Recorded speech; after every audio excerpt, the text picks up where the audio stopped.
help strengthen one's arguments, because someone might just end up dropping some positions that he held on to, and or improve on those positions. So I'll be very glad if we do that. But my time is up. It's time to welcome our presenter, Professor Sipho Siepe. It's fine if we clap at this point. Yeah, let's get some warmth into the room. Yeah, good morning. The problem with clapping hands before somebody speaks is that it creates an expectation that may not be met. It creates an expectation that something profound will come. So it's something that we must say, Professor Moyo, discourage. You would clap only after the fact, you know. But also picking up on the program director, the notion of invitation to quarrel. You know, my former professor at university, when he met me, and then he asked me, what am I doing? I said, I'm teaching and I'm a professor at the university. He says he was disappointed that that's all I could be, that he expected much from me and I did not know what he expected. But having said that, one of the things that you can honor your teacher is to quarrel with his or her ideas, because what it means that you are taking your teacher very seriously. And your job is to build on that which he had imparted. This is why people like Einstein, the likes of Newton, would argue that that have seen further than the others. It is because they stood on the shoulders of the giants that you stand on what they had actually contributed. So I do welcome that notion that we must engage critically, robustly, because this is part of the struggle that we will have to wage against what is hegemonic, against that which is normative, a way of seeing, way of being. Yesterday, we started on that very note with the VC's presentation, where she talked about disciplinarity and also the intellectual cul-de-sac it creates when it comes to resolving society's complex problem. And I went to venture to say we need to understand that those are conveniences that we had actually created, but their nature often undermines those small categories and enclaves that we create for ease of acquisition, that we may need to go beyond the disciplinary structures that have been created for us in terms of dealing with knowledge.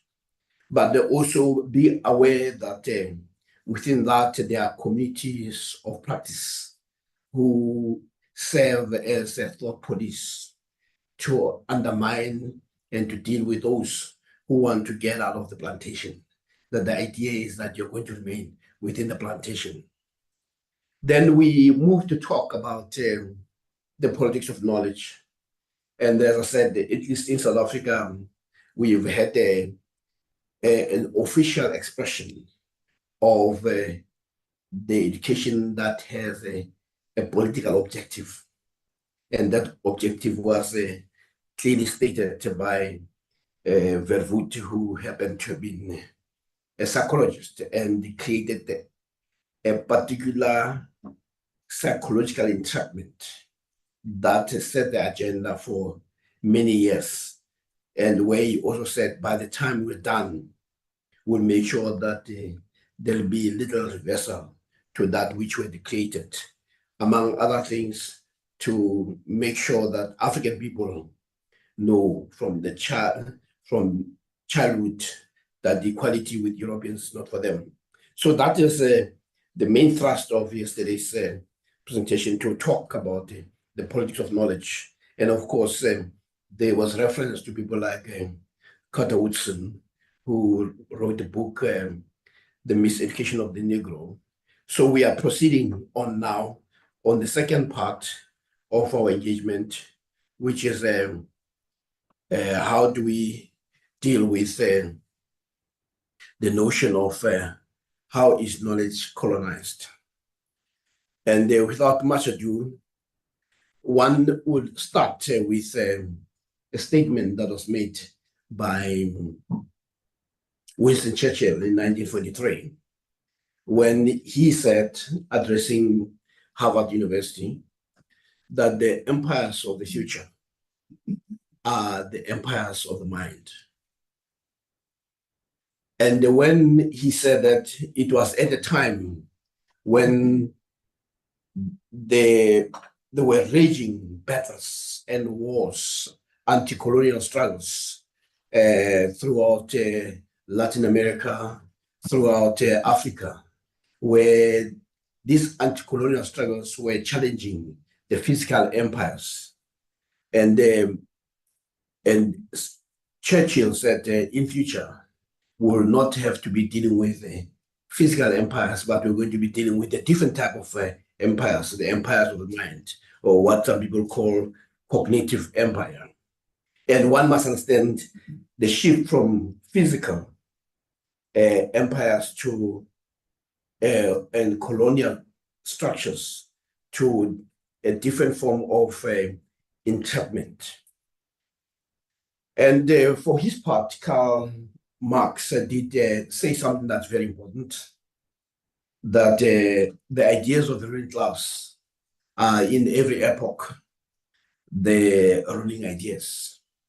That is, the class which has the means of material production will at the same time have the means or control the means of intellectual or mental production. And that is very significant. And the point I'm making there is that those who control the narrative, the master narrative, also control the future. And some people will say those who control also the master narrative control also the past. Because as some of you may also discover, that the history continues to be rewritten, and to an extent that history also has become unpredictable. And as we wage this battle against the hegemonic forces that forces us to think in a particular way, we will need the conceptual tools that will help us. You don't go to a battle without having the right ammunition. And some of the concepts that will be important for you to study and to acquire, because a part of engagement is the acquisition of language, of concept. Concepts like cognitive empire, coloniality of power, coloniality of knowledge, coloniality of being, and also the effects of that, which leads to what people call cultural schizophrenia, which you find among the formerly colonized people. And Ngugi talks also about the colonization of the mind, and there's a book to that effect. And also another book called Moving the Center. And once you understand that, then you'll understand the global economy of knowledge, in which we are all part, or we are subordinate to. And how do you deal with that? It's a critical issue. And as we said, that a proper articulation of a problem assists in finding a solution to that problem. The argument that we make is that without dealing with in looking at how knowledge is colonized, they will not be able to deal with the decolonization of knowledge. And we could do no better than to start with Steve Bantu Biko here at home, who said the most potent weapon in the hands of the oppressor is the mind of the oppressed. That you control the mind, you control the person.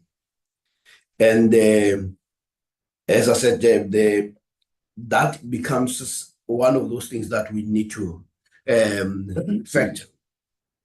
But for those of you who thought that 1994 was a game changer in terms of the anti-colonial struggle, people like Gross-Vogel are quick to remind us that one of the things that we make a mistake of is to think that a juridical or the end of juridical political colonization will wipe away some of the structures that had existed. And when people talk about coloniality of being, they're talking about the continuation of much of the same, but when the appearance suggests that things have changed, when in fact it becomes more of the same, and systems have a way of reproducing themselves. And as you know, any system, one of the things that it fights against, whether you study chemistry and all that, it's always about moving towards an equilibrium. And for those who studied physics, they'll also know about Hooke's law, that when you study something, it will tend to be drawn back to create a state of equilibrium. So when people have been oppressed for about 500 years, for you to expect that they'll move with great speed out of that system that had socialized them, that had imprisoned them, is actually asking too much. But that in itself simply is indicative of the major challenge that we're facing. Now, just to go back as a way of recap, this is what colonialization has actually done. We said from Fanon and any other person is that it must be seen as a violent encounter that will also be sustained by violence. But not only that, it also targeted the mind. It targeted the cultural life. It targeted the knowledge and beliefs of the people who are its victims. So the notion of erasure of the way of life and the erasure of knowledge and the erasure of culture and is part of what colonialism is all about. And the second is that in its wake, it succeeds to impose a particular archetype of what is called a civilized society. But in that, it's really about production of a particular people with certain sensibilities. And but the one thing it does is also to create what we call dehumanization. And the dehumanization is necessary to create a hierarchy of classes of human beings. And as we did indicate yesterday, that the colonialism, among other things, was also a death project. But it is this hierarchy that we see manifesting itself on a daily basis, that colonialism. But for those who are interested in making sure that you deal with its effect, it's also to understand that Africans had existed for thousands of years without being colonized. But what that means is that, like all other human beings, they were born with the capability to develop life-affirming knowledge systems. And what the colonialism did was to disrupt and to ensure that the development trajectory of a people stops at the moment of colonization. So Africa's challenges today has been linked to that challenge of the system that sustains, in this case, when you talk about colonialism, you're talking about white supremacy and Black inferiority. But its triumph, which we have seen, is when the people who have been dominated begin to sing praises to the domination. You know, this comes in a number of forms. One of those is after targeting the minds of the colonized, then the colonized become beholden to that system. I often talk about how Africans who have been educated outside pride themselves to have been to certain areas. Folks in the township talking about having been to New York, having been to London, having been to Germany, Russia, and all that as a sort of pride. And Ngugi described those as the Bintus, that when you are with them, they say, I've been to, as a sense of, because it gives them a sense of importance. But that is what colonialism is supposed to do, to make you to be so beholden to those communities, to those people who are also at the center of your subjugation. Therefore, what this means is that the decolonization of knowledge must then be seen as one of those struggles that we must grapple with to deal with the colonialities that exist within ourselves. And the good example of how colonized people behave is the behavior that has been recorded of one of the leaders of the greatest long and they call it the oldest liberation movement in the continent, the African National Congress. In 1918, when the war was coming to an end, the leaders of the ANC wrote to King George V at the time and listened to the language that these educated blacks had to say. They say, we, the chiefs and delegates, assembled at Johannesburg this 16th day of December 1918 in a special session of the South African Native National Congress, a political body representing the various tribes of the Bantu people in South Africa, record the expression of our satisfaction and thankfulness in the triumph of righteousness in this great war by the victory of the forces of Great Britain, her noble allies, and the United States of America. These are black people who were educated at the time, who were saying, we want to put it on record, our satisfaction and thankfulness in a war that we had no business to be part of.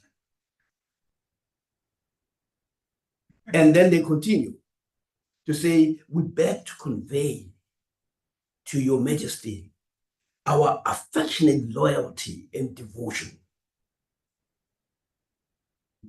to your majesty's person in the throne, and the sincerity of our desire that the divine blessing and prosperity may attend your majesty and all your majesty's dominions in the dawn of a better age.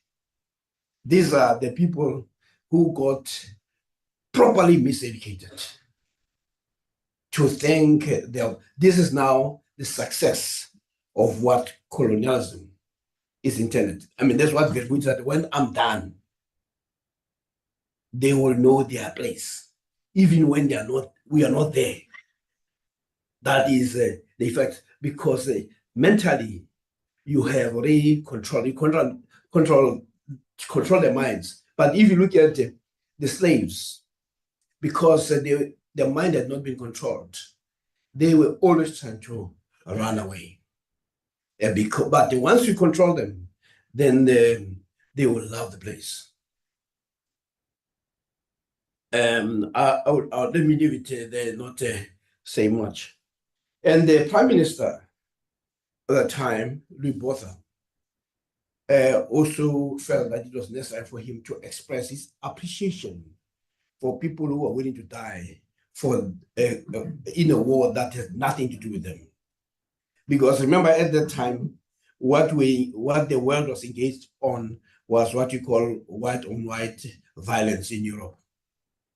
I mean, it was white on white violence. In South Africa, we keep on talking about black on black violence as if there was never a white on white violence. But he says, addressing his own parliament, says, if we ever lived in times when native people of South Africa have shown great and true loyalty, it is in time like the present.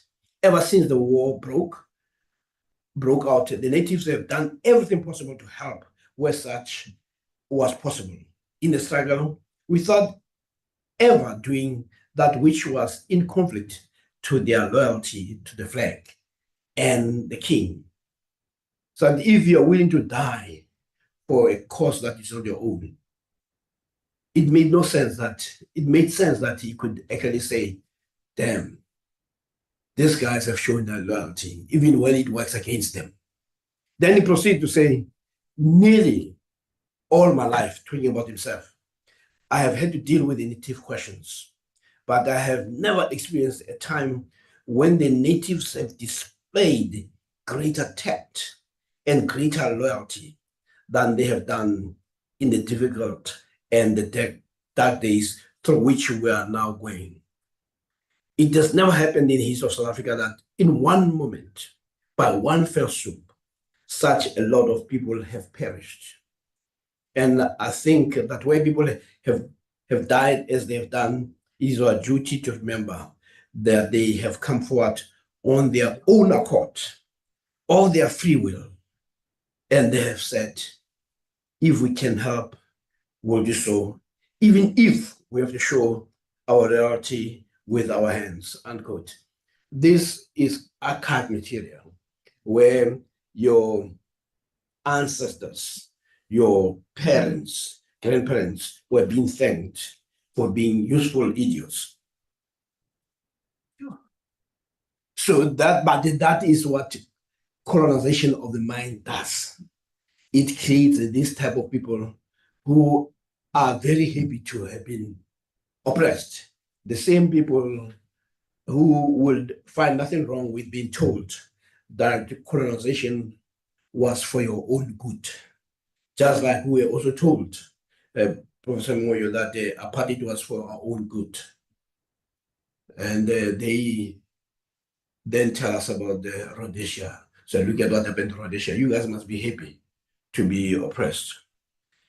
And of course, our response was that what it does mean is that mistakes must be done on our behalf, mistakes that affect us negatively. But you had the leadership of the oldest movement showing that, and the prime minister of the time responding in kind. But now going back to what colonial education does, is what Ngugi says in his book, that it involved the colonization of the cognitive process. And that means the dislocation of the native. You educate them by dislocating the native's mind from the place that they've known. Some of us, we had to start talking about things that we only could imagine. A friend of mine who lived in Limpopo tells me of the trauma that he had to experience as a student, as a learner, where he was told that he must write an essay on a journey by train, and he had never seen a train.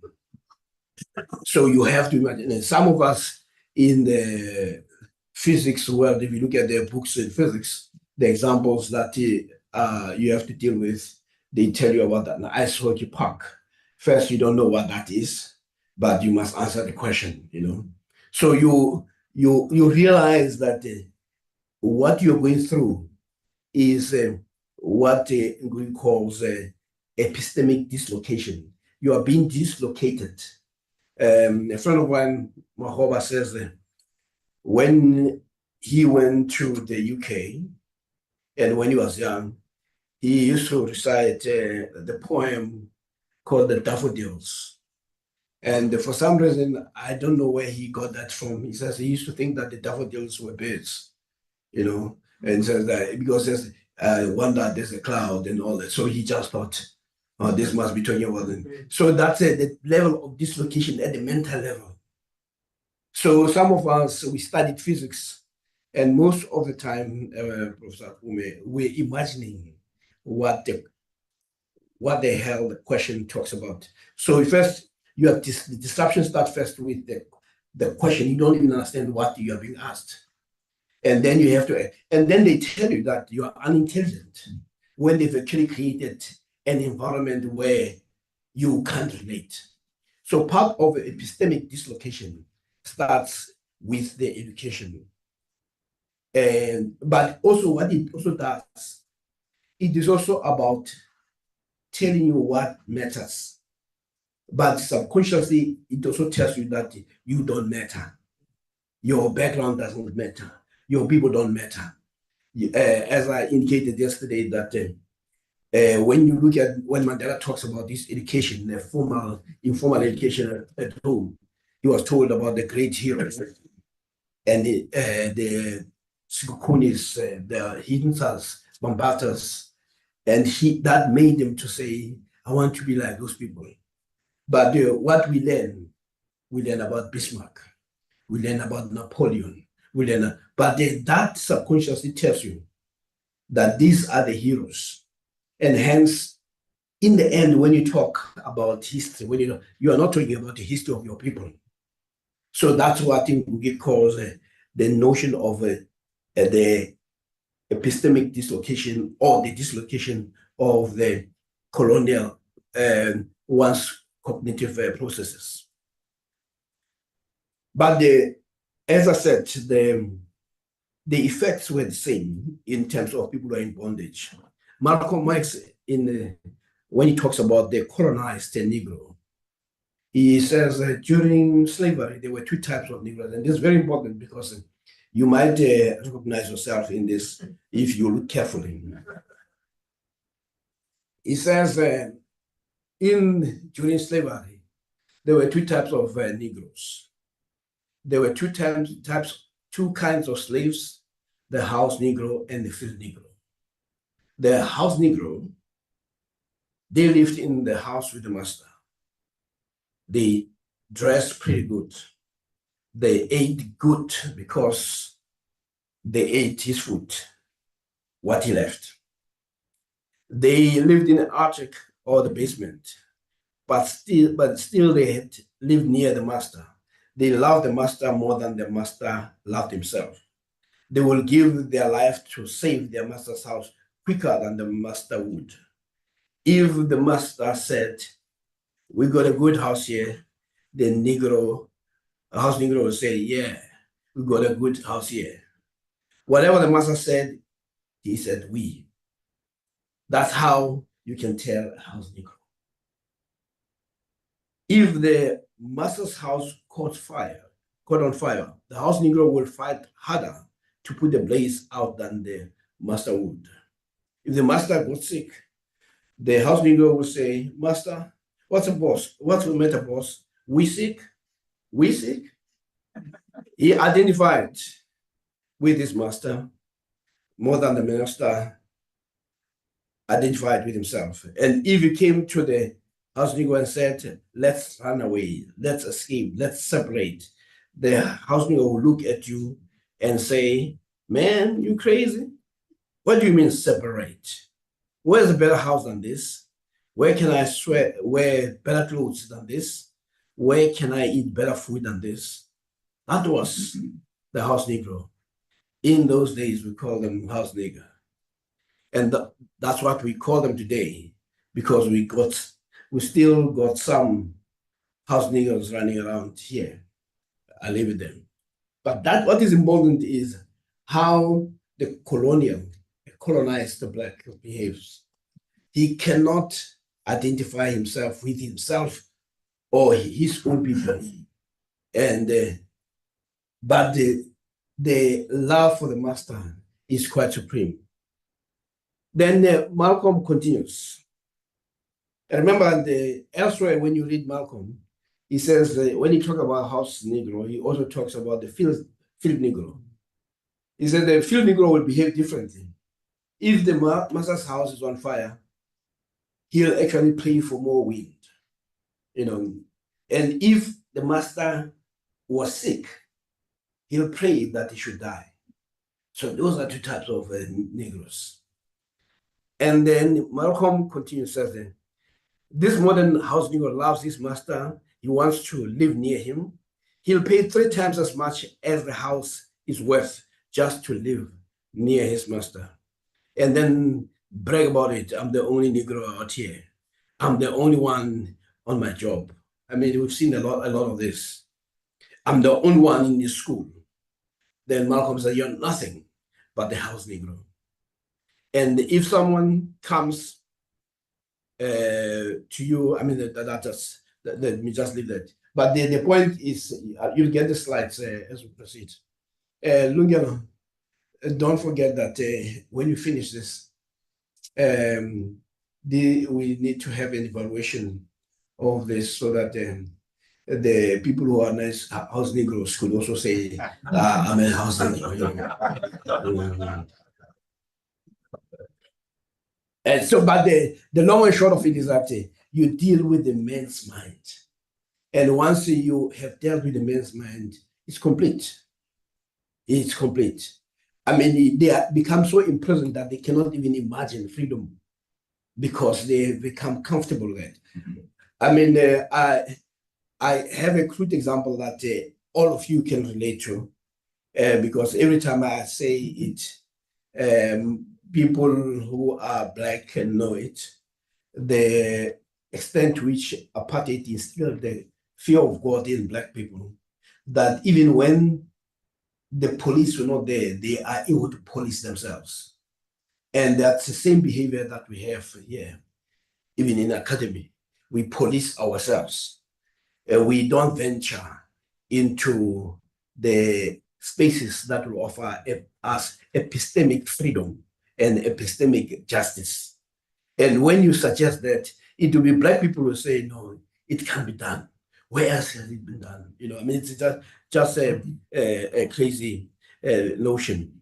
But and of course, when you're in the US, you also found some people who will say, despite being African, they will say they've left nothing in Africa, And then Malcolm said, but why? You left your mind in Africa. And that's what has happened with the people who now identify with the master. And even our people who crave everything that is not or linked to themselves behave the same way as a slave. So we could also be in a plantation, but in epistemic plantation, where we cannot imagine life and thinking without what the masters, I mean, even I'll say it without any fear of contradiction. Even when our people think of scholarship, they don't think about scholarship from Black people. Even when Black government wants advice, it will not go to Black people. And also, if you have a white Black people and there's only one white person in the room, they make sure that they accommodate that white person. So the burden of ease living becomes the responsibility of Black people. A crude example is a colleague of mine who is a physicist, a very good physicist. When he was going to France, he spent the few weeks learning French language. And when I had forgotten and asked him, what is this fascination in with French language? Then he reminded me that he's going to a conference in France. And I said, no, that's pretty good. He said, and you are learning. So how long are you going to France? He says, 2 weeks. I said, that's very impressive. You're going to France and you're learning the language. And I said to him, you know why you are learning the language? He said, why? I said, because when you go to France, the French are not there to serve you. You must make yourself understood. They don't exist to serve you. I said, but here in this country, as a white person born in this country who's going to live most of his life in this country, you have not bothered to learn my language because I exist to serve you. So but what it does, it creates this hierarchy where some people, you're burdened, you're faced with the burden of learning other people's languages, but they have no time to learn your language because you don't matter. This is what colonialism does. It creates a hierarchy. It creates a sense of importance. And you should know, even as you speak and as you listen to me, that you are not that important. That's why your language does not matter. These are the first painful truths that need to be said. That if we're not going to talk about the notion of humanity, it starts first by respecting each other. And fortunately, my friend and my colleague, when he came back from France, when I was going through the campus, I saw posters that anybody who wants to learn Zulu or so to come this way. He learned to speak my language. Today he can speak Zulu ease because he understood what I was saying. That the least you can do is to learn my language. Then you'll be showing me respect because then I don't only have the responsibility. This is why the current government talks about the multilingualism. It's all about respect. It's all about saying you matter. So part of Black Lives Matter, which is a global movement right now, is to really to expose these artificial hierarchies that are a product of coloniality. And Biko, as I quoted him yesterday, that the impact of colonialism, which is really the attack on the mind, it says you end up with a Black person who loses his manhood. He is reduced to an obliging shell. He looks with awe at the white power structure and accept what he reads as an inevitable position. So there is nothing wrong, there's nothing inevitable about the current setup. There's nothing inevitable about you being oppressed. There's nothing inevitable about you being disadvantaged. And he continues that celebrated achievement by whites in the field of science, which he understands only hazily, served to make him rather convinced of the futility of resistance and to throw away any hopes that change may ever come. All in all, the Black man has become a shell of man, completely defeated, drowning in his own sorrow and misery, a slave, an ox, bearing the yoke of oppression with sheepish timidity. So this is what colonialism is supposed to produce, the type of African who will be beholden to the white power structure, to the white god, to the white religion. And once that is done, you have total control of that Black person because the Black person who will know his place. So that is one most important thing when you talk about colonialism, that beyond the violence, it's also the epistemic violence that is meted to its victims. And you saw how the project become successful, and that we have been, and we are, embodiments of the successful project. we are people who are very damaged. Now, it is not only that, but it's also about the knowledge enterprise as well. How colonialism manifests itself in terms of the knowledge enterprise. Emeagwali, who you should actually read, that is how he's spelled. He wrote a very interesting book on how to understand the machinations of colonialism. Oh, it's in the other lab. Bongi, can you help us remove that?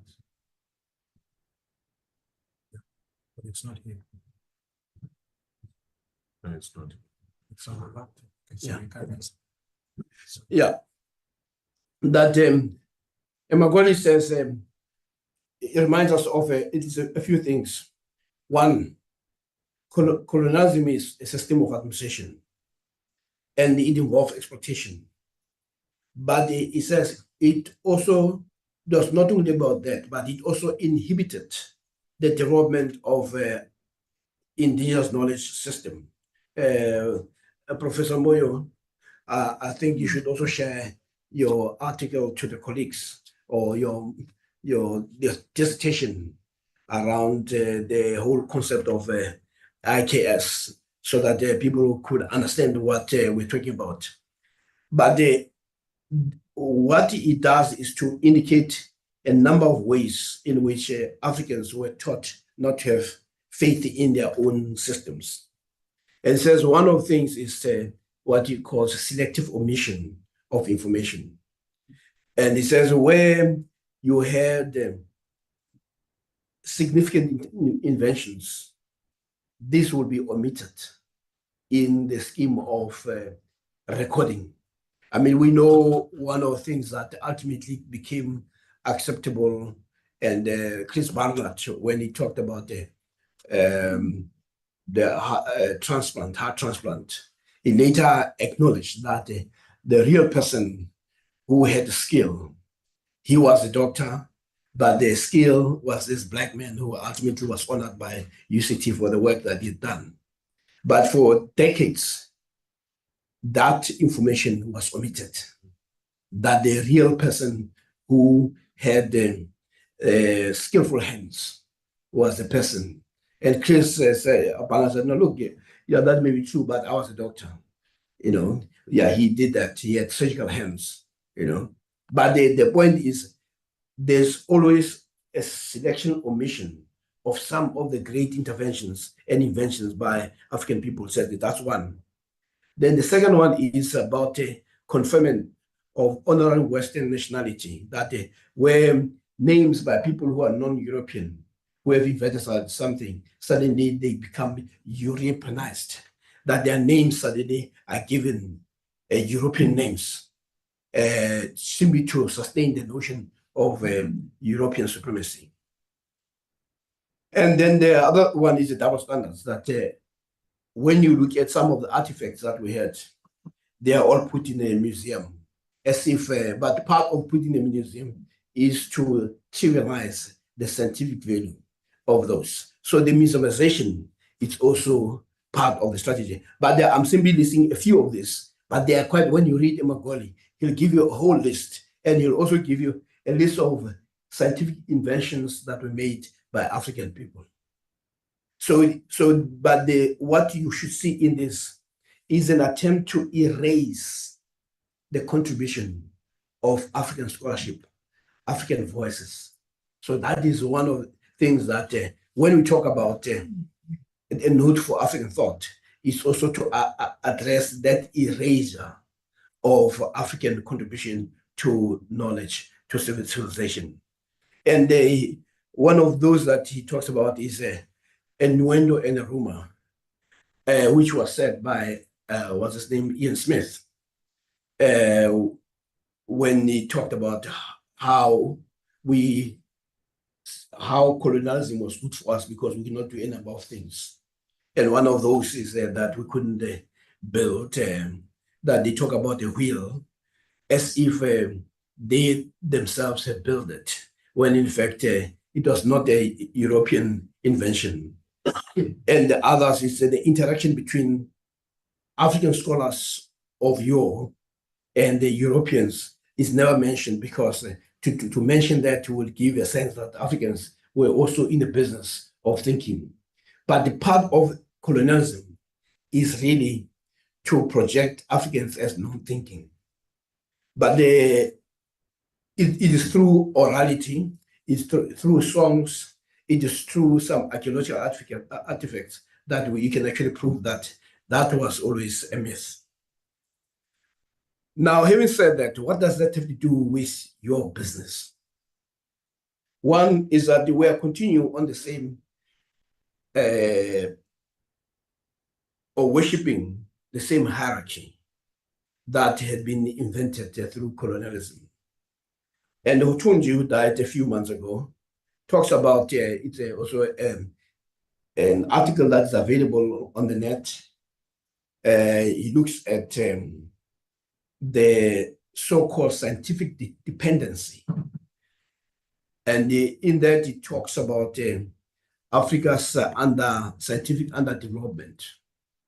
But elsewhere, it talks about the intellectual underdevelopment of Africans.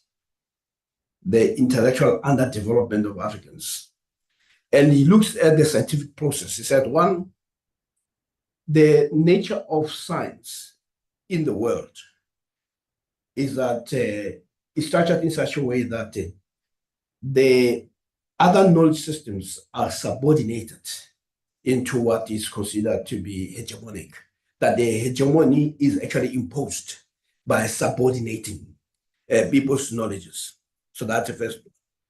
The second one is, says, when you even look at the whole scholarship, what you also discover is what people call divisions of labor in the scientific process, where Africa becomes a place where you collect data. It becomes simply the field.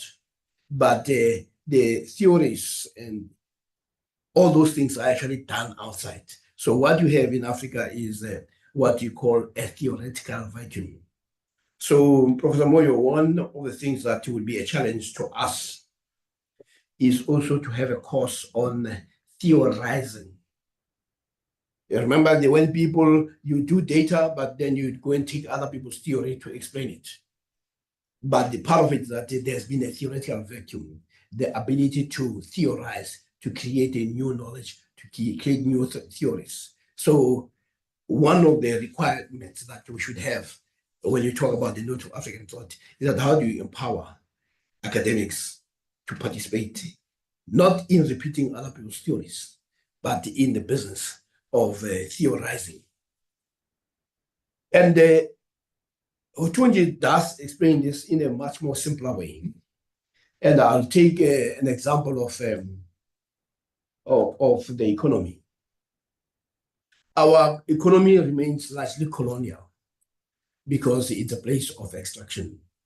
Our resources are extracted raw as they are and exported. And outside, there is a process of beneficiating those resources.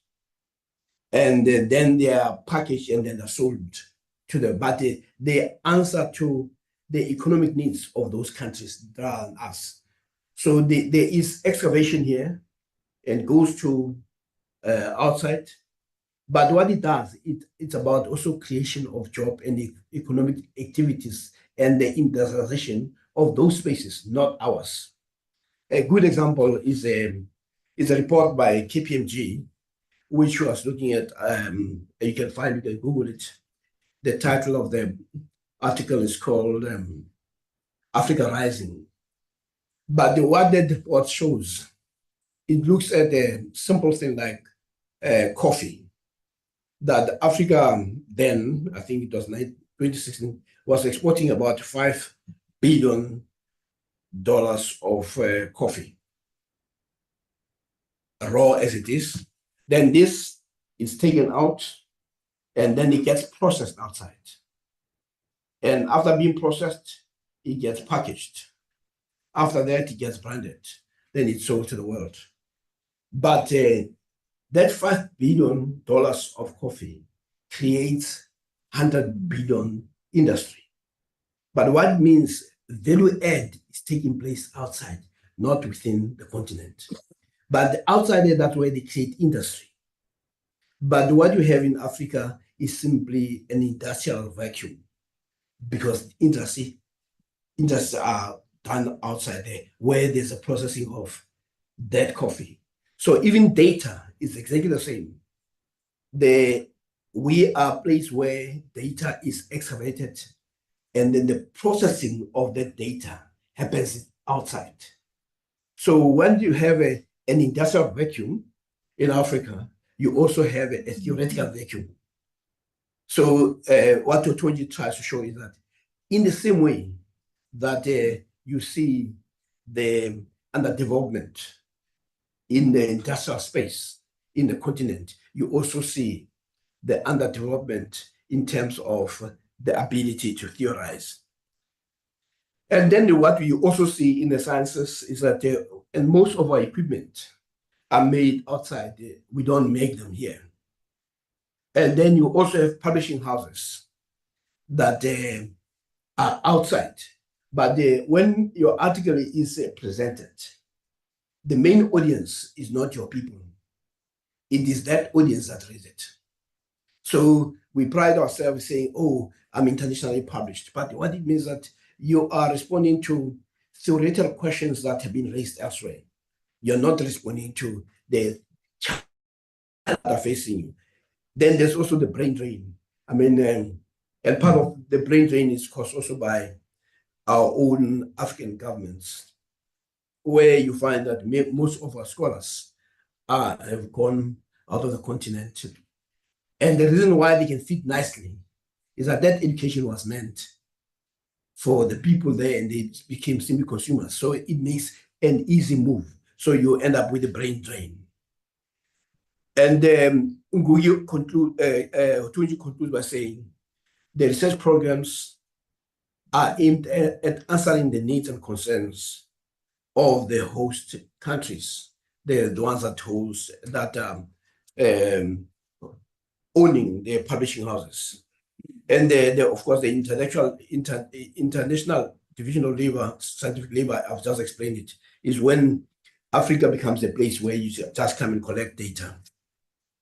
And of course, even when we write, because of the audience we write to, we write in the language of that audience. You don't write in terms of your own people. So the people who benefit from all your slave energy are not your people, but people from outside. So that is quite an important understanding of what, when you talk about decolonization, it means it's about shifting the activities of reason, and by shifting even the audience. And Ngugi, whose books have sold into millions, was recently asked, why did he choose to write in Kikuyu after having written in English?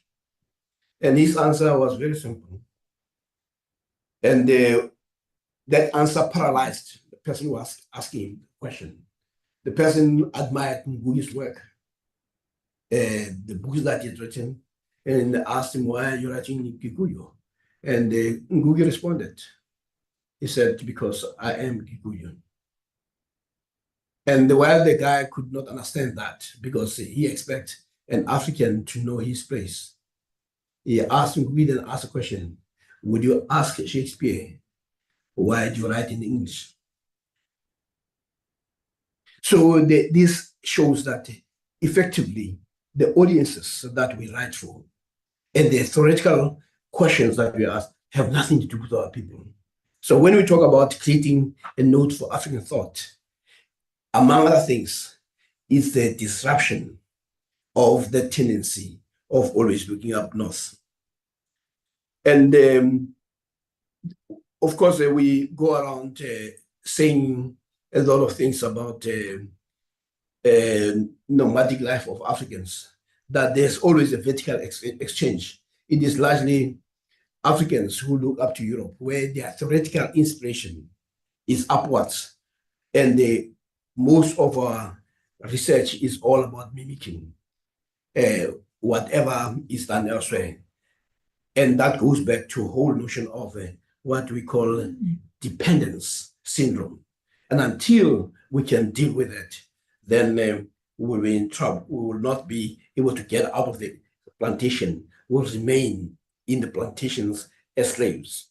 Now, to conclude this part of the session, I would like to quote what Ngugi says about what education has done, the effect of education on African people. It says the effect of the cultural bomb, which is a colonization of the mind, is to annihilate a people's beliefs in their names, in their languages, in their environment, in their heritage of struggle, in their unity, in their capacities, and ultimately in themselves. Listen, it's a distraction of people's belief in themselves. That's what it does. And I saw this largely when I was in government, that whenever we wanted a policy, Professor Songa used to think it was a smart move. We would go out visiting a number of countries. We call it a benchmarking exercise. And initially, I was impressed with that. Because you look at what other people are doing, then you create, like we had our constitution, we went looking around, they say they have this, we like it, put it here. They have this, we put it here. We like it, no. So you end up with this best constitution in the world that nobody wants anywhere in the world, because we have benchmarked. And then when you tell Americans or people in Britain that we have the best constitution in the world, they say, yeah, that's why we don't want it. But the long and short of it is that we have been socialized to an extent that we no longer believe in ourselves. And what that type of education does, and we continue, it makes the people see their past as one wasted, or as one wasteland of non-achievement. And it makes them to distance themselves from that wasteland. It makes them to identify with that which is furthest and removed from themselves. So we no longer even speak our own languages. It makes them to identify with that which is decadent and reactionary. All those forces that to stop their own springs of life. It even plants serious doubts about the moral righteousness of a struggle. Possibilities of triumph or victory are seen as remote, ridiculous dreams. The intended result are despair, despondency, and a collective death wish. But this is what colonial education serves as a cultural bomb to make sure that the people have no faith in themselves. They don't believe in themselves. When they look at themselves, because even in their own studies, they don't exist, the past of an African becomes a mere wasteland. So part of the whole notion of dealing with colonization of the mind is to undo this, is to reverse this eraser. It's to also give room for African voices, which are sadly lacking. And it's also about disrupting this nomadic behavior by African scholars. It's also about forcing African people or encouraging them to start believing in themselves. It's about fusing life into an African so that he can respond to the challenges that are his. Not as we did in 1918, 1914, when we went to go and fight for both battles that had little to do with us. At the moment, most of our scholarship is not any different from those who perished in the winterlands of Europe. And I happened to go to a place called Devilwood. If you go, it's in France. There's a whole huge cemetery of Africans and with African names of people who died for a cause that was not their own. And they were thanked. And remember, when they came back, they were rewarded with bicycles so that when they ascend, they could ride too fast and go back to the master. Professor Moyo, one of the things that is very clear is the Africans are not expected to think. A friend of mine tells me that when one of the Africans thought he could take an initiative at work, and the boss asked him why he did what he did. And he says, no, boss, I thought. And the guy went ballistic and says, don't thought, I'll thought for you.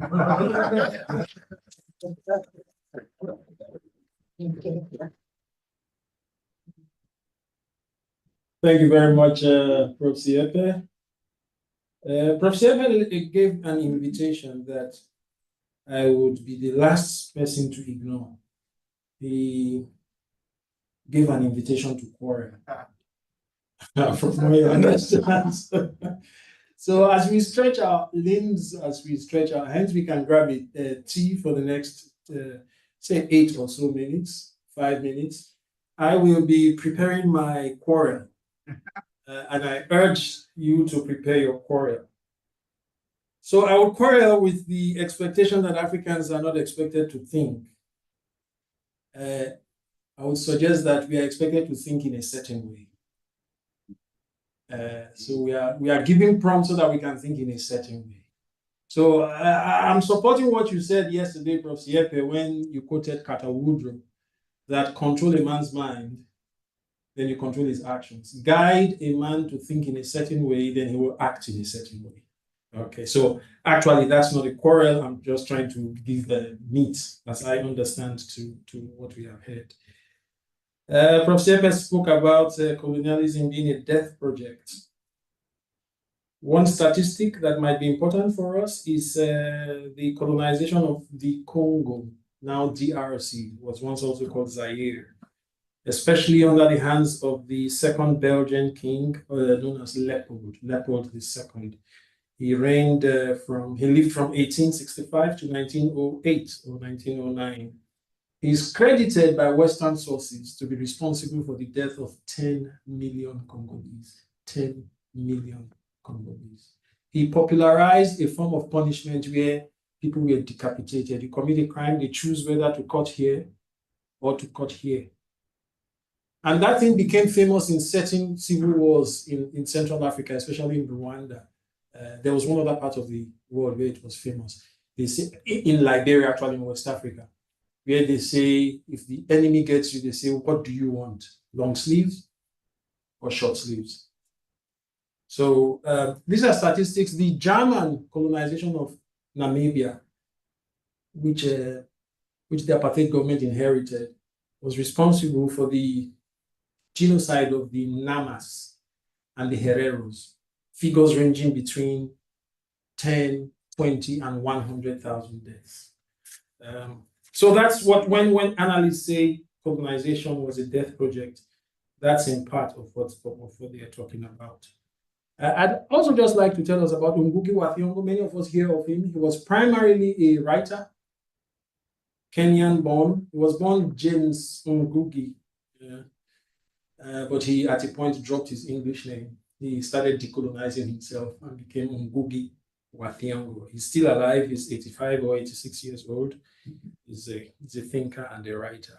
And I'm sure many of us know about Malcolm X as well, who was born in the US. Was a prominent civil rights leader, born in 1925, assassinated in 1965. Again, giving credence to the claim that colonization was a death project. It wasn't a project that brought civilization, that brought machines. He was killed, he was assassinated at 40. Some people will claim that because his views were very confrontational, right, during the civil rights movement. But Martin Luther King, who followed Gandhi in preaching peace, was assassinated at 38 in the US. He preached peace. He was assassinated. He was just 38. So several things we can quarrel with, just prodding us for when Professor Siepe comes back. I really like the idea of early mastery, cultural schizophrenia. When we had the workshop with the Faculty of Education, I don't know if Professor Siepe remembers, there was one colleague, Dr. Putelezi, when we were talking about culture, he said, take a Black child out of matric now in South Africa. Ask him what is his culture. Especially in the day of TikTok and Facebook, and where people in Escawini can be members of Liverpool. That part I really don't understand. When Liverpool plays the game, they say, we won. Like, we. Like, excuse me. Also, we are Chelsea. Excuse me. You're from Escawini. Like, excuse me. I mean, if you say you are Kaiser Chiefs, I understand. Yeah. But don't join Orlando Pirates, please. Don't go there. Don't go there. Don't go there. Prof also reminded us that history continues to be rewritten. I was privileged to be in a presentation by Zixon Da, the writer once, and we were talking about how fiction attempts to write history. And I was actually charging him, as a fiction writer, you must write history.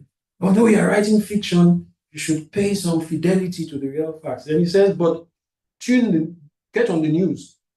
We had this conversation long ago, more than 10 years ago. But he said, get on the news.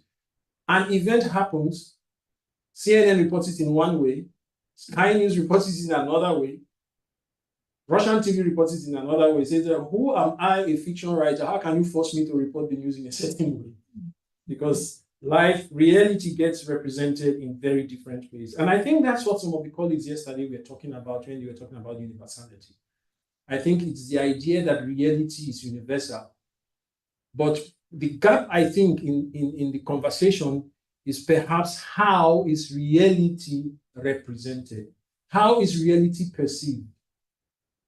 Because I will perceive this reality in a different way than you perceive it.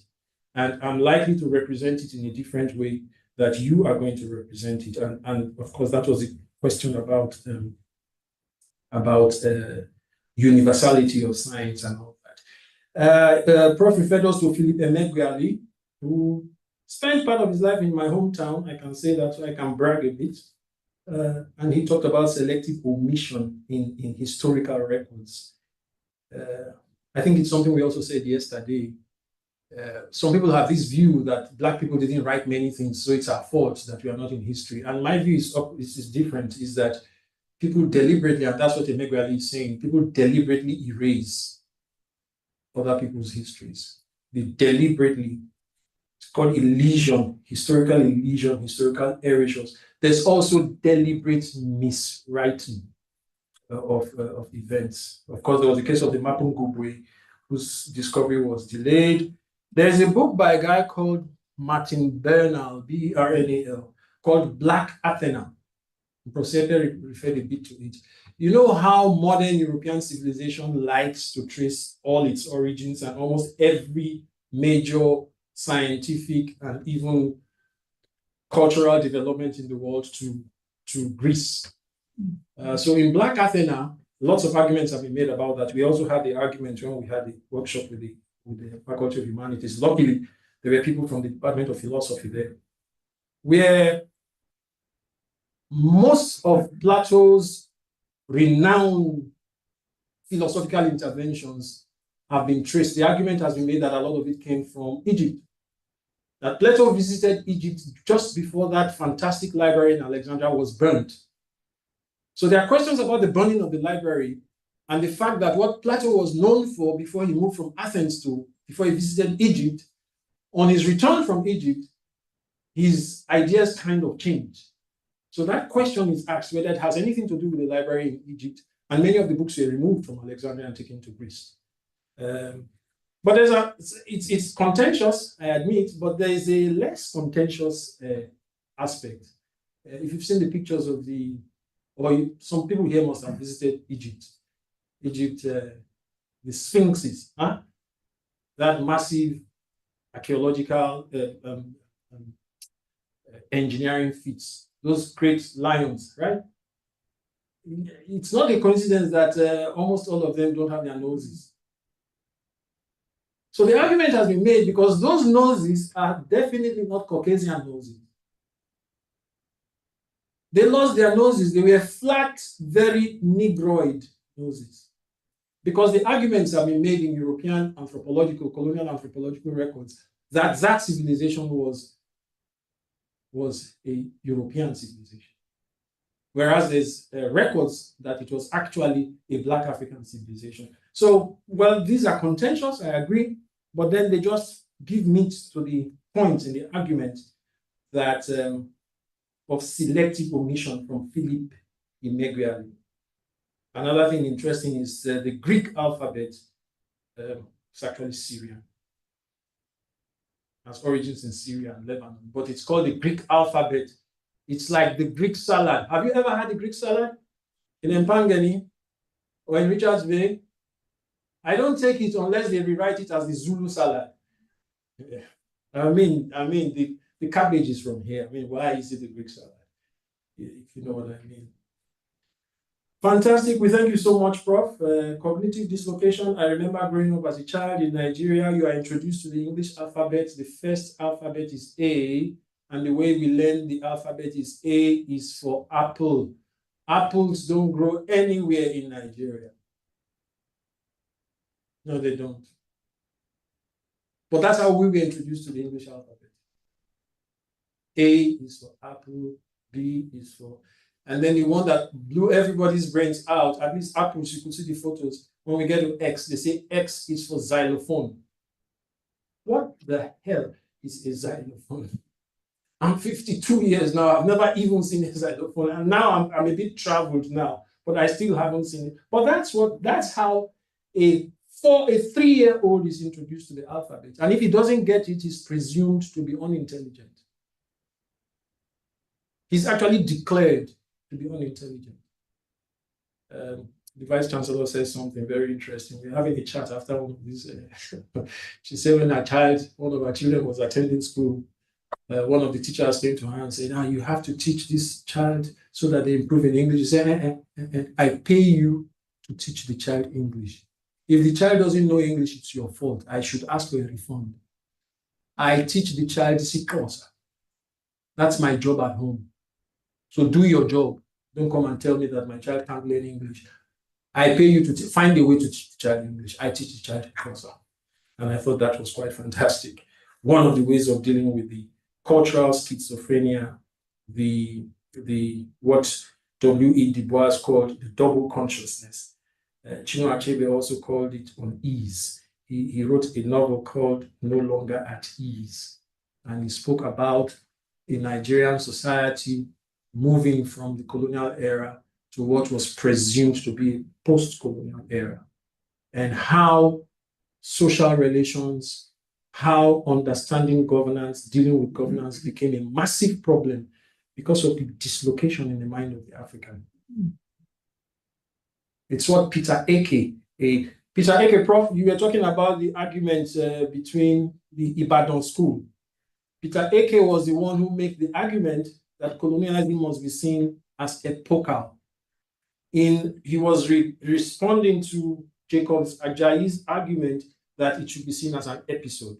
They were contemporaries in Ibadan in the 60s, great scholars. But Peter Eke is also known for his postulation on the two publics. He argues about the two publics. Again, related to this idea of the cultural schizophrenia, the disorientation. Eke characterizes it in sociological terms. He speaks of what he calls the primordial public, which is the public into which everybody is born. Your family, your cultural life has its own logic. He was speaking especially about ethics. You have ethics. There's a way you relate to your family ethically. There are certain things you don't do. That's how you are brought up, right? Then he talked about what he called the civic public, which is now the imported public, which comes with the Weberian modern state imposed on Africa. He uses it to explain the dislocation, that these publics are fundamentally different. And people function in a primordial public in a completely different way than they function in the civic public. Can help us understand the things we call corruption.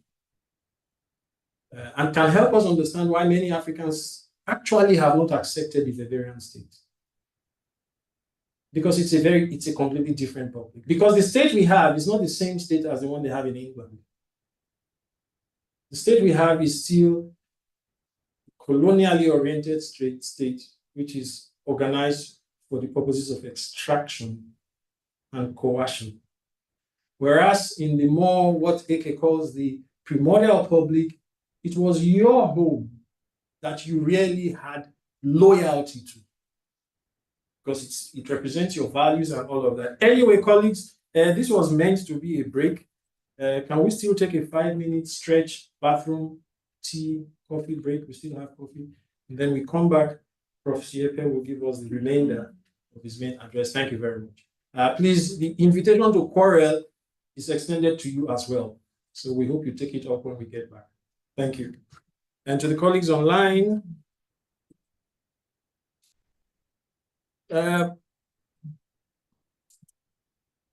James, Mr. Twala, please.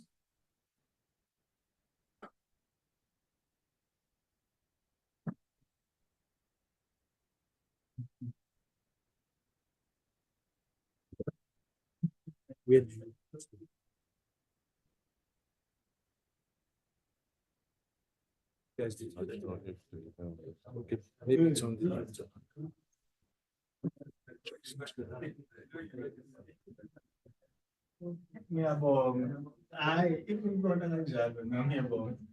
so you don't call us, right? Yeah. I like that choice.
Maybe use the.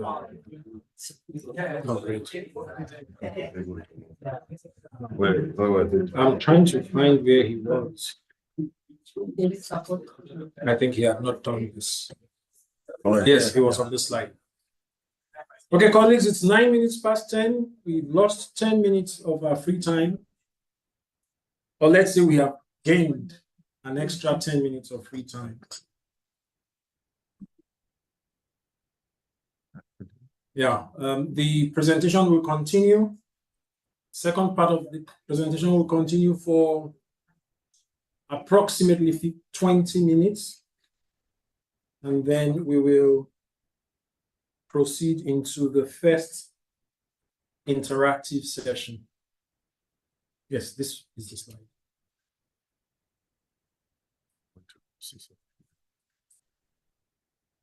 You need to remove this. Okay, so we'll now welcome back Prof. Sieta. Prof. Sieta, sir. It too problematic if the slide were lower.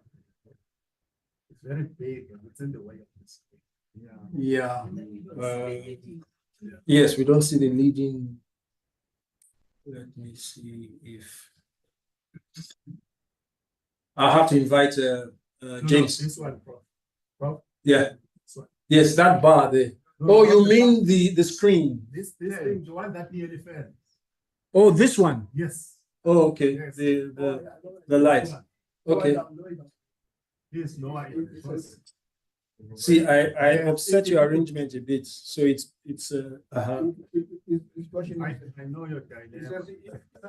If you can do it, that's another thing. or Can we also drag down the screen a bit? But won't it remain there, that bar there? I think it will. Why are you bothered? No, it covers some of the text. Oh, Yeah, yes, especially the headings. Yeah. Am I ready here? Let's ask the guys. James.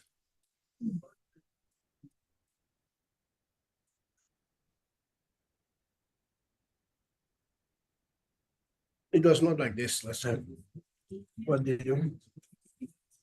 Just bigger. Or you want it bigger?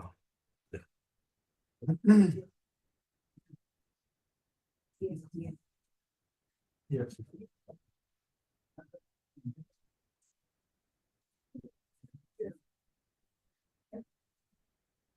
Okay, oh, if it doesn't work that way. It's just a way we share. Yeah, this was smaller.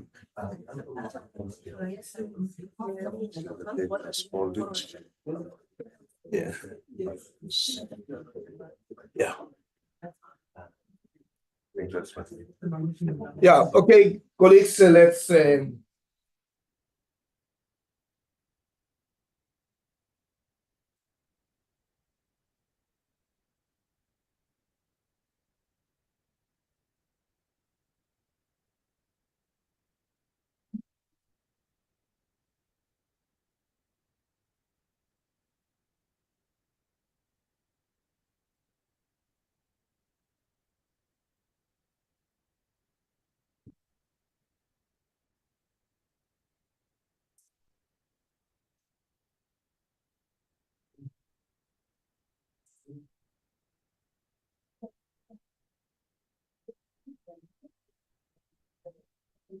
are we all set?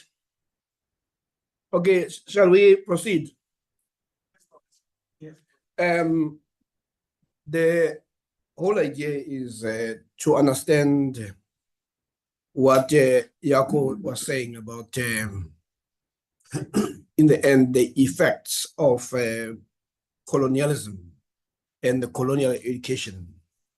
And she says, actually he says one of the biggest and most visible, which in the long run becomes visible, are the wounds of coloniality. And these wounds, they make us or those who are on the receiving end to question themselves.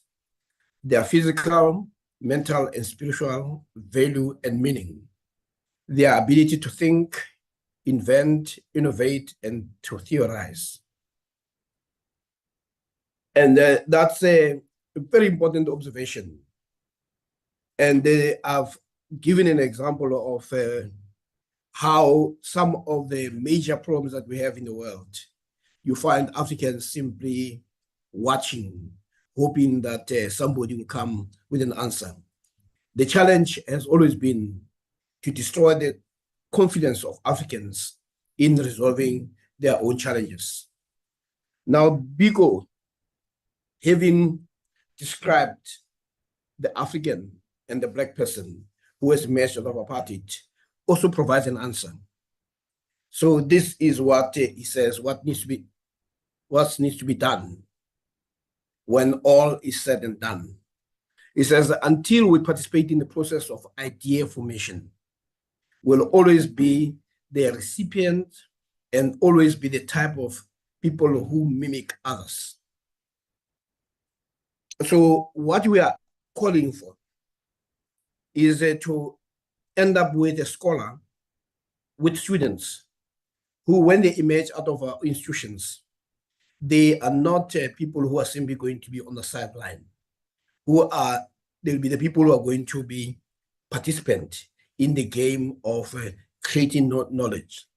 And Biko says, we are in another form of struggle, the struggle to decolonize ourselves and to decolonize education, and also to remove cultural domination so that we can also participate as equals in the formation of world knowledge.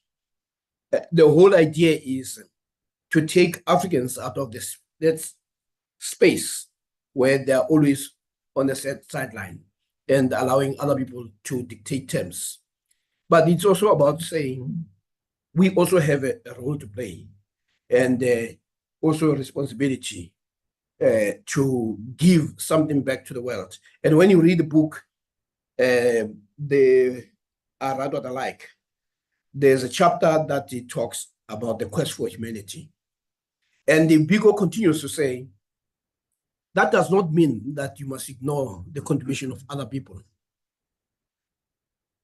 What it means that where it works for you, and it requires people who are very confident of themselves to move from a state of being unsure to the state where they can participate confidently and be able to exchange and to engage with other people in the world of ideas. So the whole notion of idea formation is important. What Professor Moyo has actually done in his submission in the book is also to participate in an idea formation, to say, what emerges out of my reading and how can I make sure that that reading serves my purpose? And if you don't read that which is before you, then you would always be on the sideline looking in. And of course, the problem we have with Zakbum is that is when slaves are, or put this way, a slave who has become comfortable in his condition is not the type of slave that we can free. Harriet Tubman talked about that. He says she said, I freed 1,000 slaves. I could have freed 1,000 more if only they knew they were slaves. So in a nutshell, the whole presentation and our engagement boils down to this slide. To make sure, or to somehow make you aware that you remain culturally dominated. And we hope that you'll not be the other slaves that do not know that they are actually slaves. What we have at the moment is what we call a sustained persistence of the colonial imprint, even our economy. When Africans post 1994, there was no disruption of the economic activity. The whole notion that started many years ago with extraction continues today. The whole notion of giving more money to historically advantaged universities continue until today. To an extent that even Black people who masquerade themselves as billionaires, when they've got to give money, they don't give them to Black universities, they'll give them to white universities. Because they follow the imprint, because their mind tells them so. Their education tells them so. So what we have here is the form of struggle that we need to engage with our people. But at the same time, you should know that they are weapons and structures that are all part of that have invested in the status quo. When I asked Professor Makgoba, after many years in the UK and coming back home, I asked him a simple thing that, what is it that you have learned since coming back? He says, one thing is that it's a lack of confidence that people have in this country, especially African people. He says, if there's a problem, they immediately start calling for a task team to look at the problem. That then he puts it much, says if the window is broken, you then you create a committee that is multiracial that will look at that window and then come up with specifications on what needs to be solved. But in the end, it will not be the Africans who participate in fixing the window.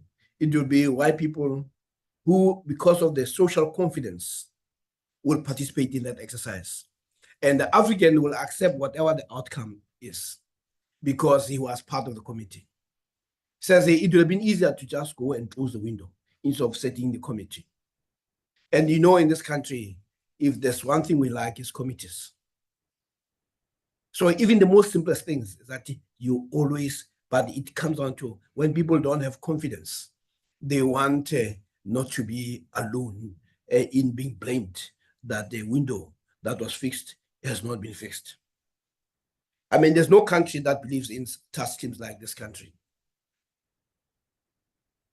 Even the most simplest things, we go and look for committee. He says that's one thing that he has learned. And he says the second thing that he's learned, this will be painful, is that we think we can make progress and change the status quo and with everybody happy. You know, the whole nonsense of Rainbow Nation, that we're a Rainbow Nation, is one surest way of making sure that you don't achieve anything. Because there are people for who are beneficiaries of the status quo.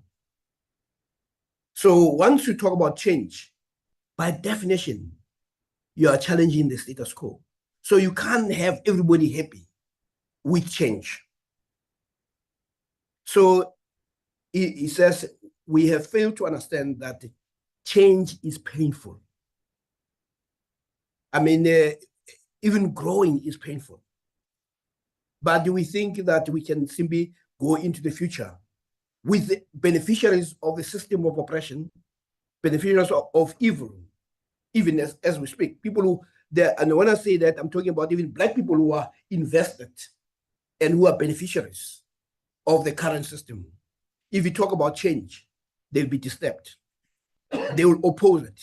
There'll be the media, there'll be the NGOs, there'll be all sorts of structures that have been put in place to make sure that the system of suppression and the system of marginalization and system that tells you that you are a nobody. If you say you want to change that system, they are going to oppose that. So for us to move forward, we must also understand that there are some painful truths that we must actually say. Otherwise, we're not going to make any change. Then the second thing that I want to emphasize is I suspect that this also comes from the book that we have in Newsroom Conversations, which I will encourage everybody to read. We have copies in the library. Because what we need is an education system that reflects and transforms the realities of the lived experience of our people. We need to ask, what are the lived experience of our people?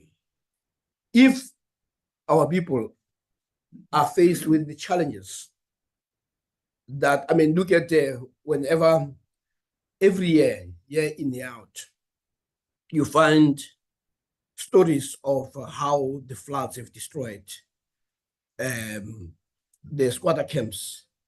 You just have to think about Cape Town. You think about other places where you find the concentration of Black people in squatted conditions. They're faced with the same elements. And then we pretend that the next year it's not going to happen. So the problems are known. But what is missing is our ability, the confidence to say we can resolve those problems.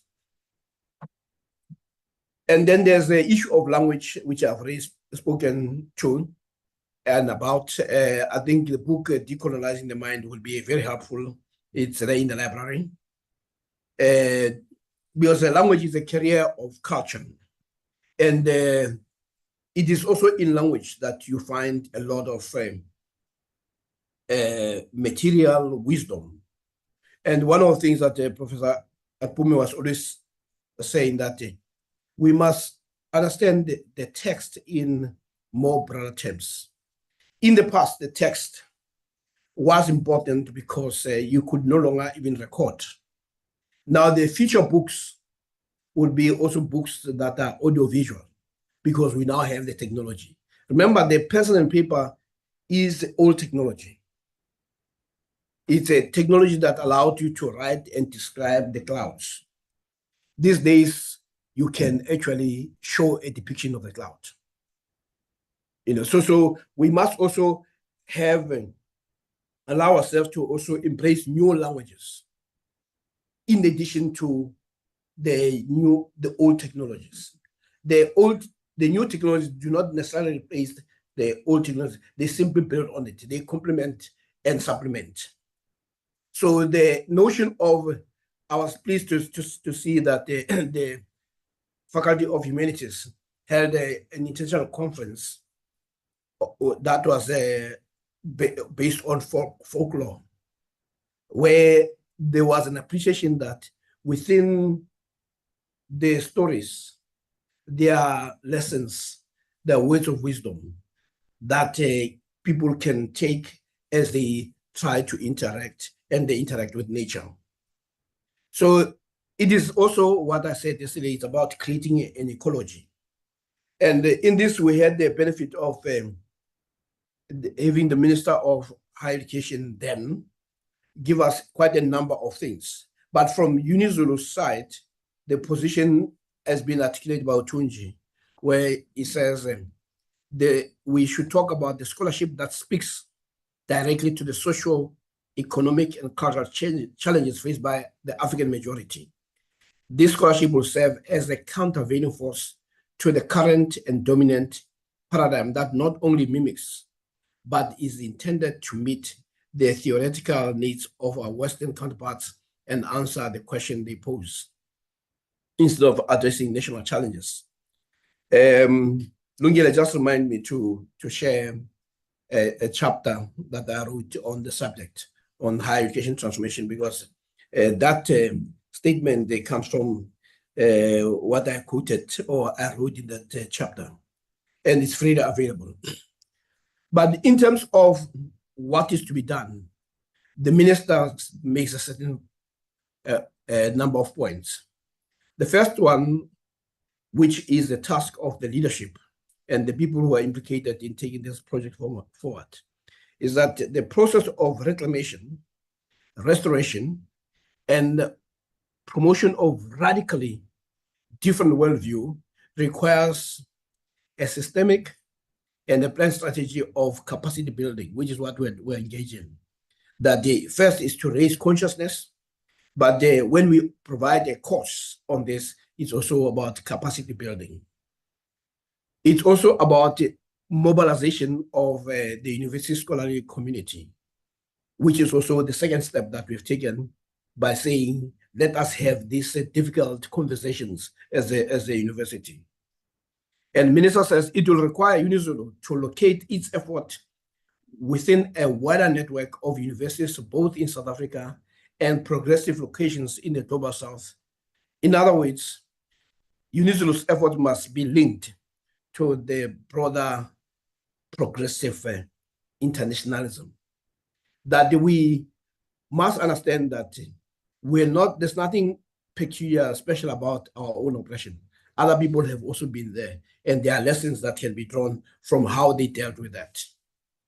But the most important is about privileging epistemologists of the South and also performing the task that has been provided.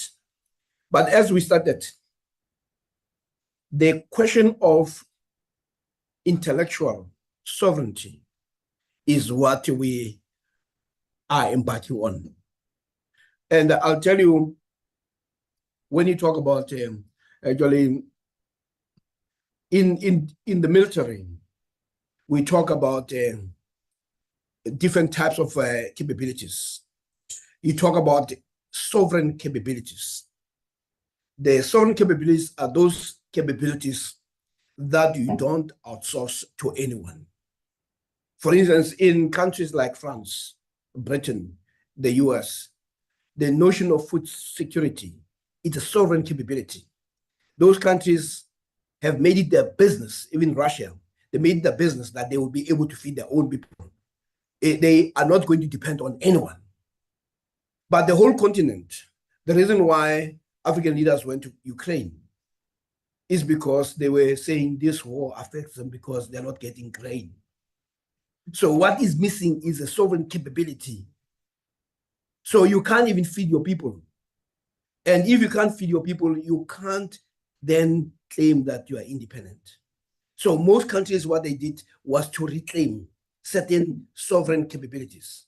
So what we are also saying in the continent and here is that the university must also be embarking on a journey to create what we call intellectual sovereignty, where your job is not to try to simply mimic what other people are doing. That when there's a problem, you look at it and you try to solve it. Then only after you've come with a solution, you will then look at who else is doing it and what are the lessons. But what we've tended to do is to outsource the responsibility to think, have other people to think for us, and then we bring what we got from out there and bring it here. I mean, let me give you a simple example in education. People who teach in the schools will tell you two things that have happened. Says one, we spend more time doing administration work than teaching. Says there are all this notion of data, but the learning and teaching does not take place. Then the second thing is that when some of us went to school,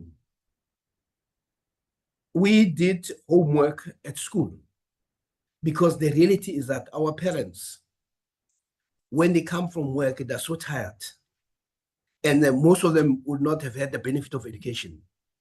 So you don't take work home to be assisted. But because some people went out there and they found that there is homework that is done by parents, they decide, no, let's adopt this. So you find the young people, when kids in school, instead of being assisted, because the parents are not able to help them. I mean, I also had a fellow who was a judge, who I tried to invite to serve on one of my boards. And when I say one of my boards, I don't mean a company boards. I don't have a company. In case you get excited.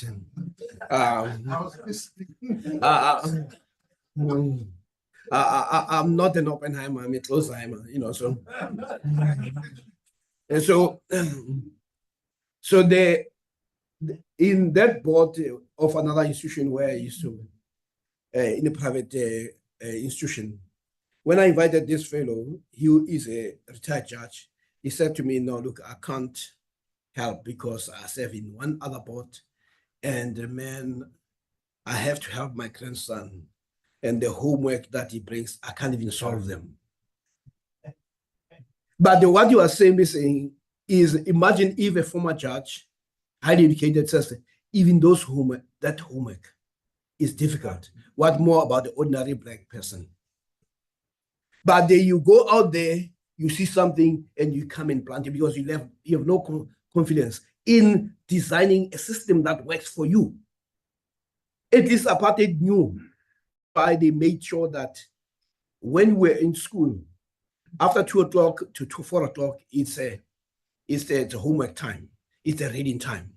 Because they understood that they are busy with our kids, with our parents who come back home very late and very tired, and most of them were unskilled. So the whole idea of intellectual sovereignty allows you to start finding solutions for your own problems. So that is one of the things that has emerged in terms of how do we go around building a decolonized curriculum, but without having that level of intellectual independence, without having intellectual sovereignty, will always be in the business of the business of mimicking others and copying something that will not work. And now what we need to also to do, which is something that Professor Akume, every time he gets a platform, he reminds people, is to challenge the canons, to say, until we also read the works by other people other than the usual suspect, we will never be able to get sophisticated, because it is in reading other canons of knowledge that you'll be able to find the tools that are necessary to free you. So this is basically what one will talk about when you talk about dealing with creating a new curriculum. We're talking about reclaiming the knowledges that have been erased, and also understanding the politics of knowledge, and also the coloniality of knowledge. So all in all, it is really about doing three things in terms of our curriculum, and I'll repeat. One is to unmask the Eurocentric bias in our education and in our curriculum. Two is to reverse the erasure of African knowledge systems and the silencing of African voices. Three is to ensure that we undo the distortion that are currently taking place in our curriculum. Only then will we be able to reclaim the right to think, and so that we also become participants in the idea of knowledge formation. Margaret Thatcher and Garvey and Gandhi talked about the importance of ideas. And I like Gandhi says, what you think you become, that it is at the level of thinking first. And the Thatcher says, when she was approached, and one of the ministers said, Prime Minister, I feel that we should do this. And she goes ballistic and says, don't tell me about feelings. Tell me about ideas. Because it isn't ideas, that ideas can be turned into words. Words can be turned into action. action can be turned into habits, and habits define a character. And the character is what defines our destiny. So idea formation is what we need, but it starts first with our reclaiming our right to be confident, our right to think. Professor Pume, I think I can go so far. Not that I can still go further, but for the sake of Professor Moyo, who's clearly saturated, I'll leave it here.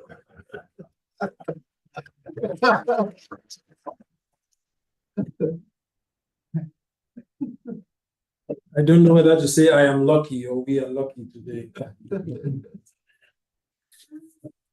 Thank you very much, Prof. Siepe. We will now organize for the round tables and for as interactive a session as possible.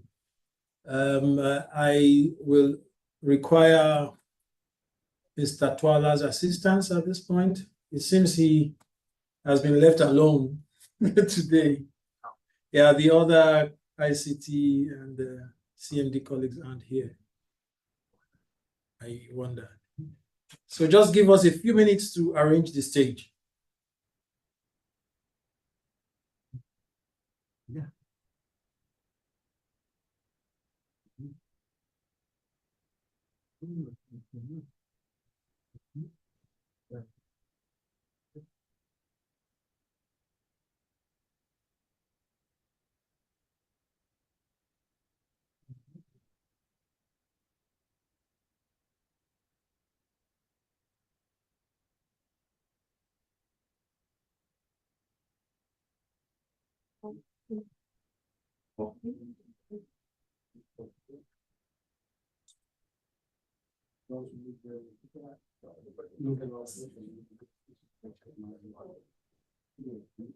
So we are having on the panel today the Deputy Dean Research, Teaching and Learning faculty of the faculty, Professor Praxin Mudali. We also have the Director of Richards Bay Campus, Professor George Moyo, and we'll have Professor Song on the table, on the round table. It's not a round table. On the linear table. There's not even a table there.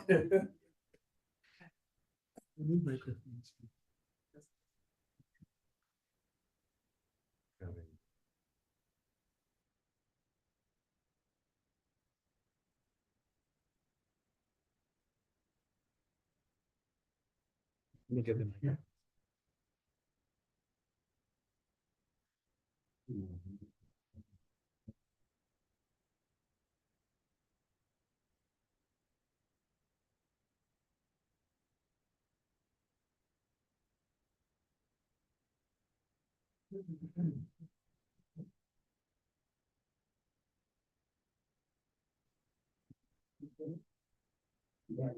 Yes,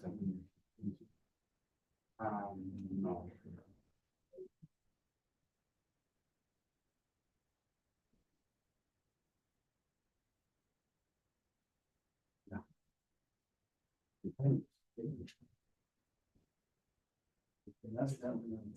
Yeah. Oh, yeah. No, you I ran away from that. Oh, well, me of mine.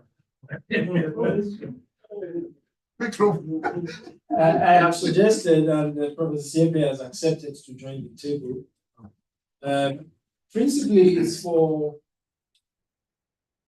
we have not had since yesterday an opportunity for colleagues to throw questions to him directly. I think it only makes sense that he's giving quite detailed presentations that he should also be there to respond if colleagues feel they have a specific question that requires clarification, or if you want to take up his offer to quorum, he has to make himself available to not carry on that quorum. So maybe we'll start from there.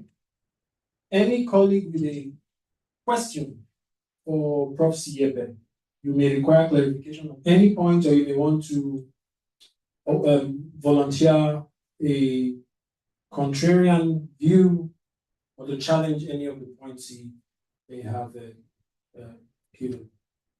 Yes.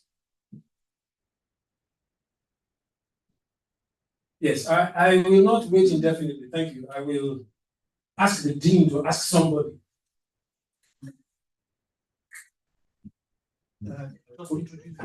Yeah, I'm now second of the physics department.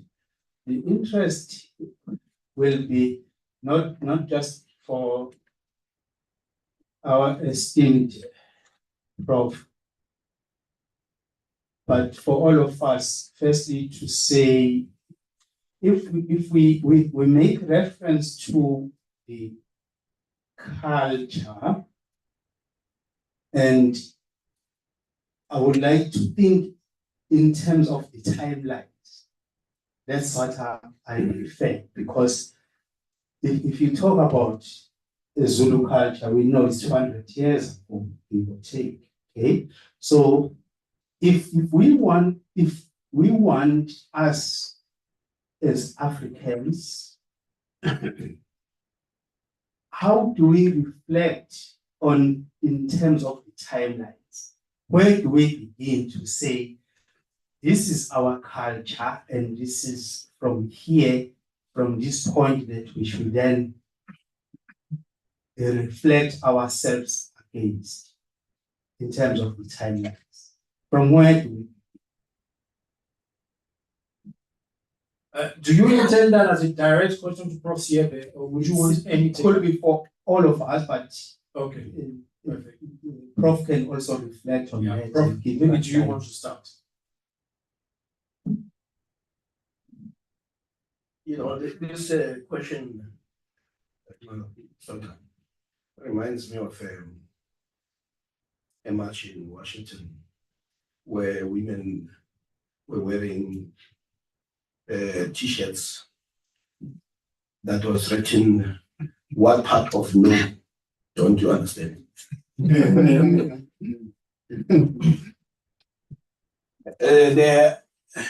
And that's what I usually tell students, that they must take copious notes so that they don't ask me questions because I try to avoid such questions. No, but on the serious note, a friend of mine, Professor Vilakazi, who died a few years ago, came to, after spending close to about 30 years in the US. His father was also the vice chancellor of a university in the US. And he went there as a young person. And he says he came here in KZN and addressing his audience.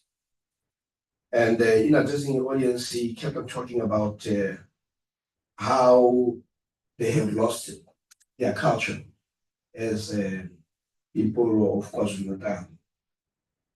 And as he was looking at the audience, he realized that the audience was feeling sorry for him. Then he discovered one thing, that what he saw in him was somebody who has lost his culture. They didn't realize that they also lost their own culture. But they understood the culture is dynamic. That when you talk about reclaiming our culture, it does not mean an issue of a reversal of change. You know, if you read what Professor Akuno was saying, actually it's a chapter that I also refer to about how colonialism was epochal, in the sense that it changed a lot of things, including our institutions. So we're not simply, it's not about going back in time. It's simply about reclaiming our confidence to be able to set our agenda right now. And if there are things that are in the past that work to our advantage, we reclaim those. There are other things that were in the past that will not be saving us. So when we talk about this, we must also be careful about being accused of now promoting backwardness, because there are some people who will easily, but we were simply saying, this is where the African is at the moment. And these are the challenges that the African faces. And you are at university. What are you doing with these challenges that would lead to the empowerment and advancement of African people, where they can also be people who are going to contribute in the knowledge formation? And there'll be historians who will go back and find something that is useful. But you must also understand that there are certain things that have occurred in all cultures. For instance, the notion of lords. You still find in the UK they talk about lords. But the truth is, the power of lords is gone. They serve a particular purpose. But there was a time when the Lord they had spoken, not the Lord in the biblical sense. People said that. Now there have been changes that have actually occurred. Even within ourselves, even within our constitution, the traditional leaders will talk about where are we in this? Because and Mandela himself, before he died, he actually acknowledged that one of the oversights, and which also showed his own challenge, almost a schizophrenic challenge. One moment he talks quite enthusiastically about the American democracy.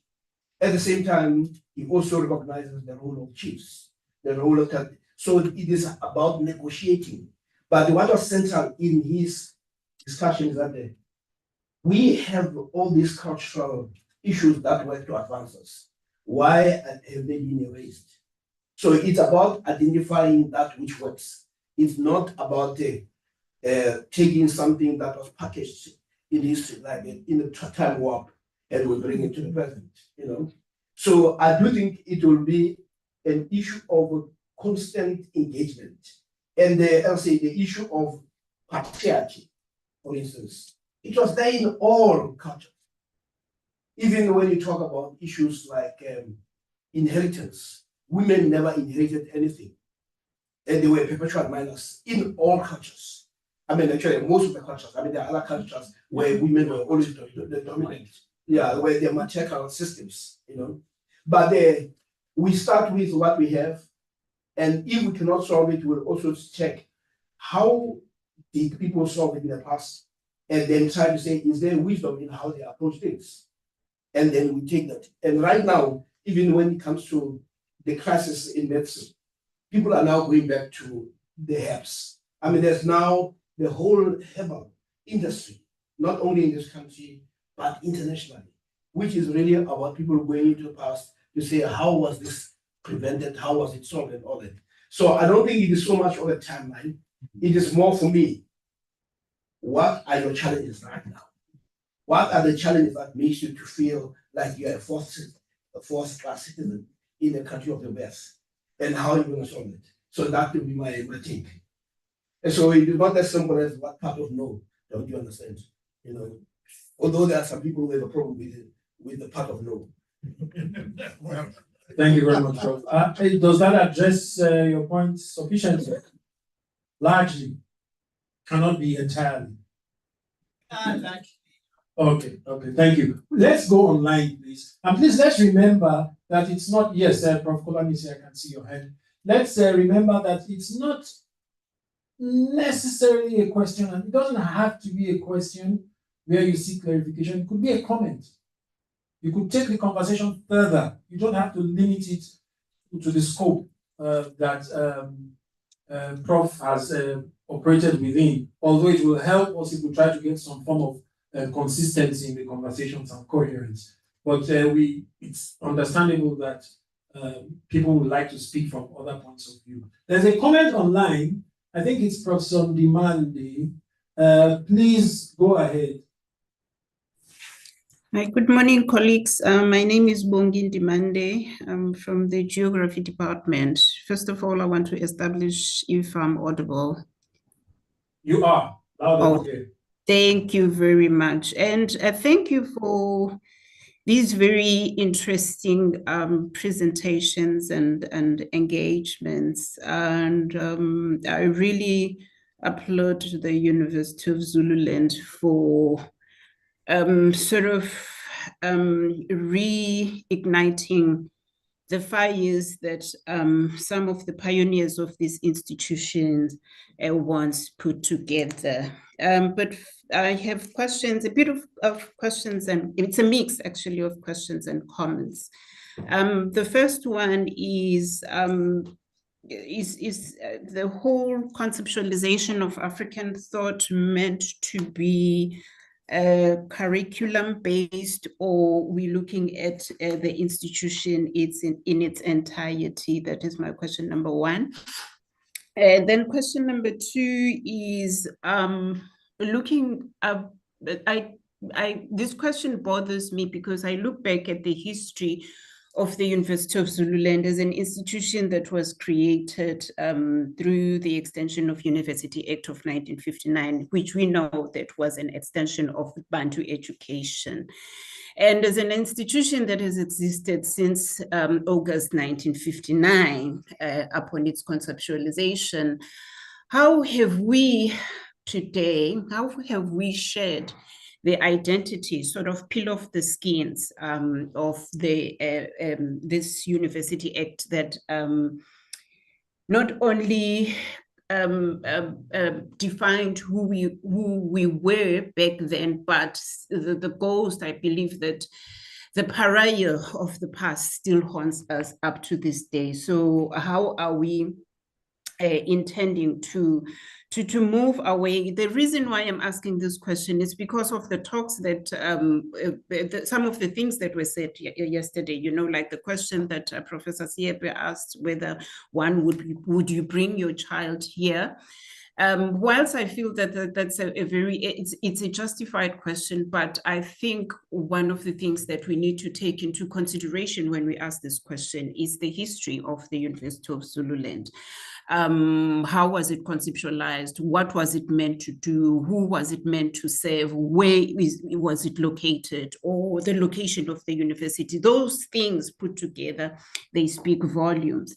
And I liked how, again, yesterday, there was this conversation about the Fees Must Fall campaign, Rhodes Must Fall campaign, and how the youth sort of challenged the iconographies of colonialism, the iconographies of apartheid in our institutions. Then I looked around the University of Zululand and I am blinded by the absences of the iconographies of Black heroes in our institution. Don't forget about the Black heroes. Let's talk about King Bheki Zulu. Who is King Bheki Zulu and why is important and why is the hall named after him?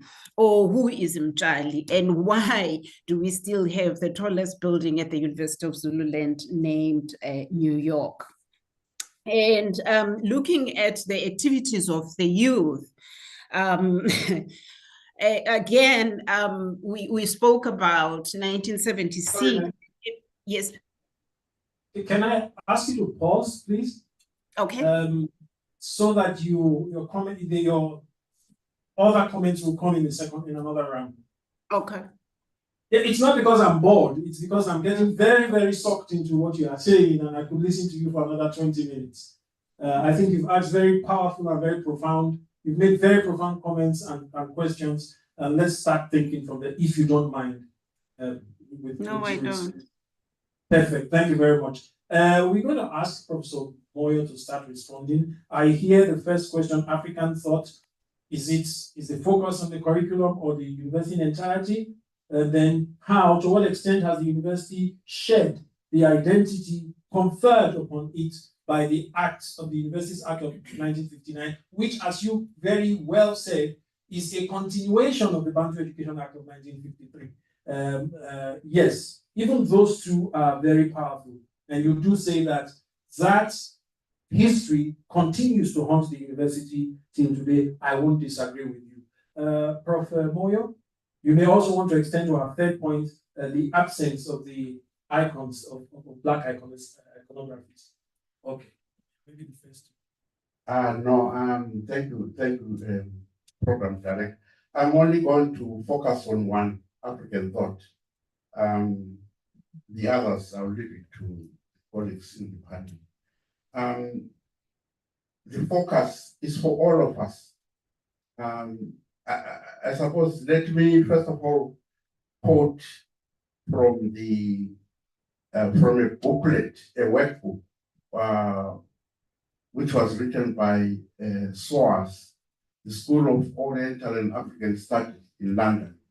They are grappling with the notion of coloniality of knowledge, and they are grappling with the issue of decolonizing the curriculum. In fact, many other universities overseas are doing that. The quote goes like, having merely a select few individuals able and willing to transform their individual mindset and educate others is not sufficient. Why am I quoting this? Because Prof. Siepe spoke about controlling the mind, right?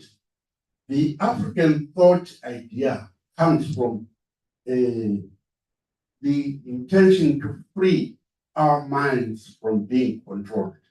Therefore, if we are talking about our minds, we are talking across the board. In our being, your being as a lecturer or as a scientist must have your mind decolonized. In the classroom, on the shop floor, the content, the pedagogies also being decolonized. So the focus for African thought, it actually even goes back to say that, you know, if you talk of thought and philosophy, the European Enlightenment were very dismissive of Africans. They say Africans cannot think because they are subhuman. Things which are subhuman cannot think. Therefore, they cannot philosophize. That's why Prof. Siepe was talking about we need to be able to theorize, to generate ideas. It comes from all of that coloniality of knowledge. So the focus is on, it's across the board, it's the universe, it's our everyday lived experience, because coloniality touches on our being, it touches on our epistemologies, it touches on our ontologies. So there's no way we can extricate it and say, well, the focus is here and not there. It's an entanglement. I'm talking to scientists here, they will understand what entanglement means. I'm looking at my friend Sanga, where is he? He's not here today. So we are all entangled in language, in the way we think, in the way we act. It's an entanglement. So the focus is actually to understand that and unmark and free ourselves, as Prof. Siepe said. That's why I didn't want to go to other things, because I don't understand them.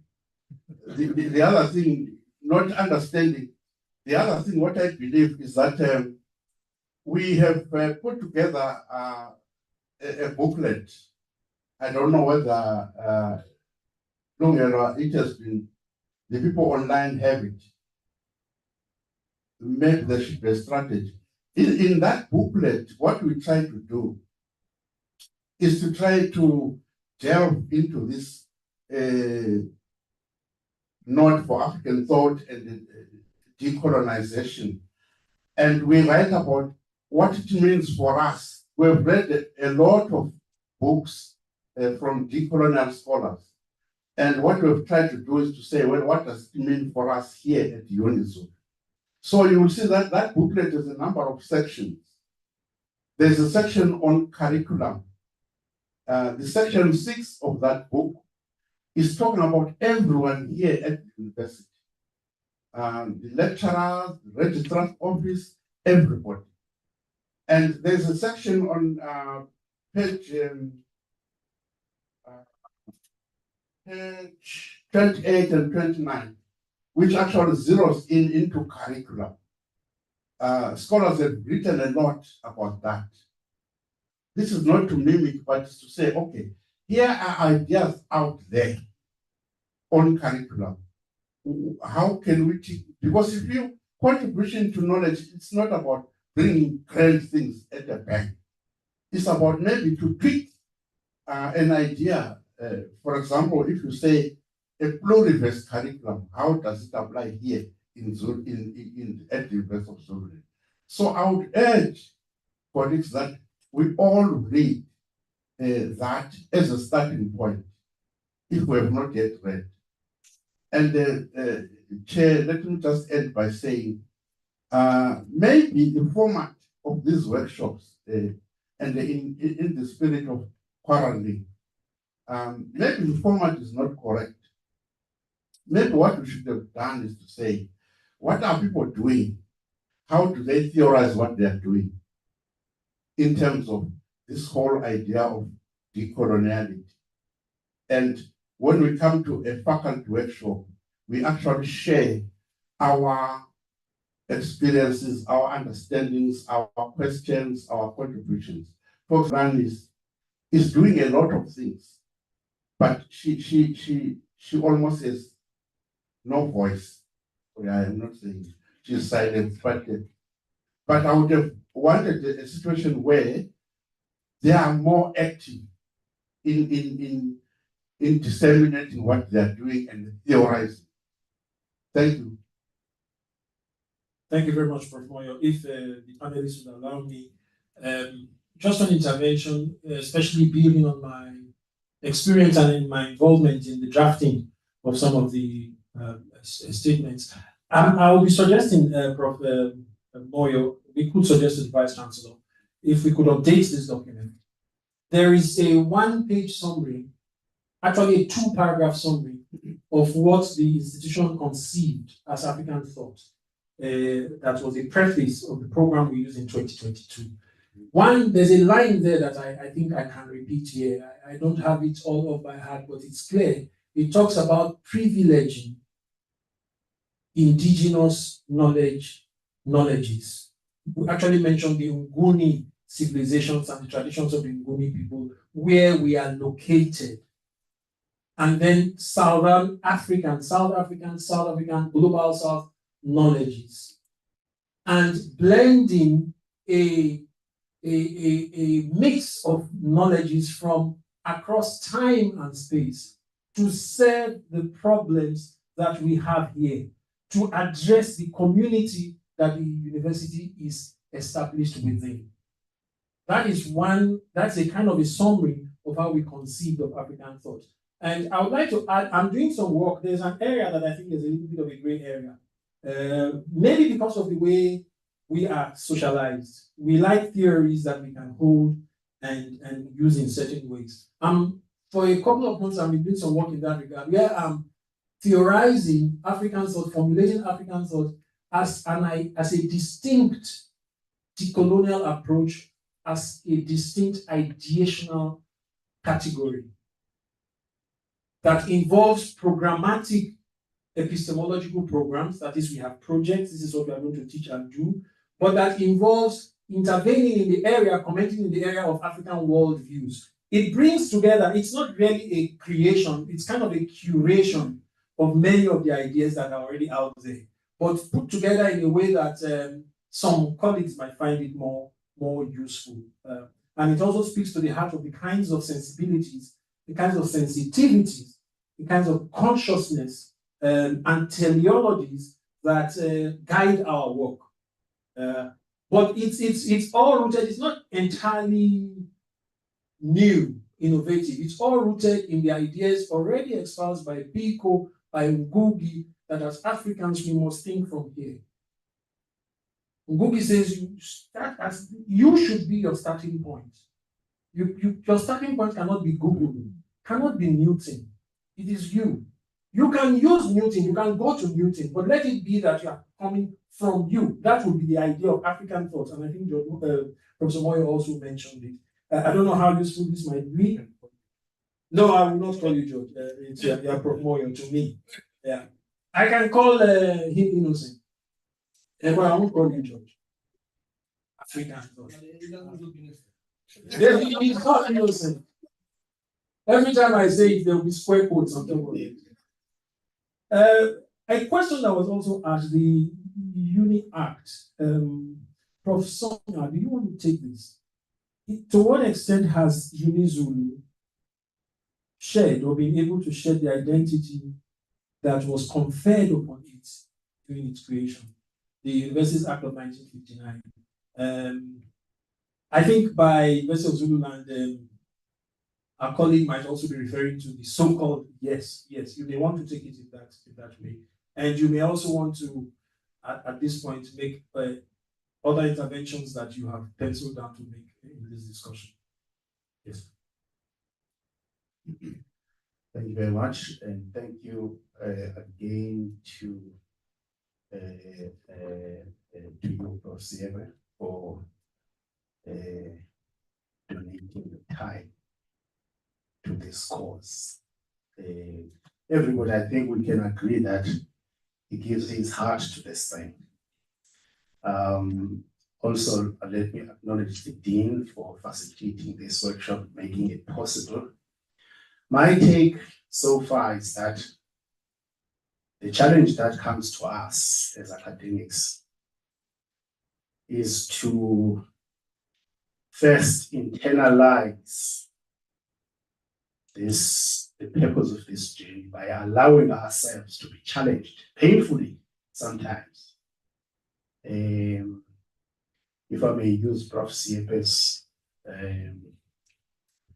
one of his slides there, to challenge ourselves whether we are house niggers or field niggers. And there's a house nigger in me, I have to acknowledge, and I'm sure there's a house nigger in most of us. So one of the big intentions of this,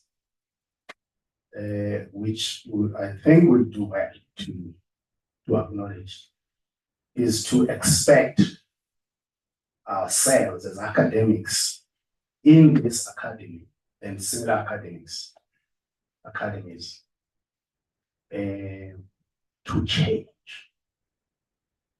to interrogate ourselves and see ourselves as the people who need to change.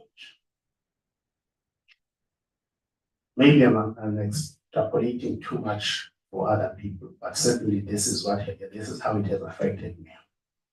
I have noted, colleagues, that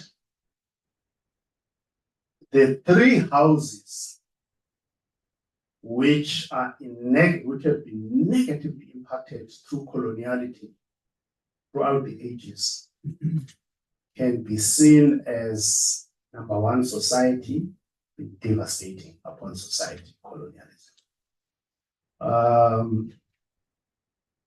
The academy, that's us, negatively impacted, devastating upon the academy.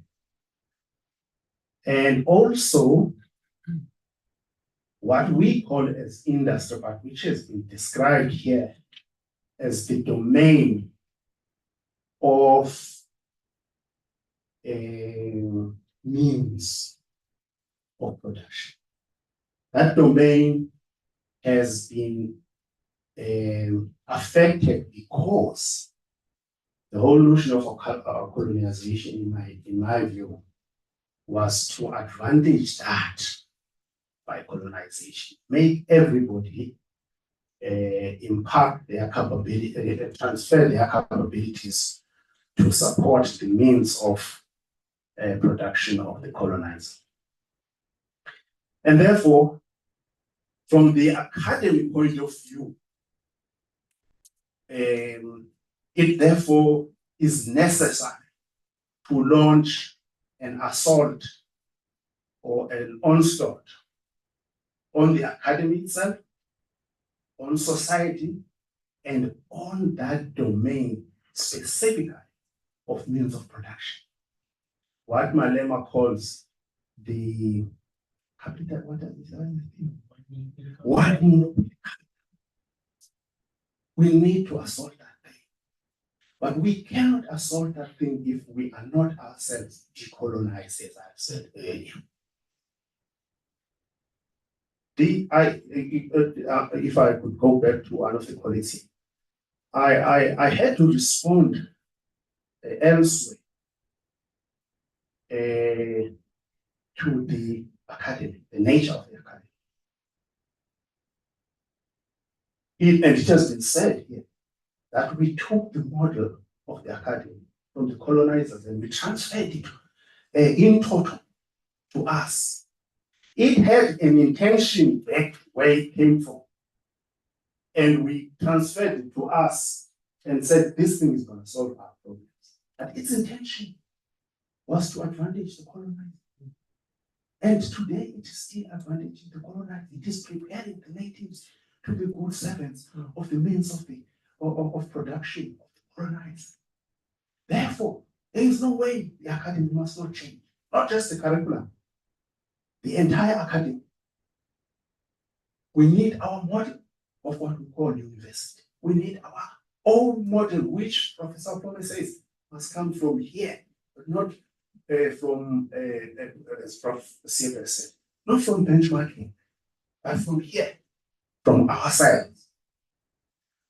I'm therefore saying to this question of to what extent has the University of Zululand been negatively affected and what can be immediate corrective action? Of course it has been impacted because it was designed like that. It was transferred from where it came from so that it comes here, and even the act says it will serve the colonial masters, HDIs in particular. They were meant to serve colonial masters. That's how they have been impacted. Now, one of the fundamental things that Prof. Silver just said now is that we can't take them back. You can't take the university model back to England when we got it from Europe. We've got to deal with it now. We've got to deal with what we have now and make it our own. How then? How do these academics who are not only in HDIs but in the entire higher education sector, but particularly the University of Zululand? First of all, I believe with all my heart that we've got to acknowledge the house leader in us and seek to transform that house leader and say, it's time to start serving the interests of the people who are natives and not the interests of the people who are colonizers. The economies that we have in South Africa and in Africa, they have tremendous resources. But the way we calculate in the academy, the way we formulated the academy is so that we collect the ore and send it to Norway. Some of the African leaders have problematized that. They say, in Kenya, he said, no ore is going to leave my country without being beneficiated. Where is the curriculum for ore beneficiation? This is just a lone example. Where is the curriculum for ore beneficiation so that our iron ore, our gold, our diamonds do not leave until their value is multiplied by us, then they can have them. They buy them for a cent now. Just before I stop, let me give you an example of how this has played out in the past. Those who are chemists will remember we used to have two minerals that South Africa has: rhodium and iridium. We used to call them the evil twins because they look so much alike. You can't separate them. And once they are separated, though, their value shoots up by nearly 10,000. So we used to mine them, send them to Russia. The Russians have the technology of separating them, and they sell it back to the world at 10,000 times the price, including us. One professor in South Africa said, I will make it my life's dream to develop in South Africa the technology for separating rhodium and iridium. That's what. Thank you. Thank you very much, Prof. Songa. Just 2 points I might just like to reaffirm some of the points that you have made. The model of the university. Today we follow largely the Bologna model developed in, I think it's Renaissance Europe. But history, even from Western sources, will tell you that the foundational idea of the university, there are some records that says the first real university was in Fez, in Morocco. And then there are records that also tell us about the university in Timbuktu. Timbuktu was a very powerful in Mali. It still has troves of books, mainly of Islamic civilization, which preceded European civilization in West Africa. So, like I was saying to Dr. Biela yesterday, when we talk about civilizations we can learn from, we need not limit ourselves to even indigenous African civilization and European civilization, Islamic civilization.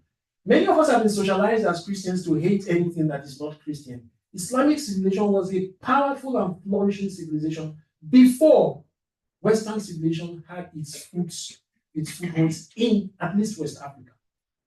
There was the Ajami script. You can Google it, Ajami. That was a written script that was linked to Islamic civilization.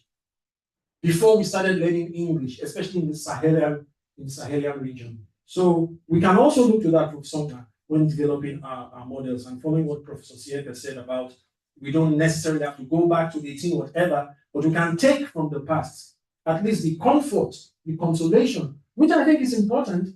It might be, some people might want to dismiss it as sentimental and emotional, but the comfort that we do have a history of innovation in this area, we do have that history. There's also what Prof. Songa has talked about beneficiation, and I want to correlate it with what Professor Sierka said earlier about the coffee is taken from largely East Africa, Ethiopia, Eritrea, and then value added is not done yet. Well, I might concede concede to that argument to some extent, but there is a particular WTO supervised global trade situation that makes it possible for the diamond that is found in Botswana to be sold in London. That makes it possible for the resources that are found in Botswana not to be sold in Pula, but to be traded in dollars and pounds. There's a particular international trade system that is responsible. I don't think we can put all the fault at the foot of the Africans to say you don't do anything, that's why you don't make money. It's the same with chocolate. Chocolate, the bulk of the world's chocolate is found in West Africa, in Ghana, the Ivory Coast, and Nigeria. But the people who make money from chocolate are in Belgium and in Switzerland. So we must also look at the international arrangements that make that possible. You want to buy from them, you pay in their currency. They want to buy for you, they pay in their currency. What economists call the exaggerated privilege of the dollar. So I think that is also something we need to also look at. But yeah, we can also consider the fact that Africans can also enhance their abilities to add value in the process of things. We are going to Prof. Buda. You may want to comment on this in this train of thought. You may also want to introduce the thoughts that you have crafted in advance. Colleagues, we have a little bit of time for this. I want to appeal to the Dean, to appeal to some of the other colleagues, especially those who may identify themselves as the younger colleagues, that will be very happy to hear their interventions and their questions and their contributions as well as the conversation proceeds. Thank you, Program Director. And I took note of the invitation to quarrel. So I'm come prepared. But before I start my quarrels, I want to thank Professor Sierka for the points he made, particularly related around vacuums, the vacuums that we have in terms of theories and ideas. I think that was a challenge, posed to us as scientists, and I think that's one we're going to take up. Then now comes the quarrels. So from yesterday's discussions and what we've talked about today. And particularly now coming from the Faculty of Science perspective. And when I was listening to yesterday's and today's discussion, and I agree with us having to free our minds, essentially unlearn and relearn, because we all have sciences largely westernized education background. But I agree with the need to free ourselves from the shackles that it imposes on us. And I think myself, one of the things I realized is that you don't realize how deeply enmeshed you are in the systems of thought. You take it for granted that that's how it's been and that's how it will always be. And then you become part of the system that really regurgitates this. And then you subject your students to the same kind of educational system that you were subjected to without any critical thought about whether it should remain the way it was. So I do appreciate that. There's a bit of a contradiction, I think, in the practical manifestation of these ideas, in particular as it relates to the Faculty of Science, Agriculture, and Engineering. And one of those the areas where the practical manifestation, finds some relevance is in the infrastructure that scientists require for teaching and research. And the university's vision is to be an authentic African university. And so on the one hand, that sounds very good on paper. On the other hand, what are the realities that we subject our students to and ourselves to? When I come to work, from one day to the next, I don't know whether the building I'm based in will have water. There was a period of time, my colleagues will know the building I'm based in. There was a period of time where we were surprised to have water. That's how bad it was. It was no longer a surprise not to have water. We were surprised when the water started flowing from the taps on a particular day. Our students, I go into a class, and during load shedding, thank goodness that seems to have subsided. Go into a class, the power's cut in the middle of the lecture. The room is dark. I can't even see my hand in front of my face because that lecture venue doesn't have a window. Okay? You think of the amount of time, productive time, that is lost because of infrastructure deficits. And Prof. Siepe talked about the concept of a deficit. And Maslow's hierarchy of needs came out yesterday because of Newton didn't have the need to eat the apple. His basic needs were met, so he could ponder on the phenomenon that caused the apple to fall on his head. Right? We're not in that situation. Our basic needs are not met in the faculty. The infrastructure, the laboratories, we've widened access, but I can tell you I'm a product of the university. I started here as a first year student in 2002. Wow. Right? And I still remember the then DVC, I won't name the person. Then during our orientation in 2002, he promised that students, you've come to the University of Zulu at the right time. You can look forward to a new student center. It's 2024. I'm still looking forward to that. It's 22 years. And so there's this historical deficit that doesn't seem to be going anywhere. It seems to be getting more. And so for me, there's a disconnect between what we say we want to do and what is happening on the ground, and the prospects for that changing positively in the future. So that's my first quarrel. Second quarrel. Prof. Siepe raised the point about disrupting the status quo. I'm paraphrasing from that, but that was essentially the point she was making. And I started thinking about the incentives that UniZulu, the incentives that we have in place for ourselves. Do we really have incentives in place through the promotions criteria, through the performance management? Do we really have incentives in place that are guiding us towards going that route of wanting to disrupt the status quo? And I don't think so. I recall promotions criteria. You've got to publish in those high impact factor journals where the Europeans and Americans are publishing, because and you've got to cite them in the hope that they cite you so that your impact factor rises. Right? You can't become I think there's a criteria that says you need to have an impact factor of 5 or a minimum of 5 to be promoted to a certain level or so. But that concept of impact factor, we're privileging that. And we're telling someone, you need to reach an impact factor of X to be considered for promotion to associate professor or senior, whatever the level is. So we don't even have the incentives in place to take us where we want to go. I think that's something we need to revisit. We have a fantastic strategic plan. I don't think the incentives that are in place are aligned to the vision that we have for ourselves. Thank you very much. Do you want to come next? I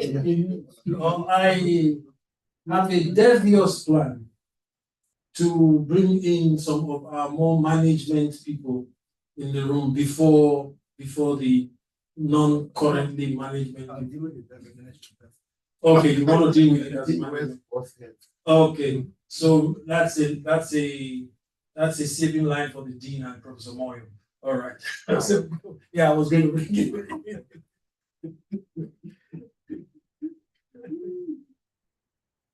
So sorry, before you go, bro. Let it be on record that I fully agree with Professor Munda that we have to walk and talk if we want people to be convinced. That's my interpretation of what you are saying. Yeah. Well, there's actually no contradiction in what we're doing and what has been raised. But I'd like to take it to a different level, which is a bit higher than the present challenges. And I could do no better than to state what Bernard Shaw said. And he says, I quote, "Some people see things as they are and ask why. And it's I dream of things that never were. I dream of things that never were and ask why not." So we need to, you are not going to achieve anything without a dream. You know, when Martin Luther King talked about the future that would ultimately lead to the first Black president, when he dreamt, and you should read the speech, I have a dream. He was dreaming of things that don't exist at that point in time. But he had a vision that this is where we're supposed to go. And what we're trying to do here is to sell that vision that is actually different. But also to indicate that some of the problems that we have are simply a case of lack of imagination. It's also a case of lack of confidence that those of us who are products of a apartheid system lack. We are products of that system that makes us not to be able to solve the issues that are easily solvable. When I was here, I had to deal with the issue of water. The first year, there'll be water, and then there'll be no water. And maybe those of us who were in that position were better off because somehow, you know, those who were in power are able to use that power to leverage themselves so that they don't. But then I asked the question when I I called all the people in the infrastructure, and I called the veteran, he's there. And I said to these guys, I don't get it. We have this problem almost every month, and we don't seem to be addressing it. Then they said to me, the engineers, because it did not make sense for me, being at university, that this cannot be resolved.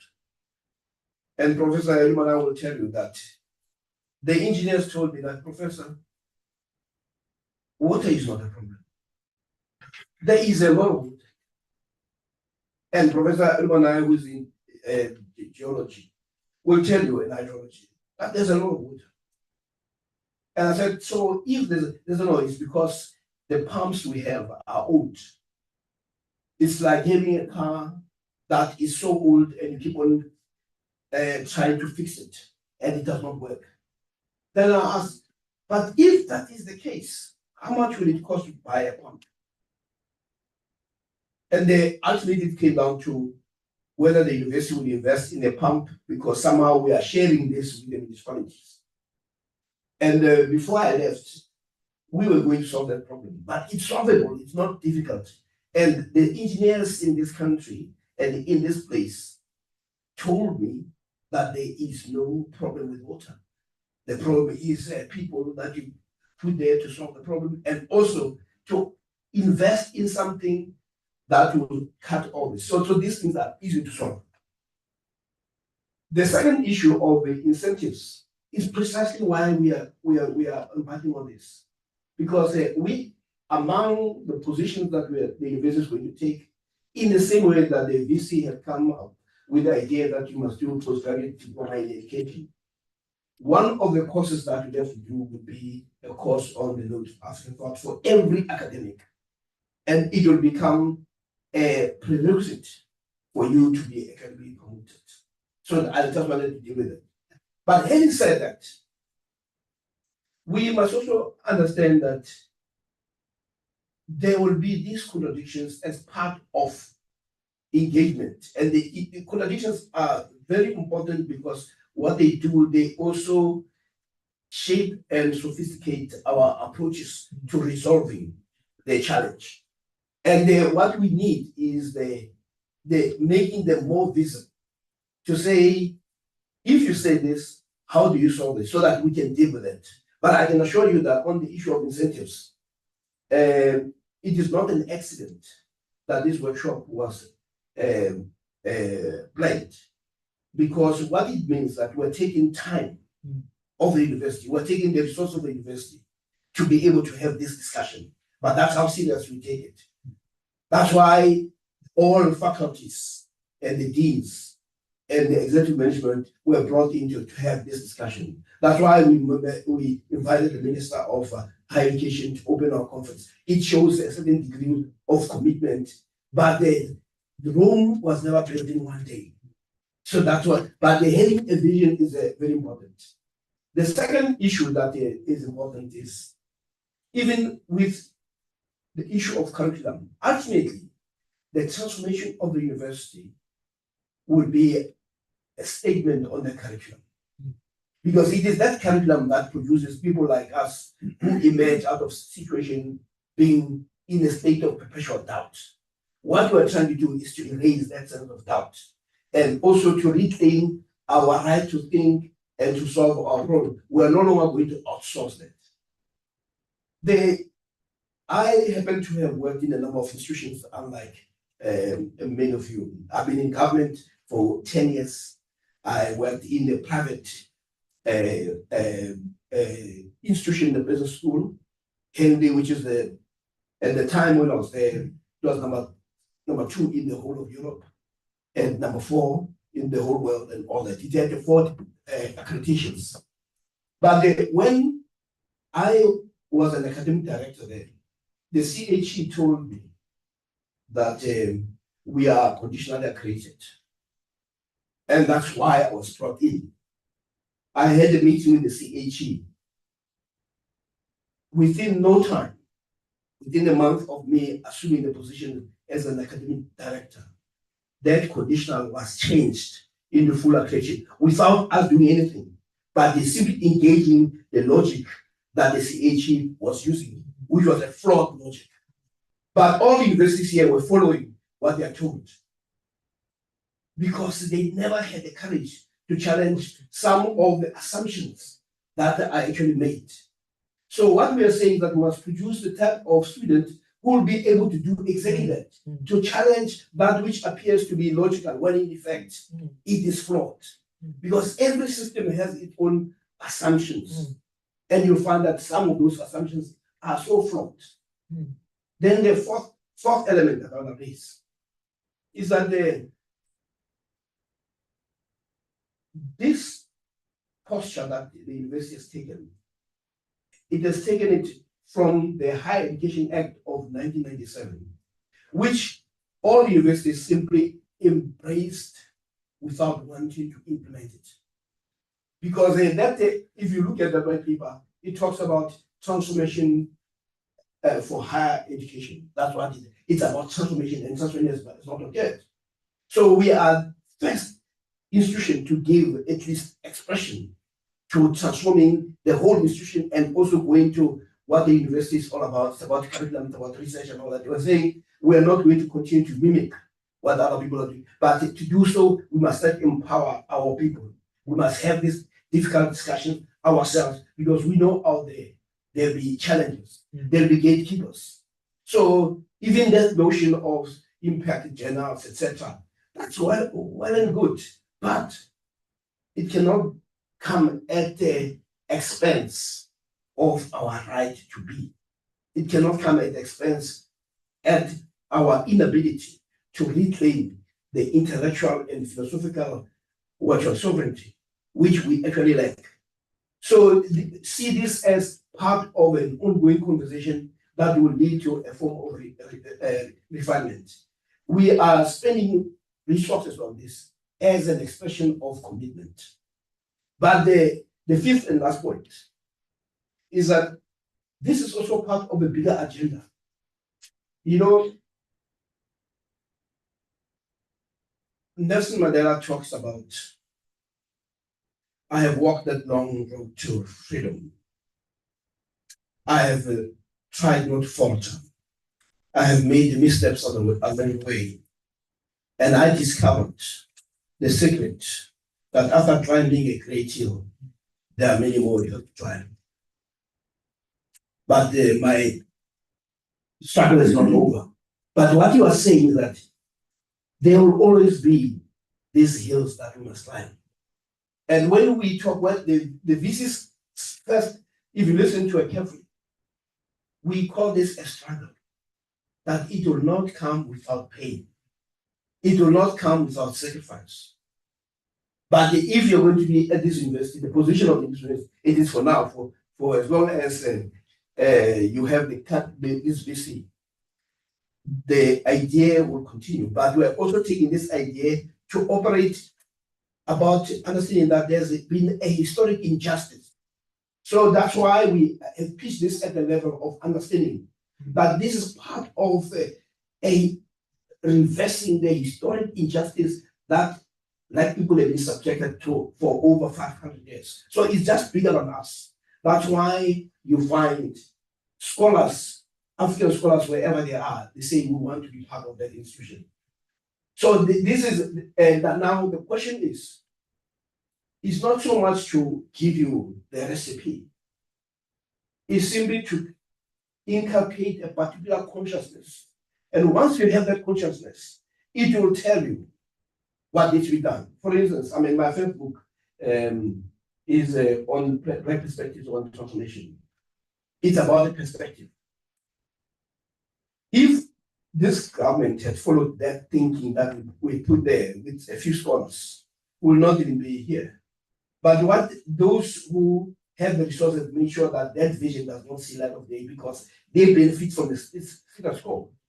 So the issue is, we know in time that for as long as injustice remains, the struggle for justice will also continue. And we are lucky that we have one institution in the continent that has said it's about time. I mean, the concept of the creating an African university goes as far back as 1972, when the guys in Nigeria, Yusuf, the book is available in the library, when they talked about this, but they never were able to do so because ultimately it became something that became a passion of individuals. And we did it differently. We started to say, let it be part of the strategic plan, so that for the next 75 years, we invest in that. And secondly, is that it must be taken from strategic plan to executive management. From executive management, it must go to the faculties. And the faculty must take it to the departments and to the classroom. That's how you actually transform systems. So it may not, if we left it to be up, bottom up, it will take us longer because people will be talking about the shortages. But at the moment, the Vice Chancellor and Council are willing to put money where the mouth is to say we will make this happen. And later this year, like I said yesterday, we are going to have another international conference where we are actually bringing scholars like-minded from some of the also universities that are engaged in this exercise of addressing the historic justice. The issue of consciousness is very important, and you can understand it from Pan-Africanism. You can understand it from Black consciousness philosophy. That once you have that understanding, that perspective, that philosophy, it helps you to ask different questions. You know, if for those of us who are from a BC background, when people present us with a policy and they say it will be efficient, we ask a simple question: where is the Black person in that?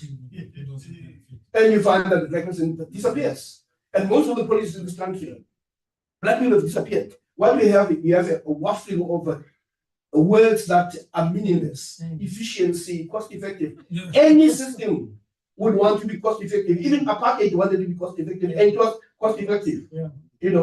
But this is what we put. But that is putting words that undermine the very transformation. So what we are saying is that we are trying to create a consciousness that will make you to answer questions that speaks to your own agenda, in the same way that all people in the world who have developed have asked those kinds of questions. The Japanese have done so. The Germans have done so. Only the Africans seem to like that. So that is what this is about. Creating consciousness is not about prescribing, but once we have a consciousness, that consciousness will drive you in the same way that colonialism drives you to always be happy to be in other people's past, and or being in the back of the room, as long as you are there. You don't do what Professor Moyo does, always sitting in front.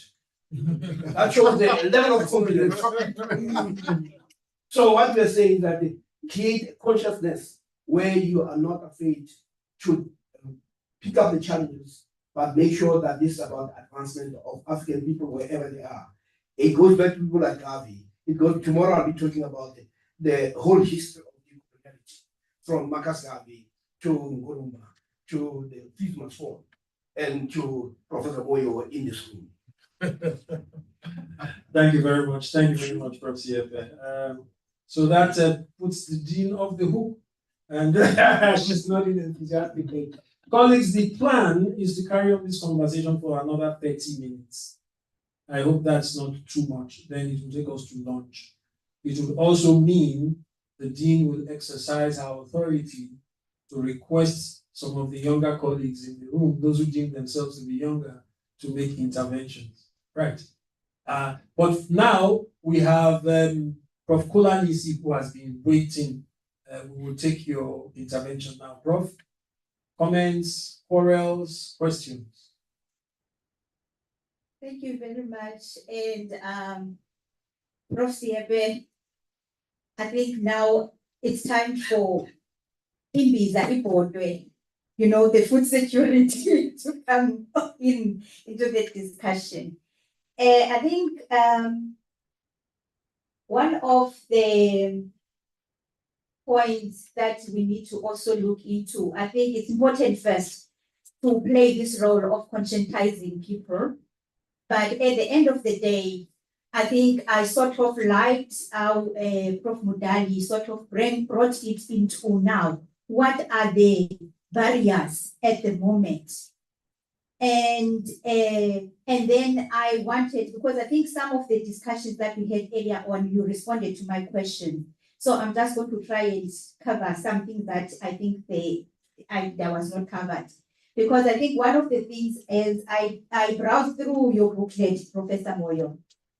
I think for me, it was more about throwing back to you this question to say, okay, we want to find ourselves somewhere and we want to transform the system.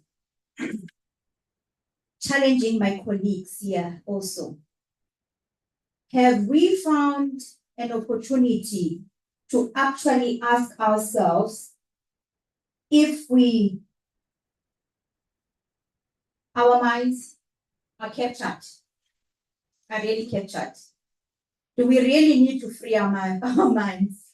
Because maybe that could be another point of contestation. Do we know, are we all working together saying there's something that needs to be changed, especially in our faculty? Have we pointed out exactly what is it that needs to be changed so that we can be able to say, this is where we're starting off, and then this is how we are going to be moving forward? So that we can be able to come up with a context-based system that is actually going to be working for us, so that we can be that unique university, because I believe that the university has taken a very brave position to actually champion to be the node for African thought. That is something that is very important. But I think Prof. Siepe yesterday, one of the questions he asked was, why are we not yet maybe recognized there as the producers of the cutting edge innovation?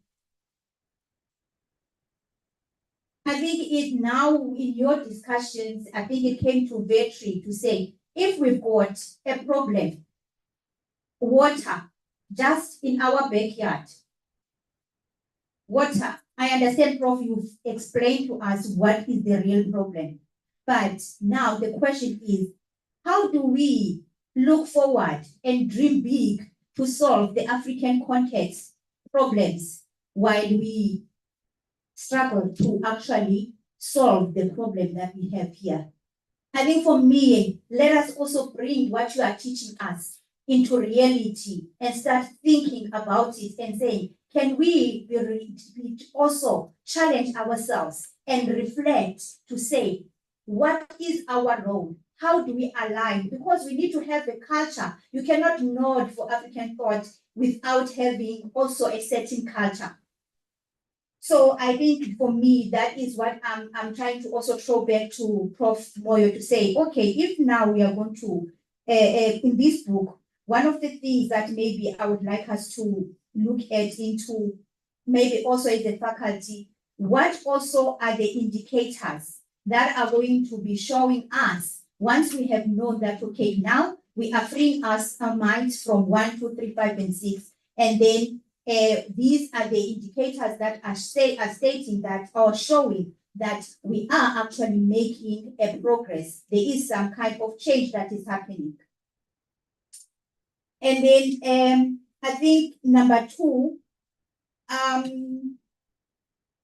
Professor Sonia, you said we are one of the HBRs and we are serving the master.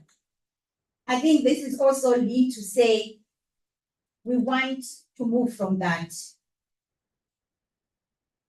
Let us also, I think for me, I'm in that generation, Prof, that was also experienced, you know, the packaged, how do I put it? But this package is like, that is actually engraving this serving the master through education, religion, and then also the political sphere, where you knew your place. For example, when I was studying, at Northwest University. 5 o'clock when the stores are closed, no black person really you'll find around the street. Everybody goes to the township because that was the dedication. Everybody. So this is how this marginalization, exclusion, the reduction of taking power and reducing that confidence is taken from people, because that time is not for black people. That was around 2004 when I was doing my master's. 2004. It's not that far because it was post even the apartheid. So I'm just saying that now I am here, I am lecturing. I've been groomed into understanding things from that perspective. Hence, I'm saying, have we been truthful to ourselves to say, are we free? Do we need to be freed as a starting point? And then the last one is, because I think you've spoken about it a lot, because I was thinking about that we are moving this side and then I see an oncoming traffic, meaning that when we are talking about us being freed and changing the mindset, yes, we need to move with our students forward, with the government. Prof, you've mentioned nicely, Prof Siepe, that you've made changes, because you had an understanding, you had an agenda, and you were able to actually now be positioned. When you get to the position, you change that, you had the courage. Some of people, they don't have the courage and the confidence to change the status quo. So how do we also now take along the government so that when we are working together? So students, the government, as you said yesterday, that you and Prof Moyo, you are also thinking of the short course. That short course, how do we now be working to the same path with everybody so that our coffees, our minerals, our food is not taken and then be brought back? Even our ideas, they're not taken and then be brought, because I think now, like for example, with us, what is actually now happening, the trend is that we talk about indigenous food. Everybody now is interested in that indigenous food. And how do we get to be protected so that our knowledge does not go away, be taken? Because when people were busy exploiting their resources, we were busy using our indigenous knowledge to preserve our food and our resources. And the concept of sustainability is not new. Our people have practiced it. But we lack the systems of actually that confidence that Prof has been talking about, that courage. And those are soft now. Let's look at the soft skills. How do we now set systems that are going to be now instilling that culture into the future? And I don't know if they're interested in history, because for them, they're looking into the future. But I think that is something that we need to be looking into, like the young academics here. Do they also feel that we need to be freed? Are we captured? And then maybe the last one to Prof Mudali. Prof Mudali, how can we infuse this transformation moving forward with maybe technology? Because I think the future, we cannot look back. We've seen now that things are changing. But now, how can we take opportunity of technology to serve our peoples as Africans? Okay, thank you very much, Prof. Kolan. You see, we have at least 20 minutes. Prof. Mudali, you just start. You will respond to the question, the last part of it. Of course, there were questions directed to Prof. Moyo as well. And we have points raised about Prof. Suma's contribution. And I'm sure there was also a very direct question to Prof. Siepe. So let's just start like that. But I want Prof. Siepe to come last. Yes. After this, we will go back to Professor Ndimande. You are still there with us. We didn't forget you. And we hope we'll get at least one or two more interventions in the room. We have scope to accommodate more interventions, except the colleagues want to save them for later. Remember that after lunch, our program is going to be very fully interactive as well. Prof. Mudad, over to you. Chair, thank you. Prof. Nisi for that question. Yeah, so I'll deal with the technology and how we could potentially use that to advance a transformation agenda, particularly in our faculty. I think the part that would be most effective would be curriculum. So I'll start there, and then if I have time, I can move forward. But I think this is also a question that's been on the mind of DHET as well, because I was fortunate enough to be on a DHET panel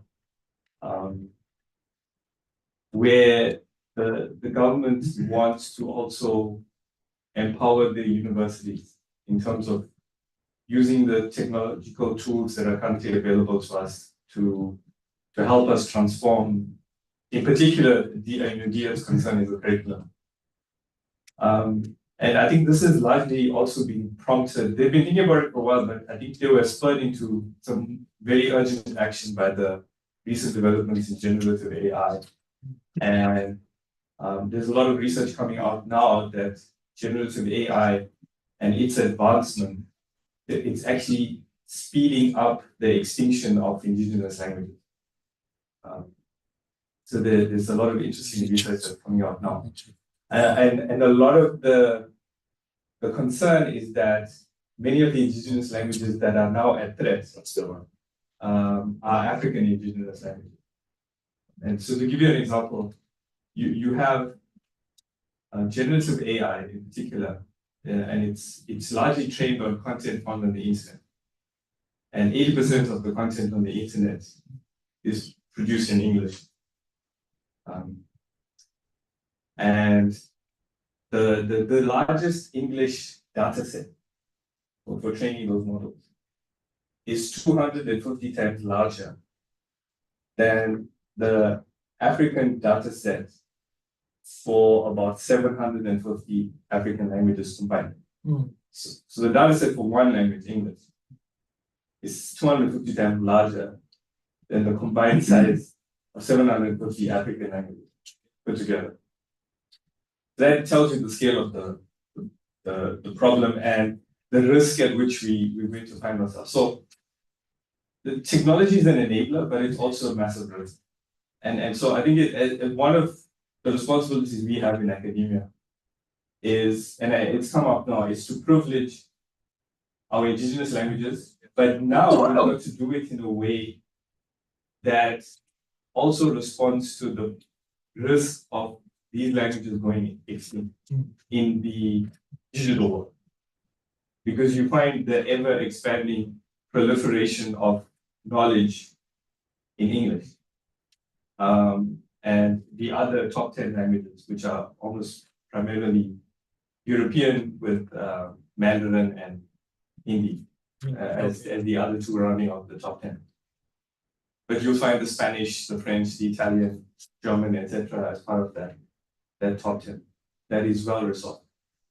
So we have a responsibility that when we're talking about generating new knowledge, we've got to do it in our indigenous languages, and we've got to create these data sets that technologists on the continent can tap into to create the tools, the language tools, digital language tools that we can then use to take our education efforts further.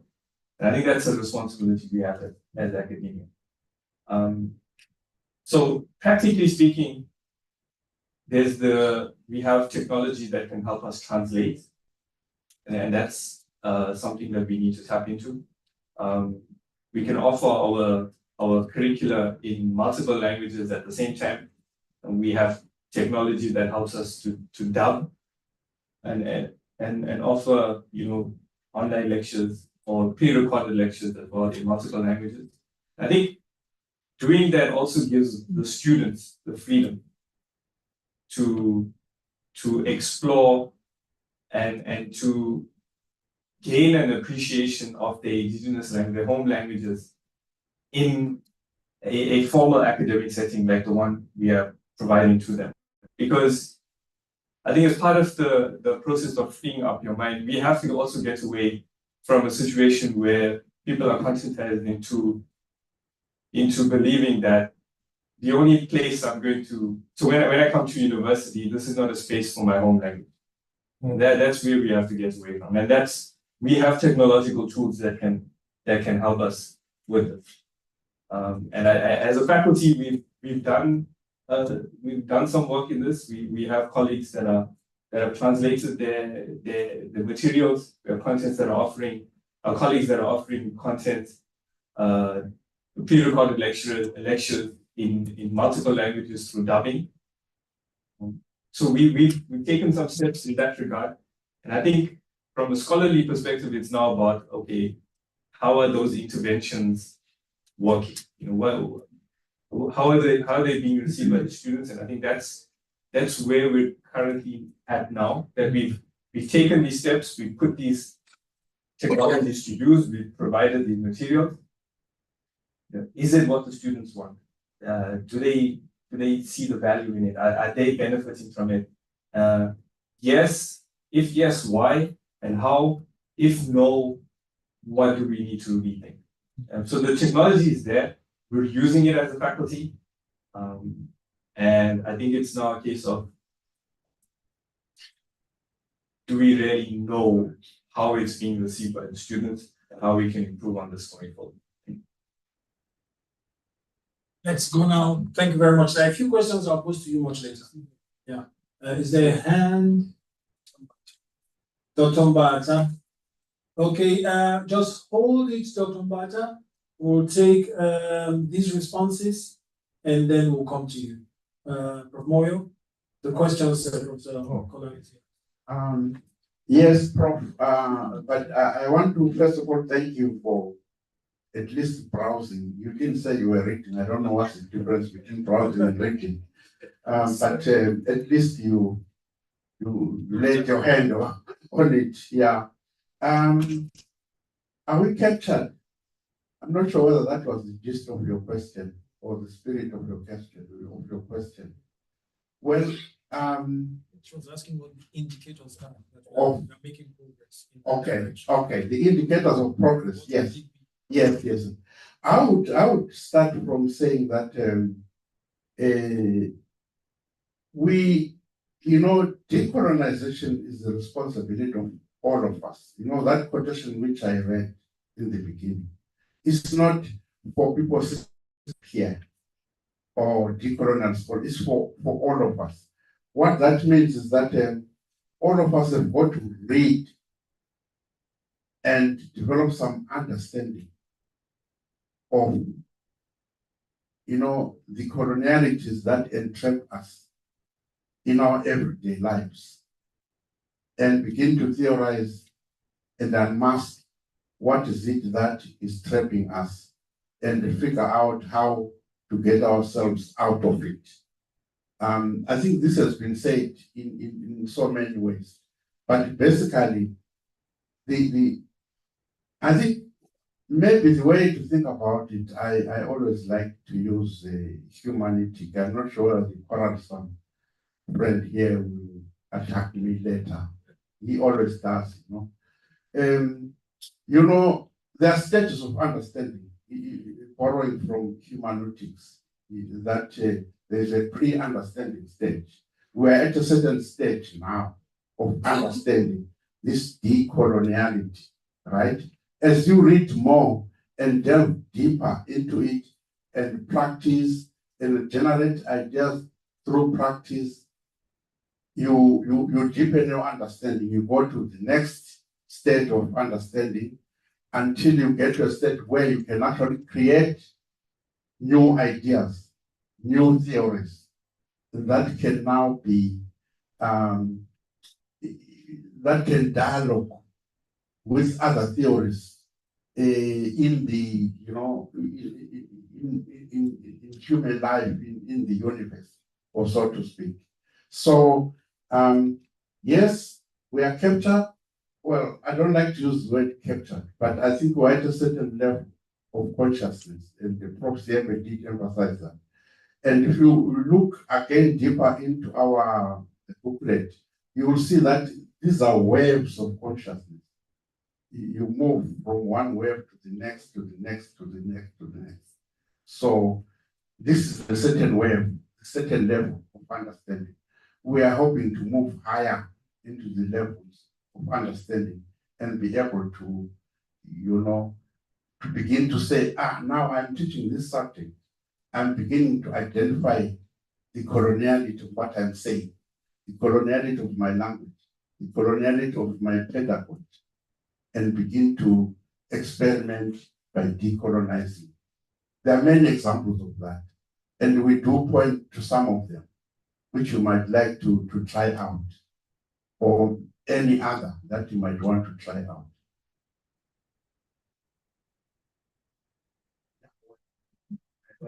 I miss teaching, but let me.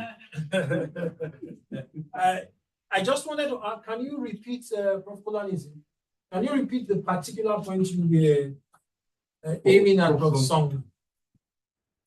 Just to help us.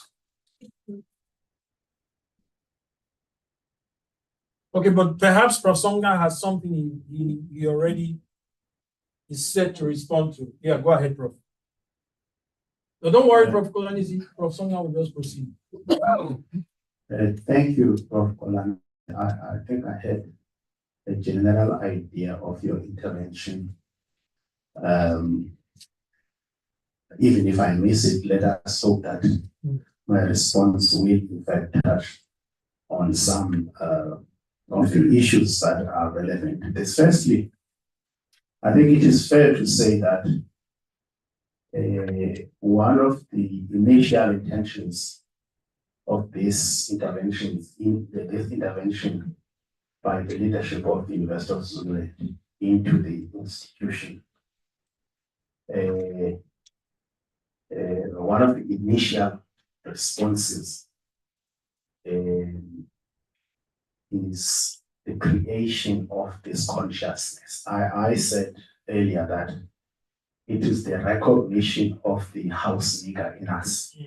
It is the recognition of, I know Prof. Moyo, you don't like this term, but the capturedness. We are captured. If we recognize that, and we will then act from consciousness. These are the responses of people like Steve Biko. They did not respond mechanically. These are responses, the responses of people like Professor Sie, but they're not responding mechanically.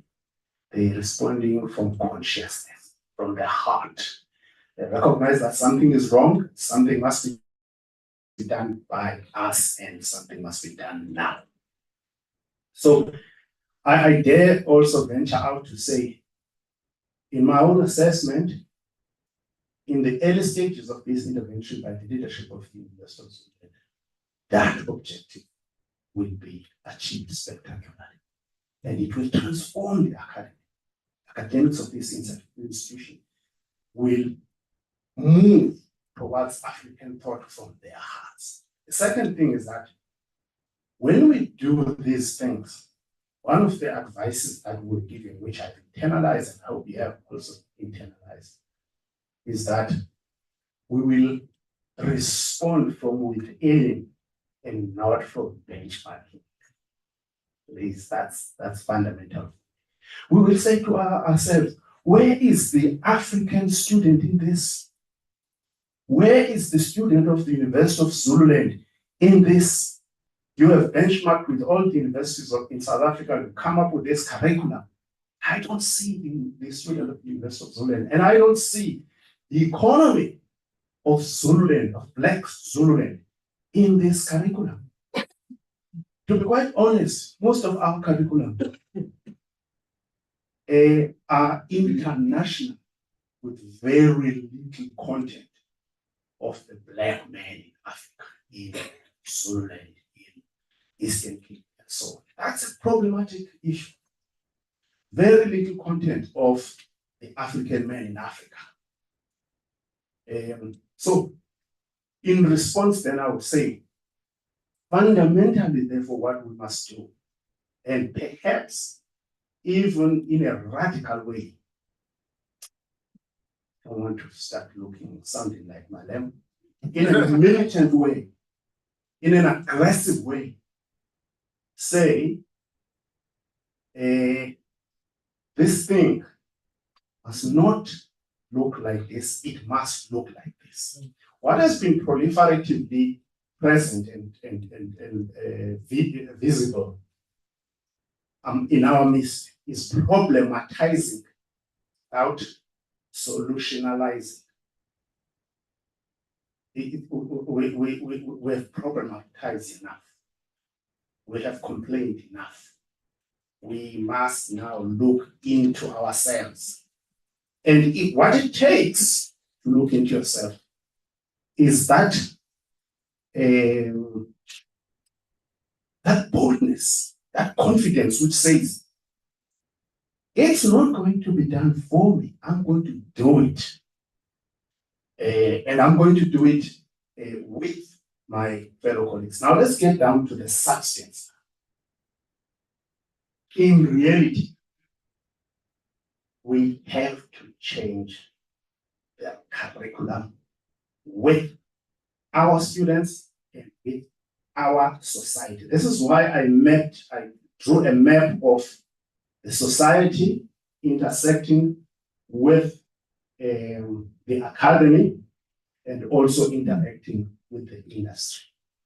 We can do these things here and radicalize the curriculum and get students out into an industry that will reject them. That sector of means of production that will say, what are these students talking about? So we've got to be interacting with the industry, because the industry now is serving the colonial master. And the industry therefore must recognize that also. Society also is very highly conscientized to the colonial master. Prof. has demonstrated that to us. People see themselves in a very strange way as, this notion that you are educated. When the black man is educated, he's taken away from his community. He's no longer a black man. He's a Europeanized man. Our society also must be interacted by this initiative. Therefore, there's no running away from recalculation. Recalculators, as you know, and the room is full of them. You do not recalculate without industry. You do not recalculate without the society. You do not recalculate without academics. You do not recalculate without students. Thank you so much, Prof. So many points there that we could elaborate on. I want to request humbly to Professor Ndimande and Professor Mbata online, if they accept that we roll over their interventions into the next session after lunch. I think they are very important interventions, but I wouldn't want us to rush over them. Would you accept that, Dr. Mbata? No problem. Okay. No problem. Thank you very much, Professor Ndimande. I'm good. I'm good. We can do that. Oh, perfect. Thank you. I'll now hand over to Professor Siepe for the final intervention in this round. Did we have the one or two colleagues in the room? Dean? Not yet. Okay. There is one in the room, which we are marking you down for after lunch. That's the meaning, because we've spoken to the colleagues online. So, yeah. Prof, just identify them during lunch so that after lunch we start with the other colleagues. Okay. So that we do not get too saturated, we take a final comment for this part of the engagement from Prof. Siepe. You will be lucky, I promise you that. We will be lucky. In 1962, the President of the United States, J.F. Kennedy, addressing his countrymen and women, said the following: we choose to go to the moon. We choose to go to the moon in this decade and do other things, not because they are easy, but because they are hard. Because that goal will serve to organize and measure the best of our energies and skills. Because that challenge is one we are willing to accept, one we are unwilling to postpone.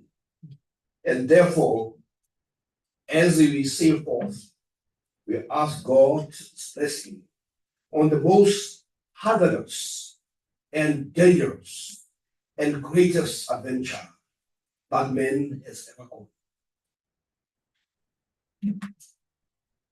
You need to put yourself in 1962 when no other aircraft has actually gone beyond what we know as we travel normally. But it says we choose to go to the moon, not because it is easy, but because it is hard. But what it says, it will test our greatest, our energies will be organized to the greatest adventure man has ever known. This is the spirit with which, when you think seriously about your future, you take it because it is hard, because there are these other potholes that you must deal with. Closer to home, in 2012, I happened to be in Bloemfontein at the 100th celebration of the ANC's existence. And Professor Yoweri Museveni talked about a meeting that they had in the early 60s in Tanzania. There were only a few Africans, about 25. And Africa, the whole continent except Ghana, was still colonized. And those men and women said, particularly men, will free Africa in our lifetime. And when Charles Harrison came to bury Oliver Tambo, he gave us a sense of what it meant. As he said, "Oh, my captain, rise up, my captain." For you, the Whitman's poem. But he says, these are men who were to cross the rivers that were crocodile infested for this country to be free. And by 1994, the ANC had established almost offices in every capital city of the world. The mission was so huge, but men were willing to go the extra mile on the most hazardous, because that was very hazardous. If you hear the stories that guys would go in, and some of the guys could not swim. And when the crocodiles came, one of them said, "Guys, I'm going towards the crocodiles because I can't swim, so that you guys can be safe." That's how people who had the determination were willing to go. We're not asking you to die. We're asking you to do a simple thing: read, and be part of the people that will liberate Africans from the intellectual bondage that continues to keep Africa as a place that anybody can go and destroy. That's what this is all about. It's much bigger than us simply sitting in here.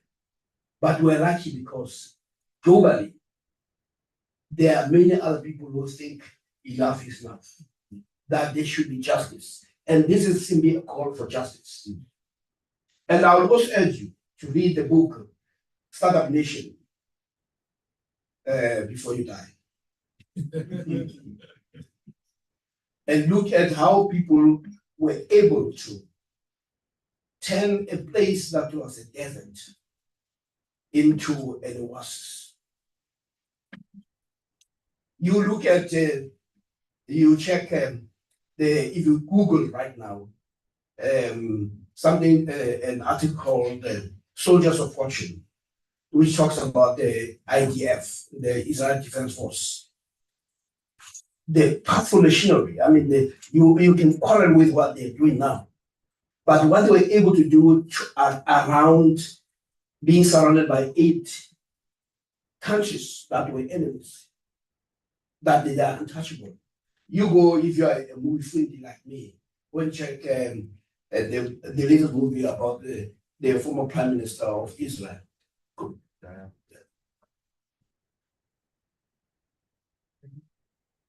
No, the Prime Minister who was able to fight off Egypt.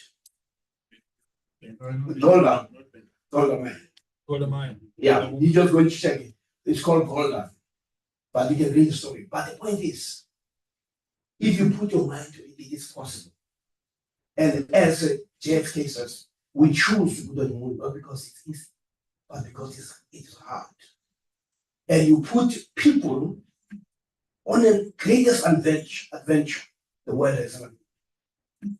And 10 years later, a man walked on the moon. But I'm not asking you to die to be president. We are asking you to read. Thank you very much. Colleagues, let's put our hands together for our panelists.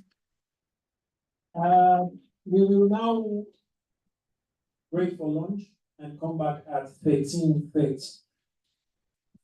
And it will be more interaction. We'll continue. We'll begin with the colleagues online, Professor Ndimande, Dr. Bata, and the colleagues in the room. Thank you very much. Mr. Twala, please, we now need to update the notice.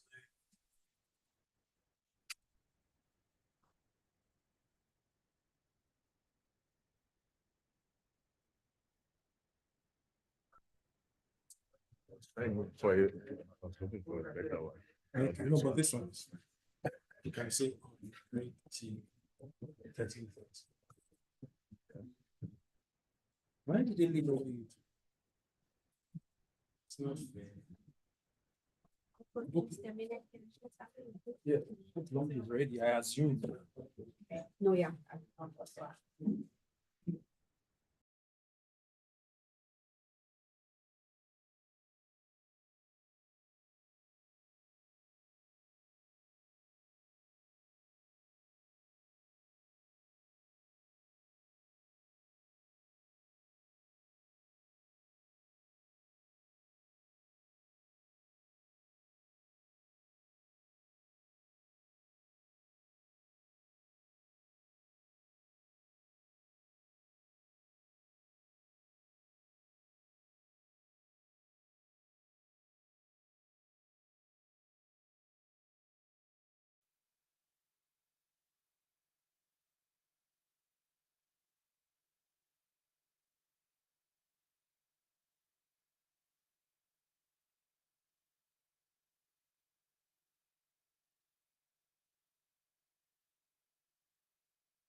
Also recording.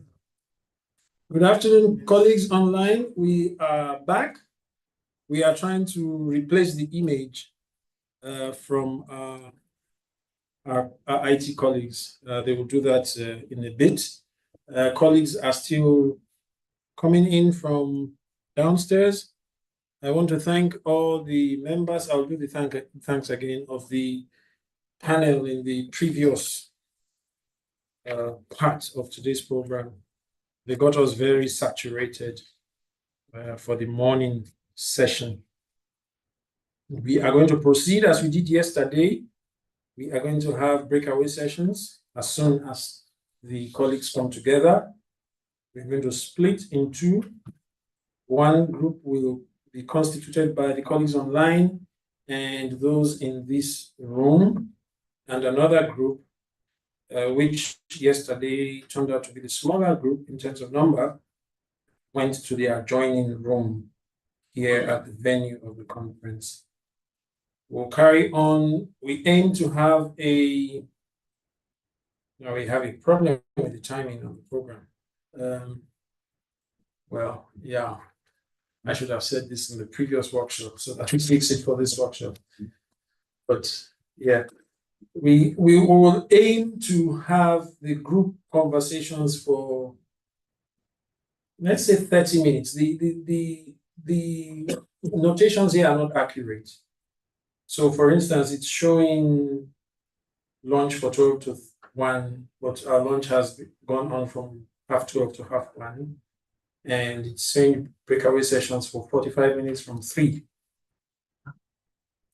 Yes, but our closure, there's also a bit of a problem with the closure. So colleagues, please, we now propose to take our conversations from 13:45, giving a little room for the colleagues to arrive. From 13:45 until 30 minutes will take up to 14:15. Perhaps we could do the group discussions from 13:45. Got a dead pen. 1 second, please.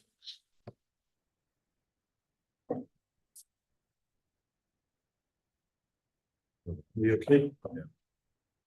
So if we have the group discussions from 13:45 until 14:15, that would be 30 minutes. It's not a very generous provision in terms of time, but we could then reconvene, we could then gather here at 14:20, giving the colleagues 5 minutes to cross from that room here, and then take the feedback and summaries until 1500. Is that fine?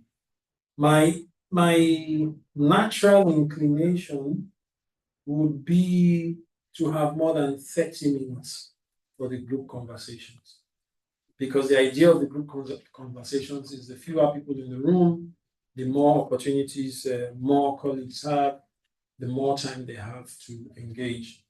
So if you agree with me, we could do the group conversations from 13:45 until 14:30.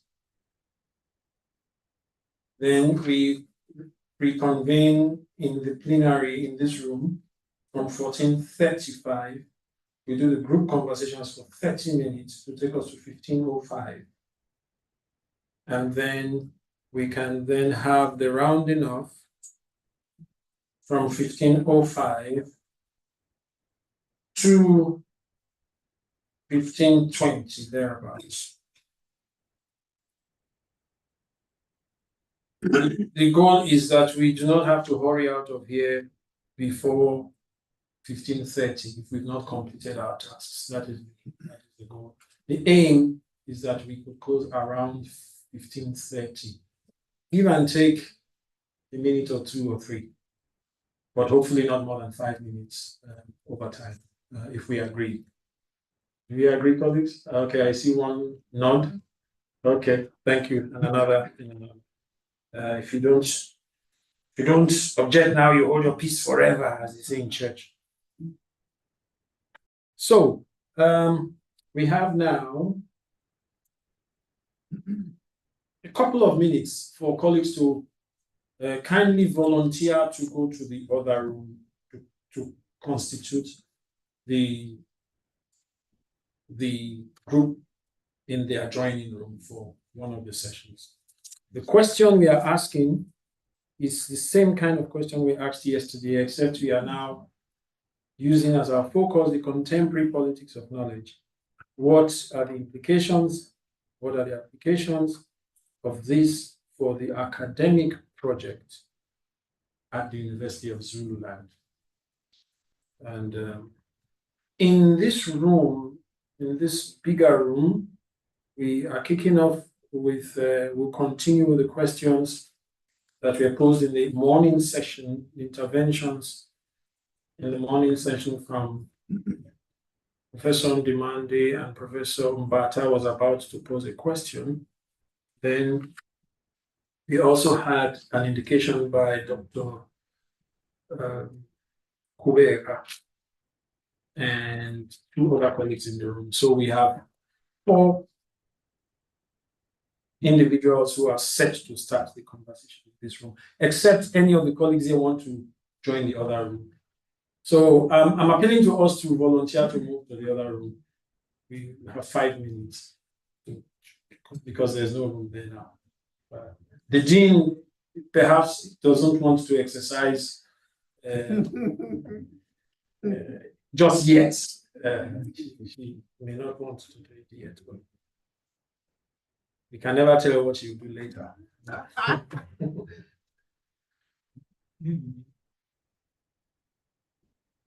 So today nobody wants to go to the other room. Yeah, we need people to go there. Now, Prof. Mudali is leading. Prof. Mudali is leading the excellent. His 2nd mechanized battalion. Okay. Bro, you have another room online. No, that room is part of this room. It's an annex of this room. Oh, not an annex. An annex is a demeaning term. It's part of this room. It's part and parcel of this room. Wow. That's over mobilization.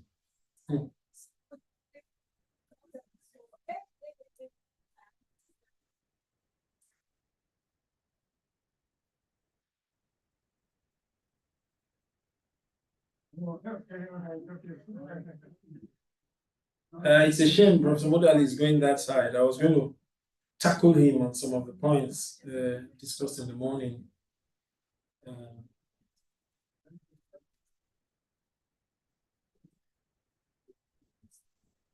Professor Song challenged us to identify the house nigger in us. And I was reminded when I first came to South Africa, I grew up with parents who are teachers who learned colonial education and old school. Now I teach English. My parents in particular, my father taught English a bit. He introduced me actually to African literature. But my mother in particular, you know, she learned the accents, the pronunciation, and when we were in school, I and my elder brother, once the principal harassed us, it was a big school. He harassed us, yeah. She said, is that your mother? We said, yes. Your mother speaks very good English. And then we walked around, I speak very good English. And, for many years, it was like a feather to a cap for me. I felt proud. But I'm eternally grateful for when I came to South Africa at a very mature age. And then at first also there were some people who speak very good English. And let me say, Prof. Songa, that it didn't take too long to find the nigger, the house nigger that, I'm the one they phrase.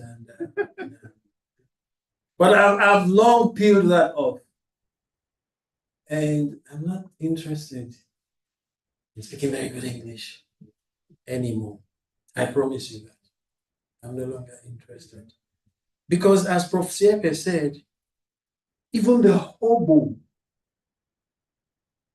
in Victoria Park in London, who is going to be more English. With all the associate professor I am in the Department of English, that hobo in London is far more English than I am. I will never be like that. I will never be as English as that person. So when I speak this English, it's force of habit I cannot change. It's not necessarily as a mark of pride. So, but you encourage us to look for the house nigger in us as a crucial first step. I think Professor Kolanisi also mentioned it as a crucial first step to making progress. From Prof. Siepe's last presentation, I got very impressed. This is from a linguistic perspective. I'm very interested. The African Thought Project, the Decolonization Project, one of its key objectives is the development and the evolution of what is termed grammars of change. Languages of change, because language is heavily implicated, not just in the use of non-indigenous languages, but in certain words in that language. And as Prof. Moyo has observed, I try to be very careful with my choice of words. I try to be very intentional and deliberate with my choice of words. So Prof. Siepe was talking about, he was using the words logic and assumptions interchangeably. So he was talking about we are socialized. These paradigms, these notions of knowledge, notions of discipline that we got from the Vice Chancellor's address and all of that, they are founded upon certain assumptions, certain logics. So what clicked for me before we went on break was the fact that logics are also assumptions. But when presented as logic, they assume in our minds the status of fact, the status of permanence, the status of orthodoxy, of immutability. This can't be changed. This is the correct position. Whereas they are actually assumptions. And if you remember what Professor Gacta said yesterday, especially in regard to mathematics, which is the discipline that presents itself so much as a factual, everything is as is. These ideas, these concepts, at least part of them, perhaps up to 50% of them, perhaps up to 75% of them, come from and exist in the domain of the imagination. They are not empirical. They exist in the domain of the imagination, which is linked to specific cultural contexts. So that clicked for me as Prof. Siepe was speaking earlier, that we need to understand logics as assumptions. They are propositions. They are not certainties. And if you operate from that point of view, that the received knowledge is a set of propositions which carry a lot of uncertainties, then we find scope for contributing to the received knowledge, the existing knowledge, rather than taking the received knowledge as is and regurgitating it and repeating it and replicating it to the students to whom who have been entrusted to us. I found that interesting, and it's something I'm going to think about. But it's now 1 minute before 13:45. I think we are ready to proceed. What I've forgotten to do is to ask for a volunteer to facilitate this session, and a volunteer as rapporteur. And the dean is already looking around. She's going to help you volunteer. Prof. Ntuli, I think you are safe. And Prof. Not so innocent. Okay, Prof. Innocent Moyo. Okay, I withdraw that as keys. We meet in several corners. I don't want to face something when you are not here. So we need a facilitator, we need a rapporteur.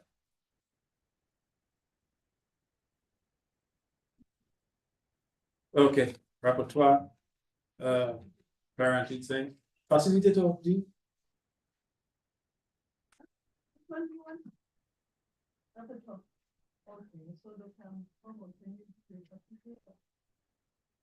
What do I do if I'm You come here and then you just guide the conversation. Yeah. I read a novel of a general in the German army. Please come forward. Whose wife goes around the other generals and gives them suggestions, which they take as orders because she's the wife of the general. Yeah. So I like the way the dean asks the question as if you are free to say no. Just yeah, please. I mean, once I was somewhere and my dean phoned me. I was going to address some students, and because of the sound of my voice, he said, "Are you busy?" I said, "No, sir, I'm not busy." And then I came back and told them. He said, "You said you are not busy." I said, "Who tells his dean that he's busy?" How? You don't do that. The best thing you do, you negotiate with him. Say, "Okay, sir, you want it in 30 minutes? Let me try and do it in 2 hours." He said, "That's fine, that's fine." Then you do it in 2 hours' time. So our question is, what are the implications and applications of the contemporary politics of knowledge? I beg your pardon, I'm reading the wrong question. Contemporary politics of knowledge, yes, is the same, for the academic project at the University of Zululand. As we established, we already have leading interventions. One of them came to me via email from our faculty. I think that's why he sent it via email. So he was saying the logic around disciplines is correct. He has no argument with that. But he's reminding us that our current situation entraps us, especially if you're going to apply for NRF rating. You have to apply within a specific discipline. Yeah, but that's a fact we have to know. Please come forward then. So we have 2 questions online. I think we want to start with them. And then we have at least 2 interventions here. Thank you. Welcome. Thank you so much. Good afternoon, colleagues. I'm a little bit on the short side, so I'm going to try and get this to my level. Right. What you said, we've got 2 questions online. Already, yeah. They started from Zone Demanding and then Dr. Mbata. Okay, that means I am looking at the screen the wrong way then. No, they will speak, yeah. Okay. We'll just invite them to speak. Okay, good afternoon, colleagues online. So we are ready to get started.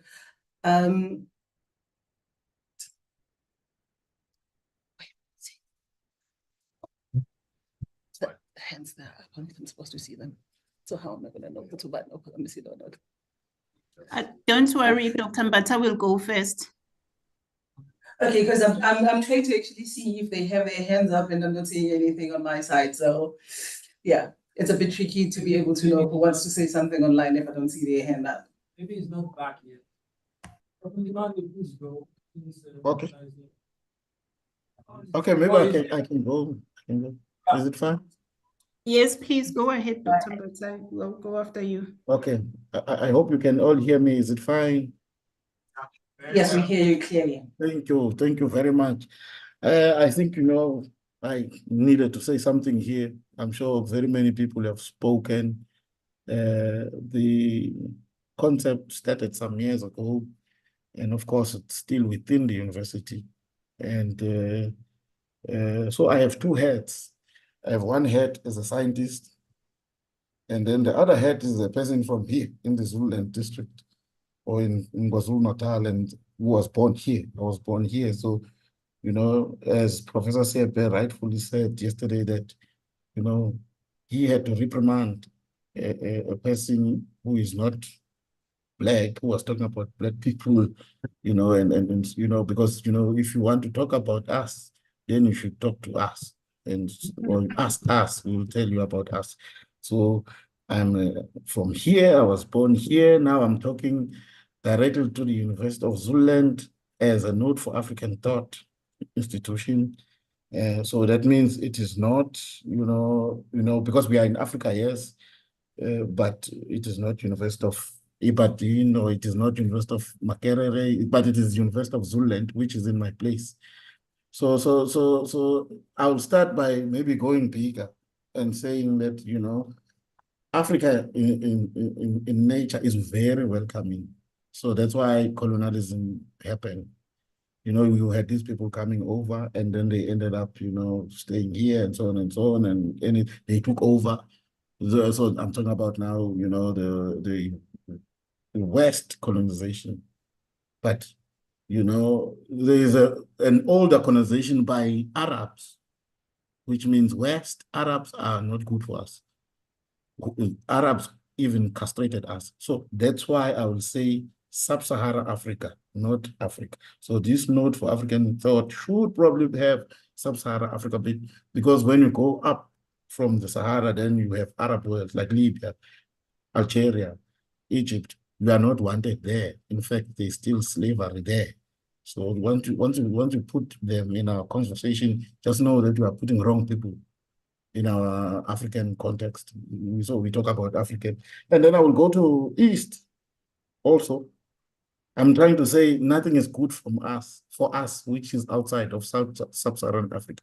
So we should not jump from the West and go to the East or North or wherever. The East is not good for us. It was never good for us. Maybe we should go back and ask why Idi Amin chased away all Indians in Uganda. And then maybe you should also go and check why the airports and even harbors are taken by China in some of our countries in Africa. So nothing good. Maybe we should ask why Congo, there's a war in Congo. Minerals are going to East and West and everywhere, even Russia. In fact, you should ask yourself, why is Russia taking Black people to the front line in the war in Ukraine right now? So Sub-Saharan Africa is our main subject here. So it's very important to zoom into that and make sure that when we talk about Africa, we talk about us as Africans and everything about us, not be selective, not choose West, East, or North, but understand first that we will not get help from anyone from outside us. So let's stop jumping from East to West or North. Because, for instance, I can make you an example, even wars that are here in Africa. Right now, there's a war in East Congo, in Goma. We don't even know. Some of you don't even know. But many people are dying, Africans, because of heavy minerals, which are going to East and West and North and everywhere. Sudan, there's a war that is supported by Arabs, East and West. Everyone supports that war so that people continue fighting. So if we tend to, for instance, use theories from people who studied in China or from people who have special schools, African schools in Manchester University, and use them mostly, then we may be wrong because those people are funded by them. So let's go down, let's zoom down to the University of Zululand or a university in Africa. Get our own philosophers and our own people to explain our own African issues. So that will drive us to the science, explaining science in our own ways, explaining science in our own languages and stuff like that. So that's why I want to now go down to me here as a scientist at the University of Zululand and to the implications of being a node for Sub-Saharan African thought. One, it is that, the issue that can accelerate this is a language. We are not using the right language. For instance, if I can speak Zulu now, it will be a problem to many. If I can explain who I am, for instance, in Zulu, it will be a very big problem to many. So, Tina Bantu Balapa, South Africa, nala kwaZulu, funeke sivumeleke nathi ukwenza izinto ngey'ndlela zethu ngoba siwumthinto ozimilela futhi uma senza izinto la, kufanele sizenze ngokungabahlukanisa abantu bomphakathi wala. Okwamanje, i-Node for African Thought inyuvesi nje yodwa, kodwa ayibabali bona abantu abangaphandle. Akusenzeli lutho thina kakhulu ukukhuluma ngento ekude, kodwa kuzosenzela utho ukukhuluma ngento yethu ela. Ngalokho-ke, maybe coming back to English, I'm trying to say if we are doing things, and include the community of this place where we come from, then it will work. But if we become a point in this area and talk about these conversations that cannot do anything for people from outside, then we are still missing the point. So language is a problem. Even our website, for instance, is in English. I think if we start by changing language and symbols, we don't even have a picture of Peguzulu, but we have a whole Peguzulu. Who is Peguzulu to even know? I think, when the Chinese take over your mind, they will teach you Mandarin. English taught us English so that we speak English, and then we were taken over.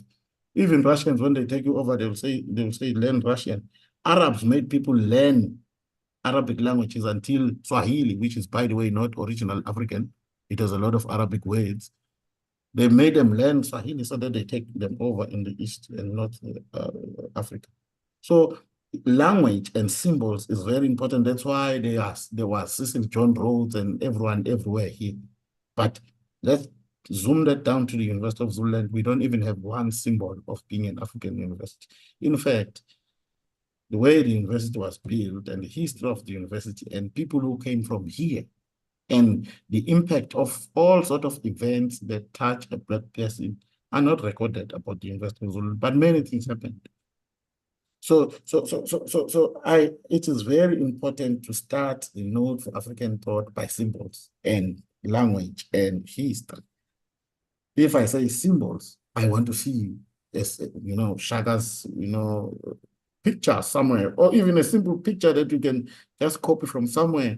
I mean, most people are talking here, they don't even have Ihau, Nendu, they don't even know what is that. In fact, if I can bring mine, some of you will run away because you think I'm fighting. So I'm trying to say to you, we need to first look at the language that we use within the institution and the symbols that we are using and our relationship with the community. Just take one of the people who may want to talk about the Node for African Thought. Ask him to go to KwaDlangezwa community and explain that. Ask if he will come back. Those people will like, this person is wasting time, probably because most people are not, they don't see the university as theirs. They are very welcoming to the university, for the university to be here. But honestly speaking, for the local people, they don't see this university as part of them. How are you going to be a Node for African Thought if it is like that? I think we need to correct those small things. They are truth. We need to look at ourselves in a very complete manner. For instance, you may think that I'm not liberated, but remember, this becomes subjective because I'm a scientist. I don't read certain books, so I don't know some of the theories that may have, influenced others. I'm just a straightforward person who is thinking and looking at people, so maybe that is more objective than anything. So people look at this and think that we need to be inclusive. The issue of African thought must be inclusive. If we want to apply it into science, there's a lot of indigenous knowledge system that must come out of the faculty, for instance, of science, and we are not even talking to Sangomas. We don't have even a way to speak to Izinyanga. We are using a wrong language. Even we are talking here English and stuff like that. It is all, it should start with a language. Even in Stellenbosch, where I spent some time, even myself, everything comes in English and Afrikaans, so that Afrikaners use Afrikaans. There are symbols everywhere, so that will never remove any doubt about being an Afrikaner from their children. They always look at Cecil John, what is the name of these statues? There are many of them in every corner there is a statue, but we don't have here. We need to have our king coming, visiting us, so that we become an African university. We don't have that. We need to associate with Izinduna. We need to associate with the parents of the kids who are teaching in this university about language, about the things we teach and everything. Otherwise, it becomes something that we just talk about here, and then we will, at the end, end up only doing it to the curriculum, but not to the person that it's supposed to influence. So mine was that. And then my final point is that we we as a University of Zululand, you know, we can do better in terms of collaboration. We have University of Botswana, we have University of, Zambia, we have University of everywhere, but the trips that we are taking here, if you can plot the frequency, most of the trips that are taken by each and everyone from the university are going to Europe, and we still speak bad about Europe maybe. So let's liberate ourselves there. Once we are liberated there, that no, this, maybe we are not doing it the right way, then we will be fine. I believe we can start by changing these few things: symbols, history, language, icons of this university. If you knew, there is a lot of people who came from this university who can, who can even help you draft the background and have a much more solid things which we can apply much more easier when we talk about science and engineering. Thank you very much. Thank you. Okay, so do we have anyone that wants to engage, comment, a question for our previous speaker? Okay. I can go without the mic.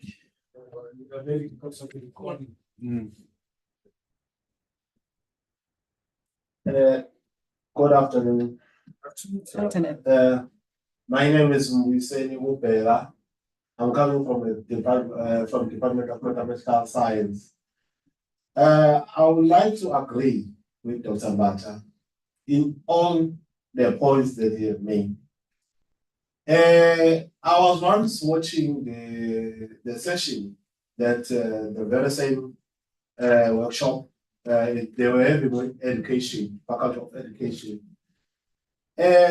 What came into my mind was, like, when we are decolonization, at what point do we have to start decolonization? Because if ever we are going to say we are going to decolonize the curriculum, and it's only just going to end there. Like, what type of, like, how are we going to measure the impact of that? Because these children, when they go out there, still they will be going out to the society, to the colonized society. So, because another thing, the issue that we are having is religion. You see, even us as the practitioners, as the educators of these kids, we are colonized by religion. So there are certain things that we do not want to go there to disrupt, because it's what we have been socialized into it, and we have agreed with whatever that we have been taught. So it will be highly recommended, or a good idea, to also include ears in course when we mainly with this decolonization, because we are saying we are a node of African thought. The node of African thought, it doesn't have to be a node of African thought for academics.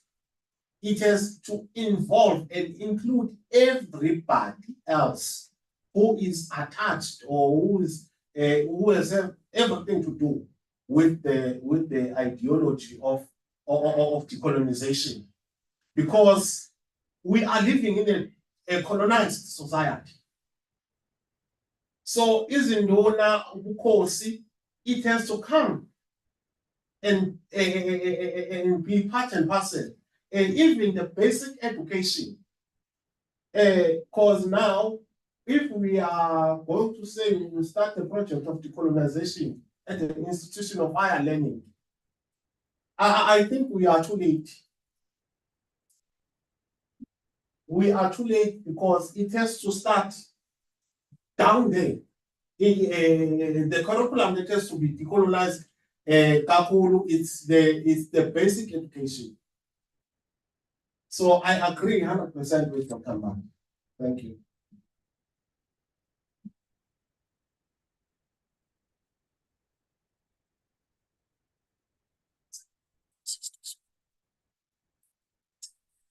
Okay, thank you so much for your comment. If I can actually just jump on your bandwagon also, if you are mentioning us actually starting at a primary level, if we start there, then I think it actually starts with us as the parents to those kids that go to the primary schools. Because if the school does something in terms of decolonizing the thinking and the program in the schools, but the kids come back home to us and we continue teaching them our colonized way of doing things. So it becomes a case of just fighting a losing battle. So I hear you. Thank you. Go for it, Doc. Okay, I want to thank Dr. Mbata for his very thought-provoking comments and questions. Of course, we agree on the need for symbols, local symbols within our institutions. And the ones he mentioned precisely, there cannot be an argument against what he has said. However, I would contest his idea about the need for sub-Saharan African thought. First, the idea of sub-Saharan Africa is a colonial idea. Where is the line that separates sub-Saharan Africa? Historically, the Sahara was a green land. Africa was not divided at that place. It's part of the colonial divide and rule strategy that we think of Africa because the people on the supposedly people on the other side of the imaginary line are lighter skinned. Then we would be participating in the obnoxious fundamental racism that was at the heart of racialized colonialism. The idea of decolonization and African thought is not a reversal of fundamentalism. As a matter of fact, in crafting the UNISW document, we have a word that says it's not fundamental. It's non-fundamentalist, non-nativist. If we draw that line there, what is going to happen to people that are outside Africa, for instance, Africans that are outside Africa, because it's going to extend. And there was that trouble with Africans who were in the Caribbean and in other parts of the world, and Black people who were Aborigines of the Polynesian areas around Australia and New Zealand, Solomon Islands. So we do not want to participate. I do not think there's any merit in participating in that nativist. Even in BC, because Black consciousness was also strong on that the resistance of apartheid and the colonial oppression of apartheid, the colonial ideology is not a nativist one. Again, we indicate this in the statement that we made, the UNISW statement that says African thought is polyvocal, meaning that we embrace ideas from everywhere and every epoch, across space and time. We cannot condemn an ideology and repeat it. It's not a revenge mission. No, African thought and decolonization is not a revenge mission. And I think maybe we'll have time to talk about it tomorrow. The scholars who have given us many of the very valuable tools of decoloniality, many of the scholars are from Latin America. Anibal Criano, Ramon Crossfogel, Maldonado Torres, and some of them are Caucasians as well. They talk about coloniality, which is a system of domination that operates around the world, which also affects white people, especially now. The colonial idea was not really meant to favor white people. It was to use some white people against the rest of the world. And it is still happening today.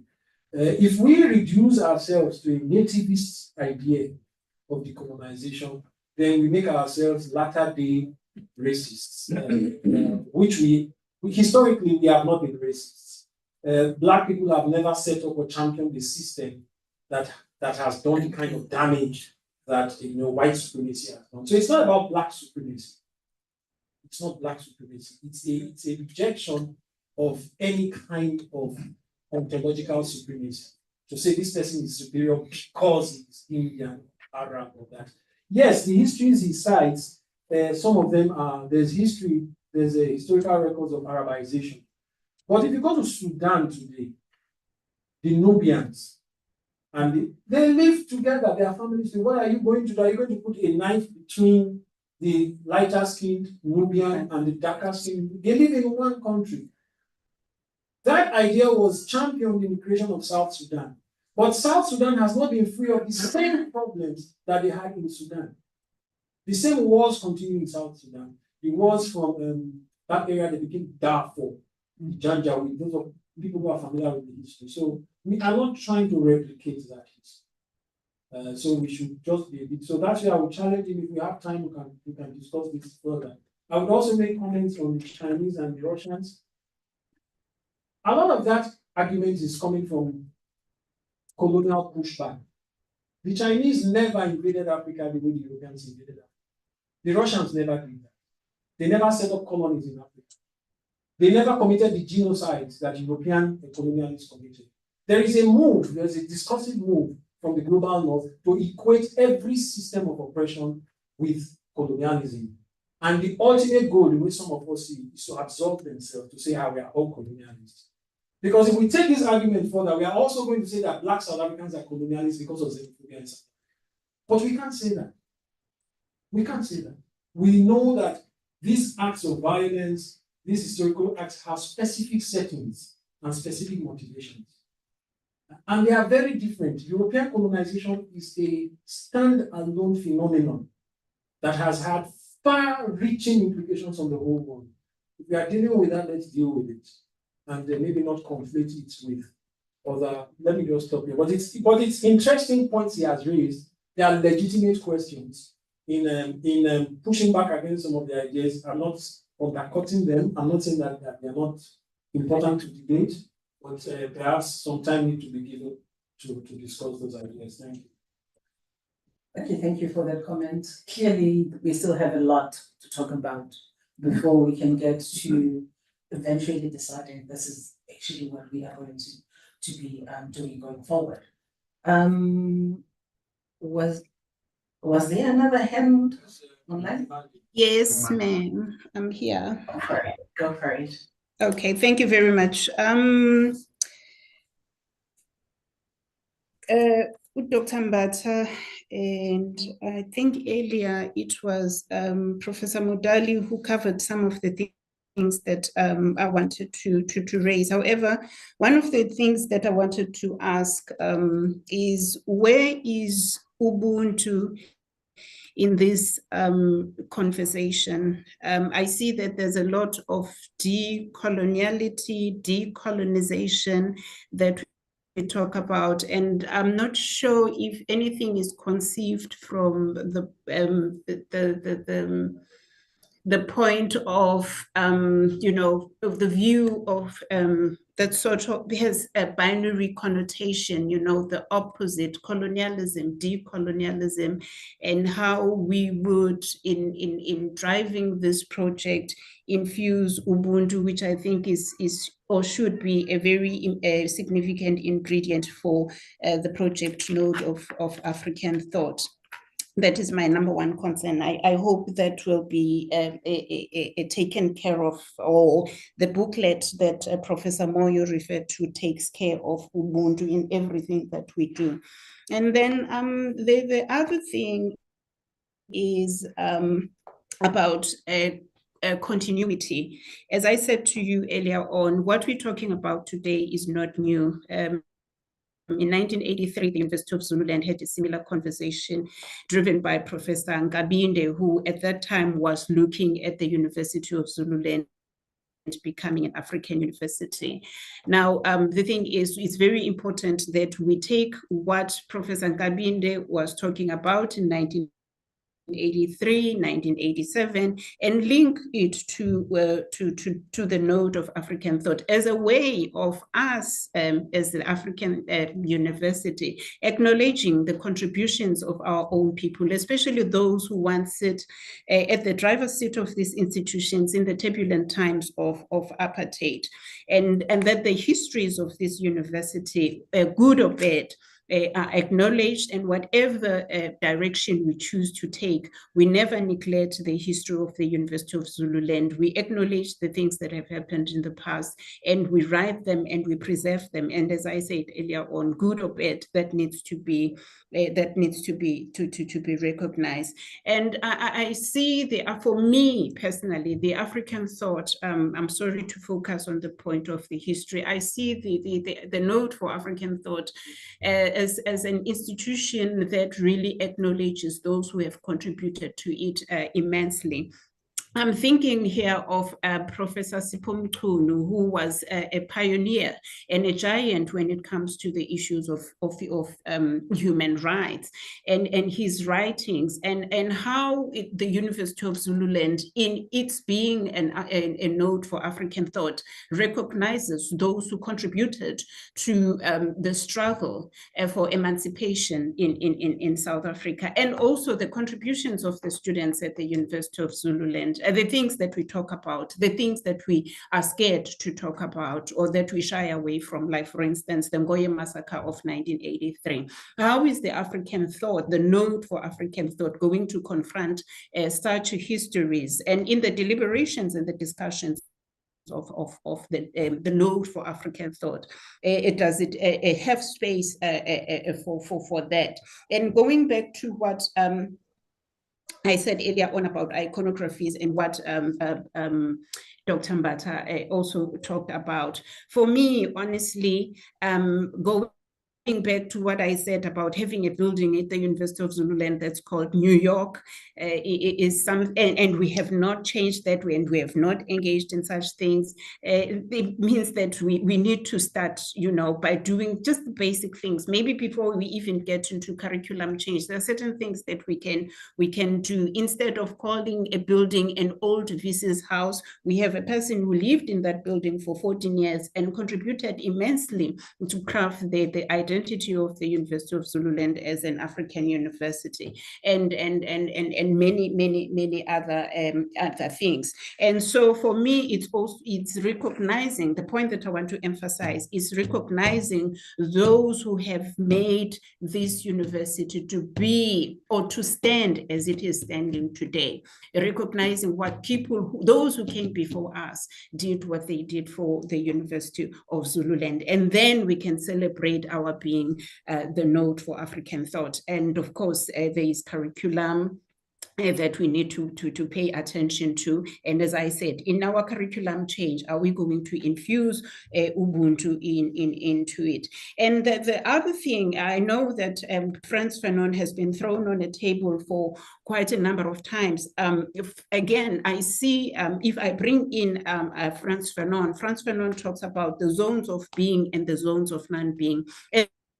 At the moment, when I look at the University of Zululand, it borders or the zone of non-being. I walk into this university, I look at the infrastructure, which Mudali talked about earlier on. I looked at the infrastructure, the buildings around, and they tell me that, this university is a zone of non-being. And then how do we transform it to be a zone of being for the students, for the lecturers, for the support staff that is at the University of Zululand?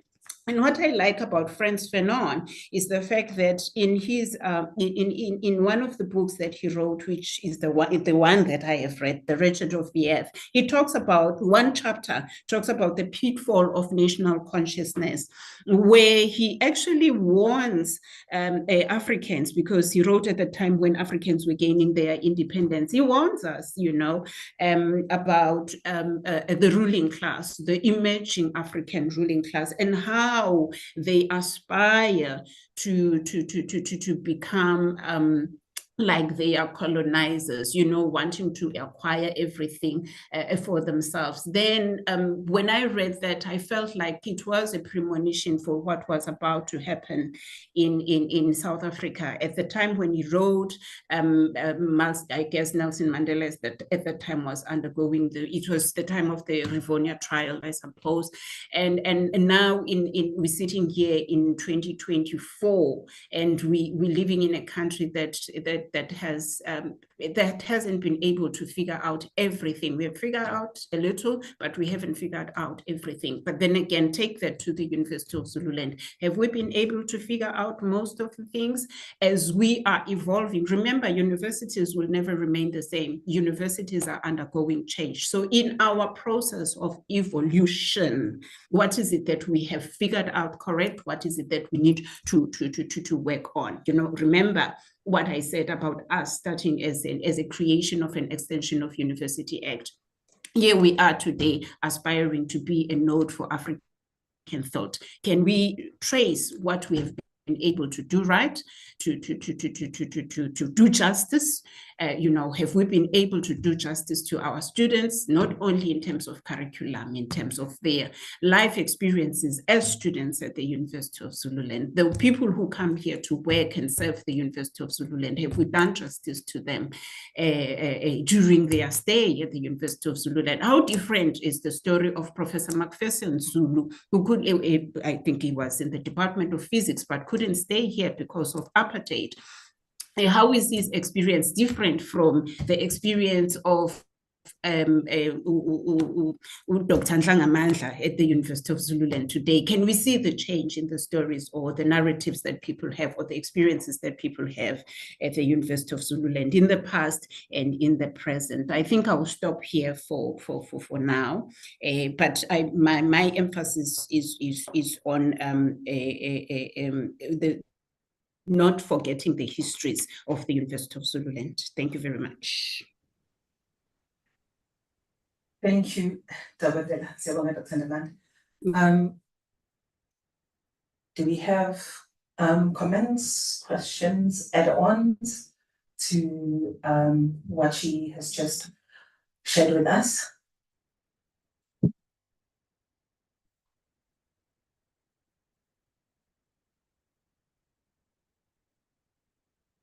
If I might be allowed, I would thank her for a very articulate, very in-depth, very robust observations and comments.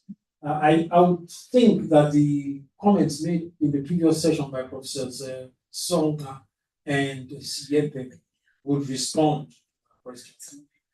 Yeah, because they speak what I picked a lot from those closing comments. We are at a point of consciousness raising, and then other things will follow. Even Professor Moyo talked about that. Other things will follow. I think everything is in line, if I get that correctly. Very, very opposite, very relevant references that she has made. And I think that's where we are going to. If we even think of the Rhodes Must Fall movement, I think perhaps those students were like, how can Rhodes be standing here? I mean, there are other people who should be standing here. I'm sure if we ask those students, they can tell us who should stand. If there's going to be a statue in front of that university, who should be in that statue? But hopefully, when we get there, those things will fall into place. That's my understanding.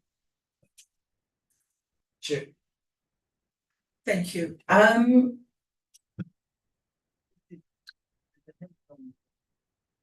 Oh, Professor, that you go online. Okay, that's not anything, because I did see that there was a hand, but for the life of me, I couldn't see whose hand it was. That's what he was trying to help you with here, because I did see there was a hand.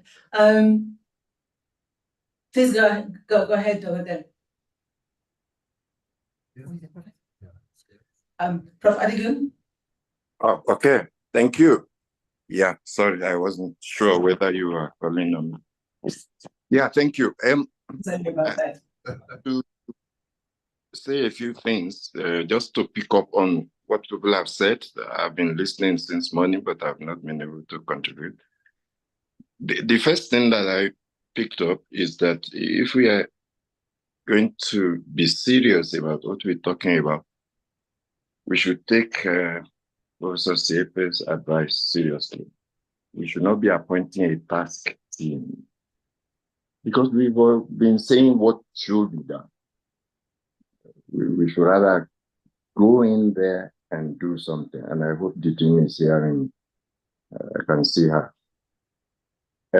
So, and in order to follow something like this up, I think we should begin to convene talking points or colloquiums where every week we actually give colleagues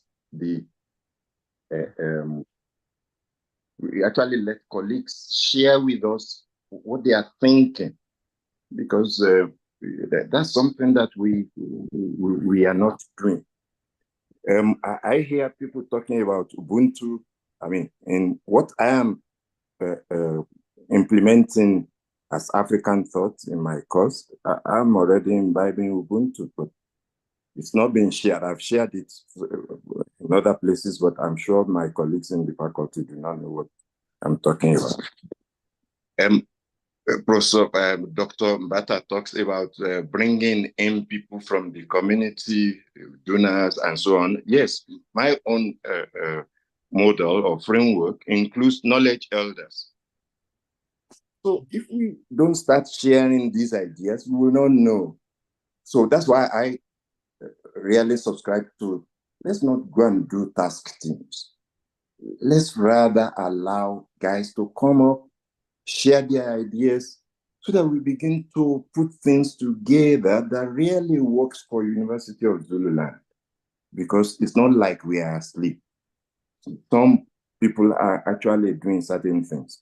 So that's what I picked up from what people are saying that I think I should headline. Thank you. Thank you, Prof. If I may ask, you are talking about you think it would actually be, we would be better served if we then ask people to actually share their experiences. We are quite a big faculty. I'm talking just about the Faculty of Science, as we are the Faculty of Science today. How exactly would you suggest that maybe we go about doing that? Okay, let me make a suggestion. It could be something that is convened every fortnight. It could be, it may not have to be every week. It could be every fortnight. And we actually give departments slots. And if you are a department, you can't use your slot, you can go to some other departments, or people can even share ideas. Computer science can work with mathematics and bring up ideas that really work together, the things that people are doing. And the reason why I'm saying this is that if you go and convene task teams, because it's just some people that put it together, that really doesn't work very well. So what we need is, I mean, every department now gave the dean or the faculty something that they were going to be doing around this thing, but we don't see what they are doing. So this is one way of actualizing that. Whatever it is that you are doing, we want you to share it. Then we begin to see that maybe Dr. Ndimandi has been hiding certain things that she needs to actually share, instead of just posing the questions to us. What is she thinking about the things that she has been talking about?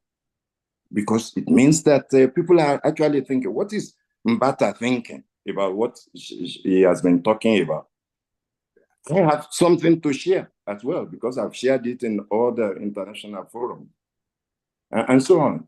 That's what I mean. So let it be a regular thing, something that happens. I mean, it can be a 30-minute slot or a 1-hour slot, that where people can actually come, but you should make sure that you assign responsibility. When there is a particular hour that is assigned, somebody must take responsibility. This is for geography. Come and share with us what you are thinking about African thought. What's your department doing? So that we begin to have something that is concrete. Because people are going outside to go and share their ideas in conferences, but they are not sharing it with the faculty. Maybe we already have a lot of ideas that we can be using, you know. So that's what I mean. Okay, thank you. Thank you so much, Prof. Yes, I honestly think that if we start at the departmental level, and then grow from there, we could actually manage to eat this elephant of ours, you know, because it takes bits and pieces for us to eventually eat all of it. So yeah, if we started at the departmental level and then grow from there, we would actually get to where we want to go.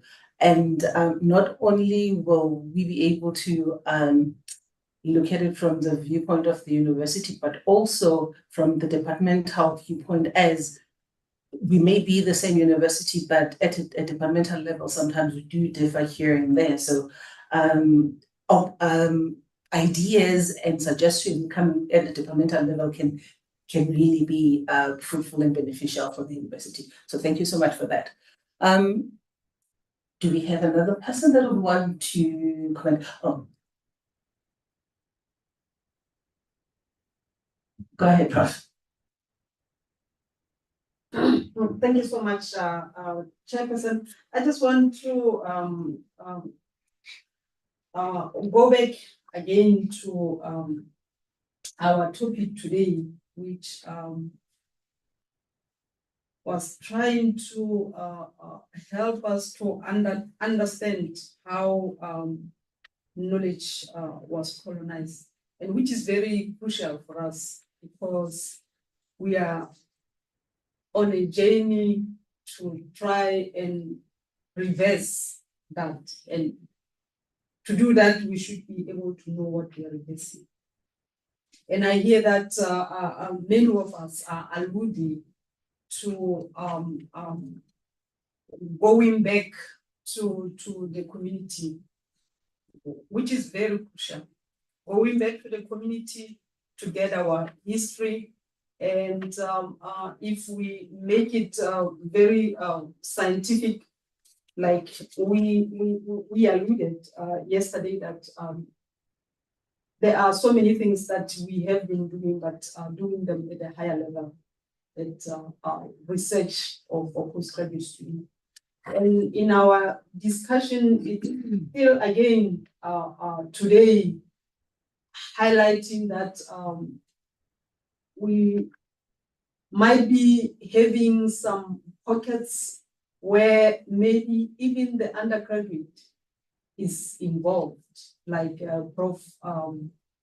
Adrian has alluded to what he's doing in the department, and he would like to share with the whole faculty of what he's doing in this journey. And I think that will help us a lot, because I still have that assumption that we are starting it too late. We should start it early. And going back to the communities, because we are saying that our African thinking has been erased, that will help us to reclaim our African thinking. And I'm emphasizing that because many of these initiatives would start and disappear because of activists.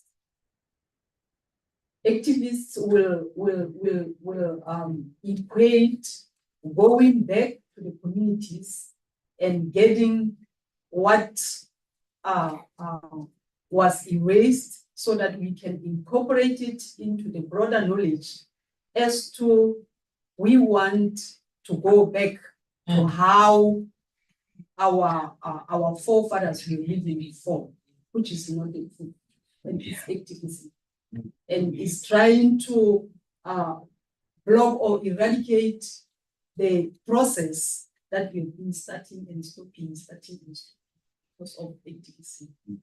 So I also allude to what Prof. Admin is saying, that taking it in as one tool of activism. When we share, then many people are going to be converted. That's what Prof. Molo would say, that we have so many people in the room and they are all converted.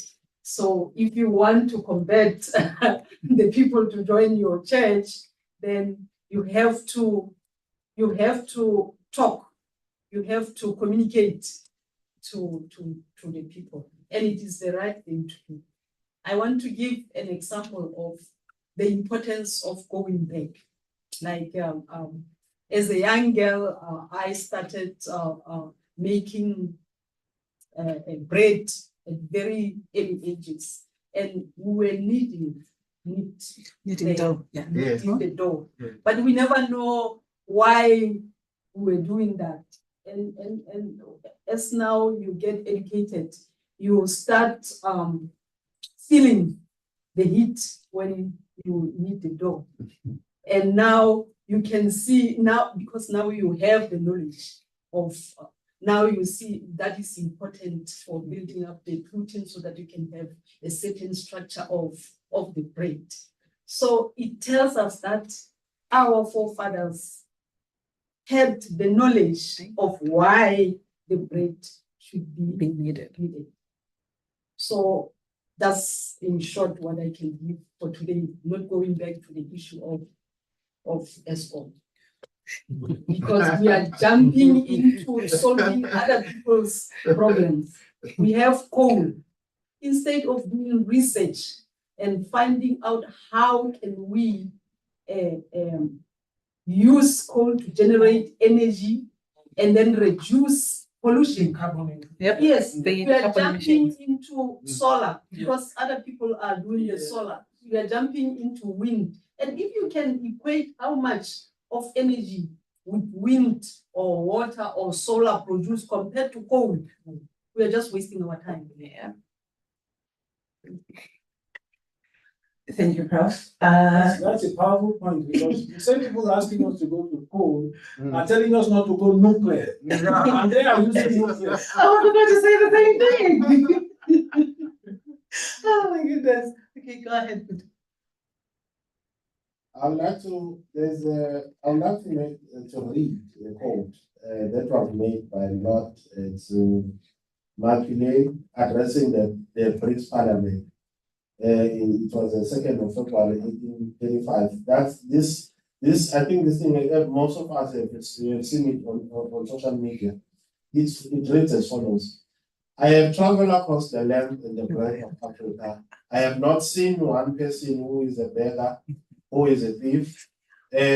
Such wealth I have seen in this country, such high moral values, people of such caliber, that I do not think would ever conquer this country unless we break the very backbone of this nation, which is her spiritual and cultural heritage. Therefore, I propose that we replace her own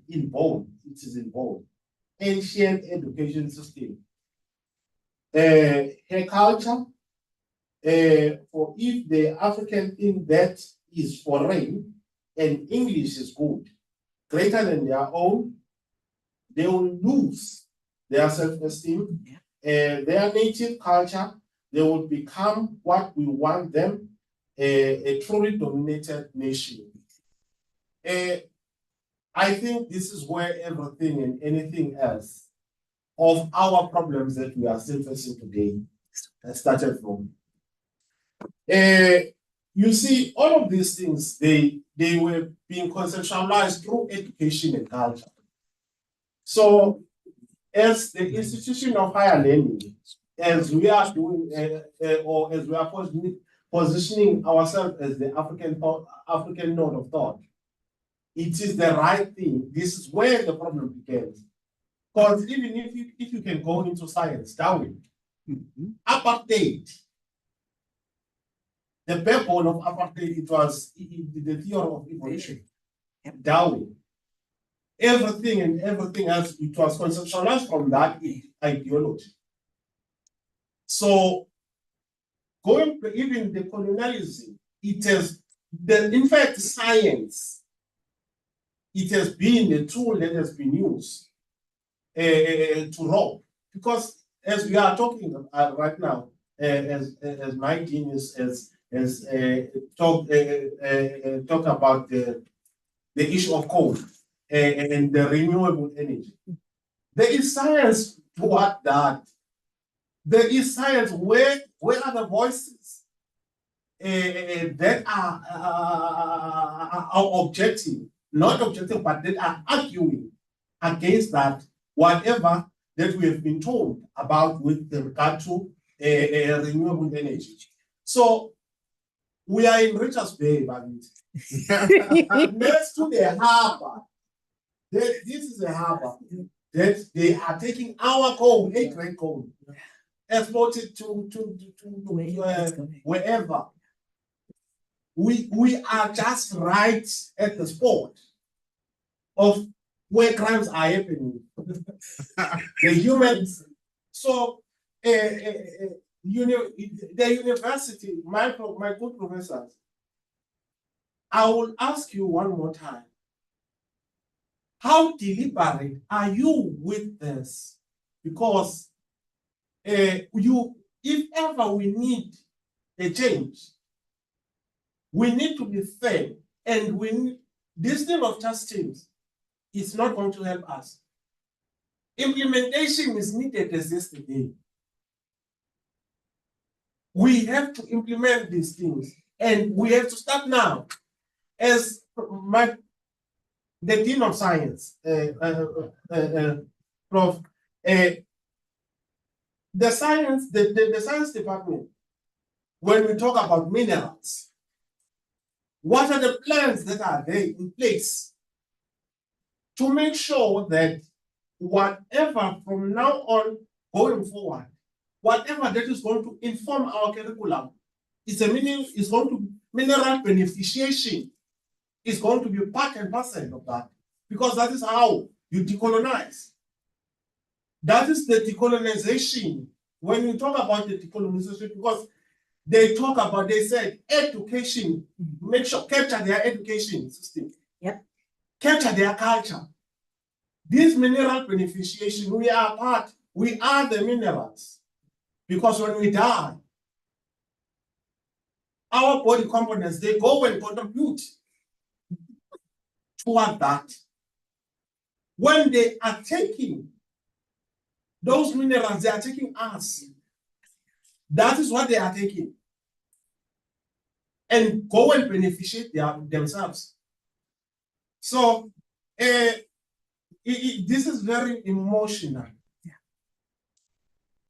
I'm glad, I will be happy like this. And my other question to the university is that if this is not the first idea of Africanizing the University of Zululand, what has happened?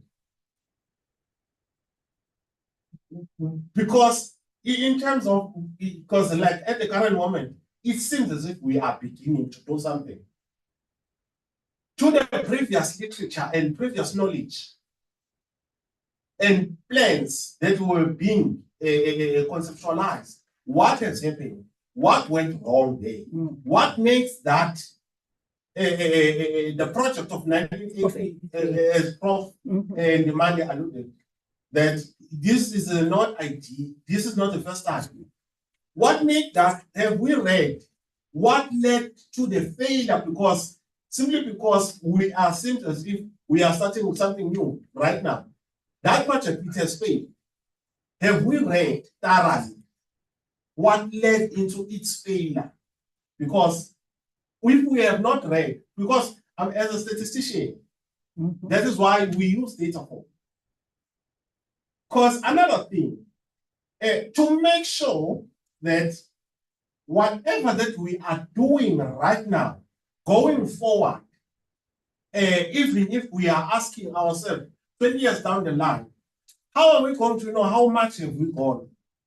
Is there any monitoring and evaluation plan that is in place to make sure that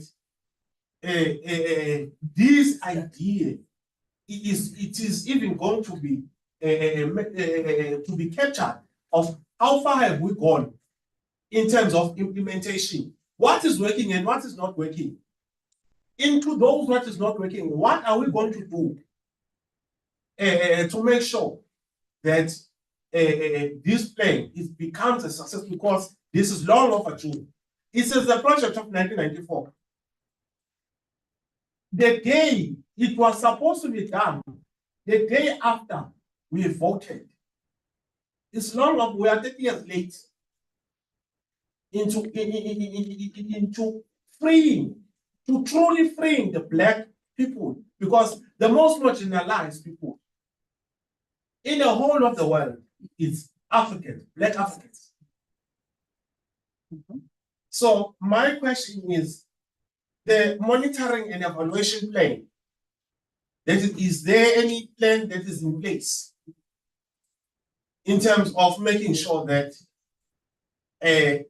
whatever project that we are starting right now, even a VC that is going to be hired 10 years down the line is going to continue into what we started, into what is already been started by Prof. Johnson. Thank you.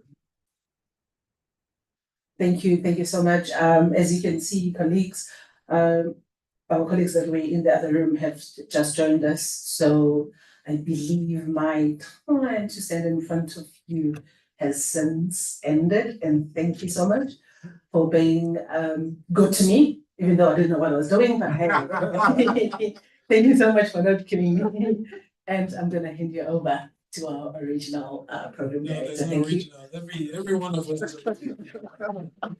That was the original facilitator of this section. Thank you very much, colleagues. We would now like to invite the rapporteurs in each of the group.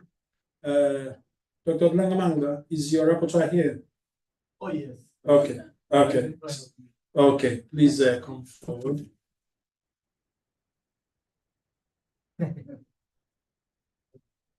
See what okay, here's Dr. Nova. Yeah, carry on. Afternoon, colleagues. See, I believe that my colleagues, because once you are asked to be a scribe, then you are limited to say anything. Yeah, now is your chance. I'm still extending their thoughts. We went there with one question and we came back with many questions.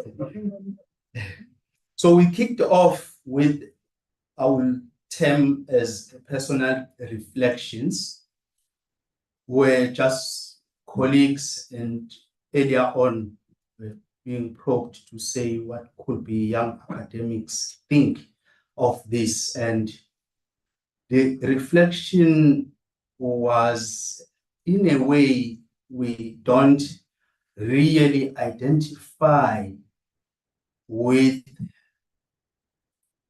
the history that gets to be dragged along every time we engage in these gatherings, specifically dealing with the Node for African thought.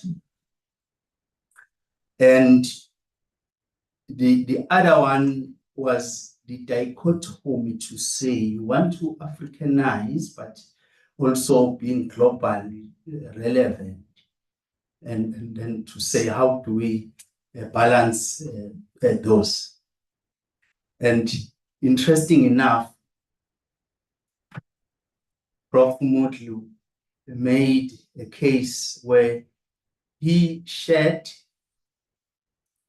a video, online video, and it had English, and the other one with the Zulu interpretation. And believe it or not, students were more keen with the English, and 1/3 had no interest with the Zulu. So that's one of the questions to say. We gathered here and we're discussing this, and we want to take it to our classrooms, but do our students actually want this? Do they want to decolonize?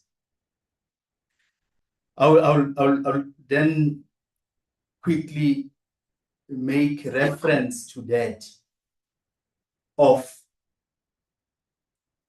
decolonizing or decoloniality, decolonization versus Africanization. And it got very hot, and the aircon started to be ineffective.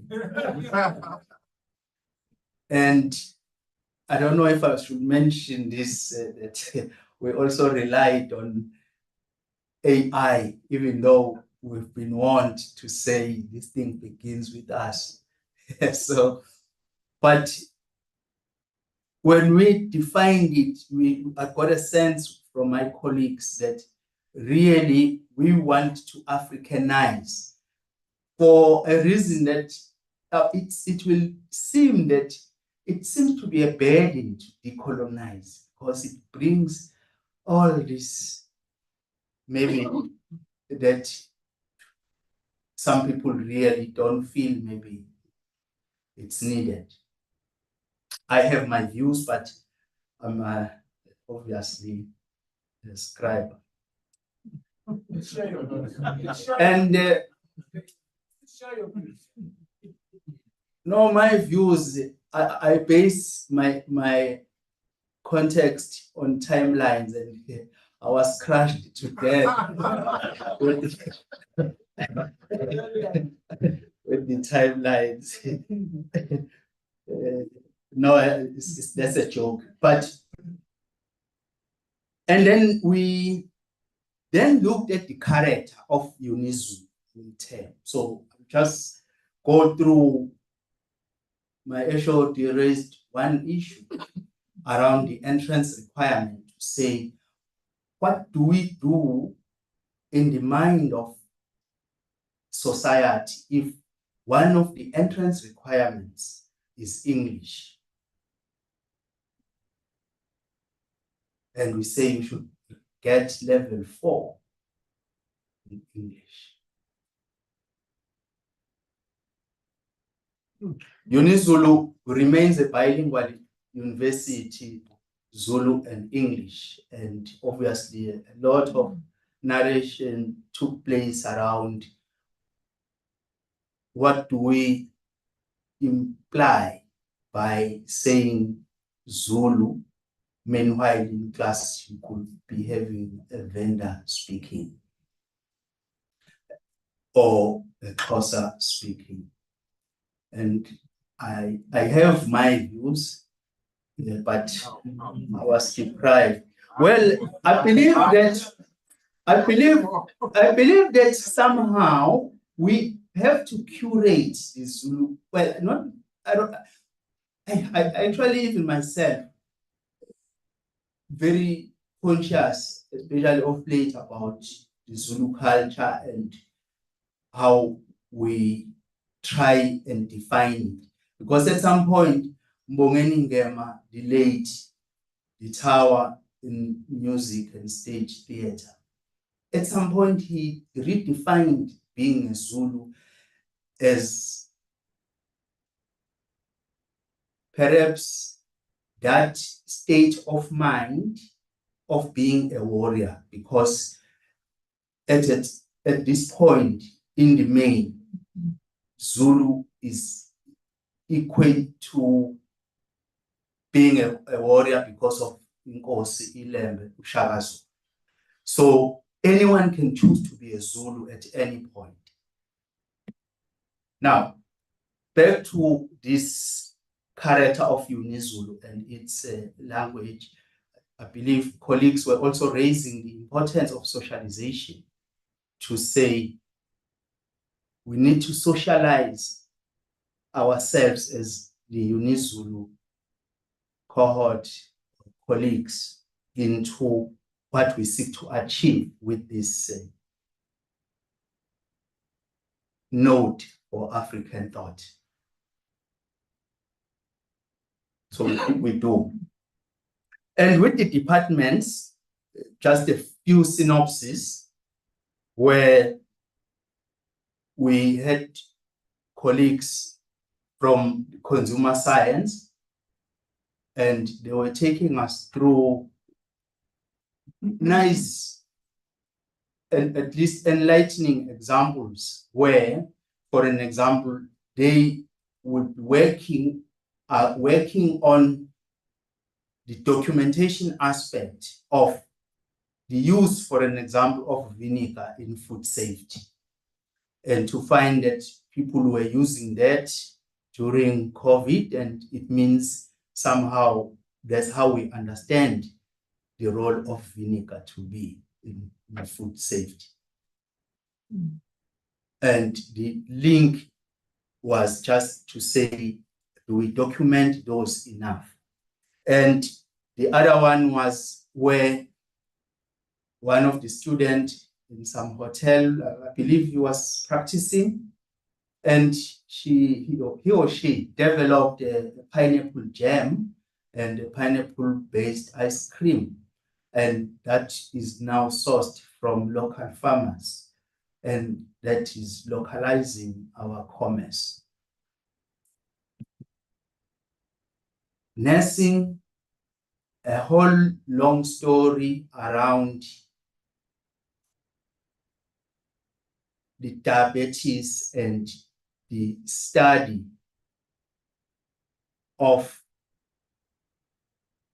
the diet that should be consumed by someone with the diabetes.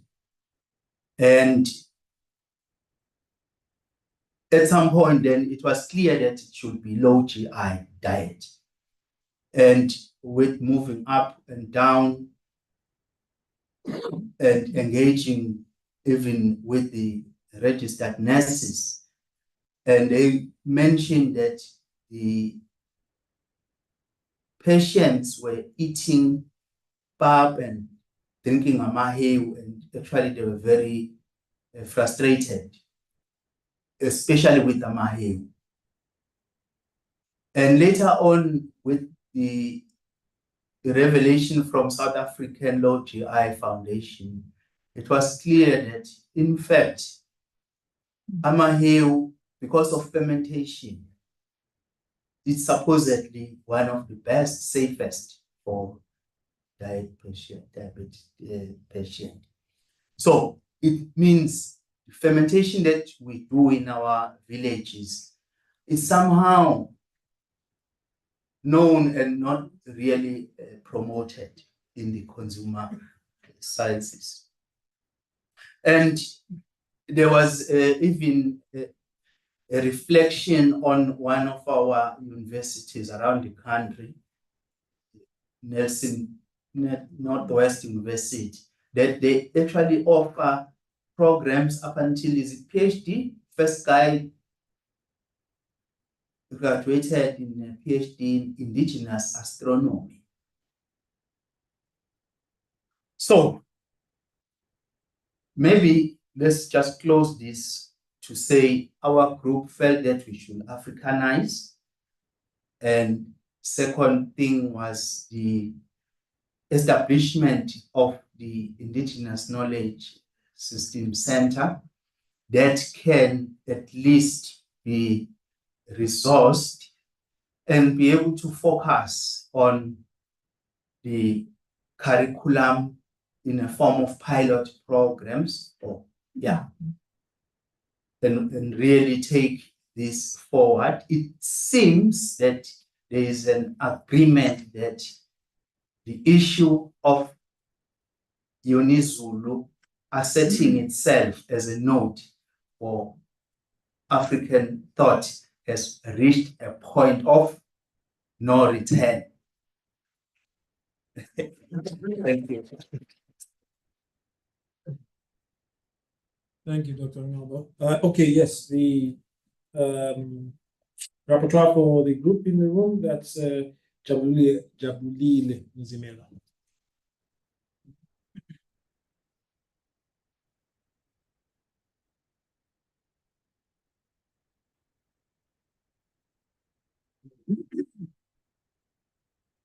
Thank you.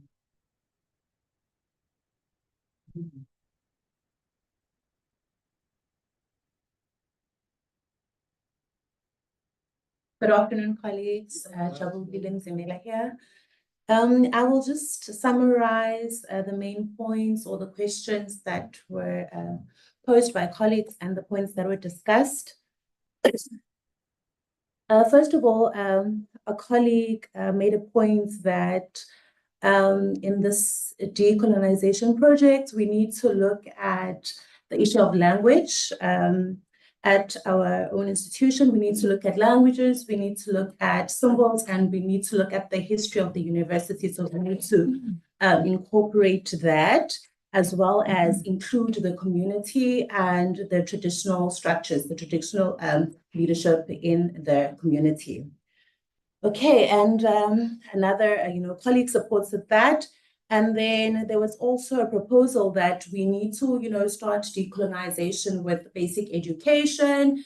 And then there was another proposal that we need to actually start at home with, our kids before we send them off to school. And then there was also a brief discussion on decoloniality, not being decolonial. Okay, so there was a discussion that decoloniality is not nativeness, okay, and that we cannot condemn, the West. We cannot condemn European thinking or Western knowledge and then repeat the same thing by focusing on nativeness. We cannot reduce ourselves to nativeness or Black supremacy. We need to reject any epistemological or ontological supremacy.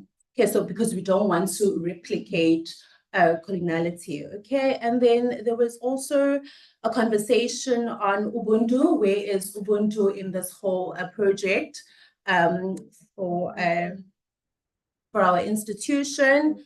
Yeah, so the point that was being made is that we cannot neglect the history of our very own institution, and we cannot neglect Ubuntu. Ubuntu should be the main ingredient that we should be using to drive our institution as the African node for thought.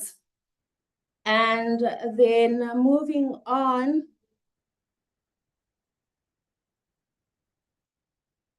Okay, then moving on.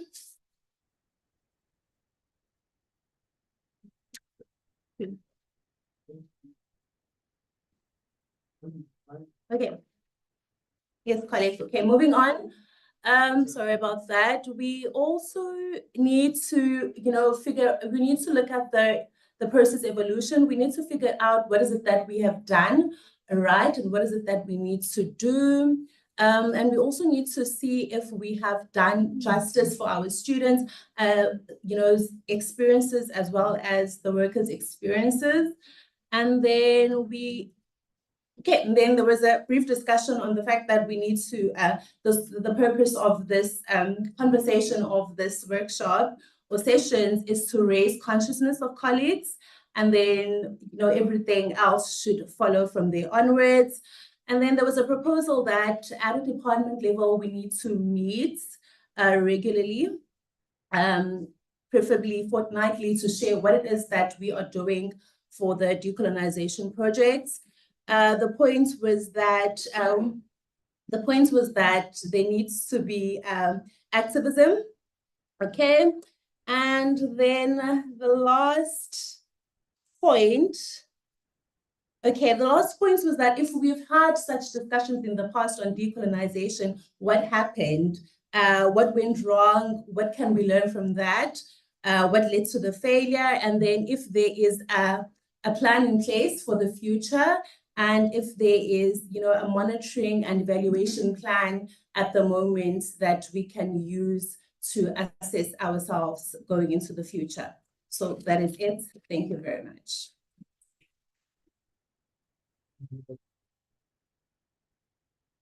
Thank you very much, Dr. Mzimela.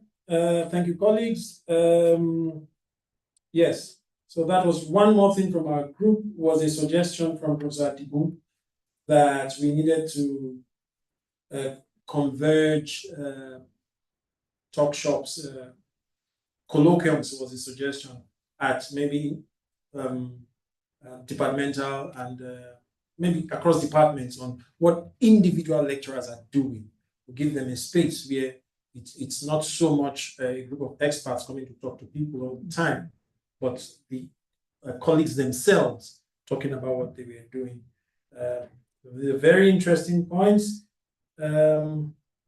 Yes, so it's now time for us to talk about them together as a group before we bring in Professor Siepe and Professor Moyo to round up for us. We have to maybe respond to those who are not in this room, to respond to those, so some of the points made by those in the other room, and those who are not in the other room, to respond to the points made by those in this room.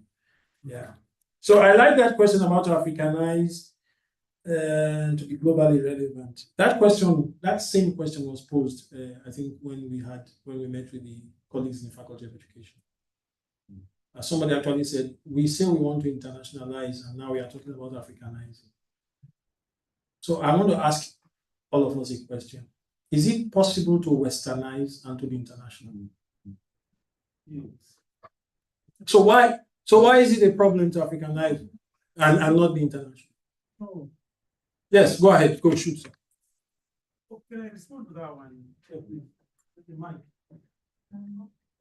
You can be, can you say mine?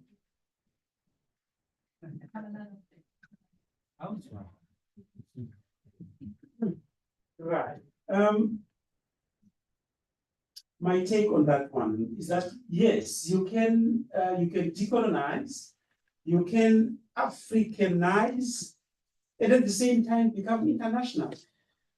Precisely because you see, when we do this project very well, which I think we will become international.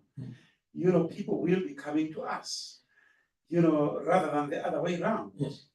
So the fact of the matter really, decolonization, Africanization doesn't mean that you reduce yourself, your stature. In fact, if done very well, you become international. Right? Absolutely. Right. What we do here can become international. It is international. The research that we do here can become international. Right? Yes, so let me complicate you a bit. What do you mean can become? Is it not international already? Oh, did I say so? Yes. I meant to say it is exactly international. I'm doing research on indigenous knowledge systems. Yeah. The decolonization and whatnot and what. So it is international by its very nature. Yeah. Right. So we will become an international center by becoming a node of African thought. That would be my bite on that one. Thank you. Absolutely. Thank you very much. Professor Sanga. A quick one. Yes. Total support to Professor Moyo. And I want to add that, in fact, being Western mitigates against being international, because you then become subsumed into an alien culture, and you are not seen. When they see the West, they say, well, there are some Africans participating here, but this is West. But by being African, you stand out. Professor Sibanda.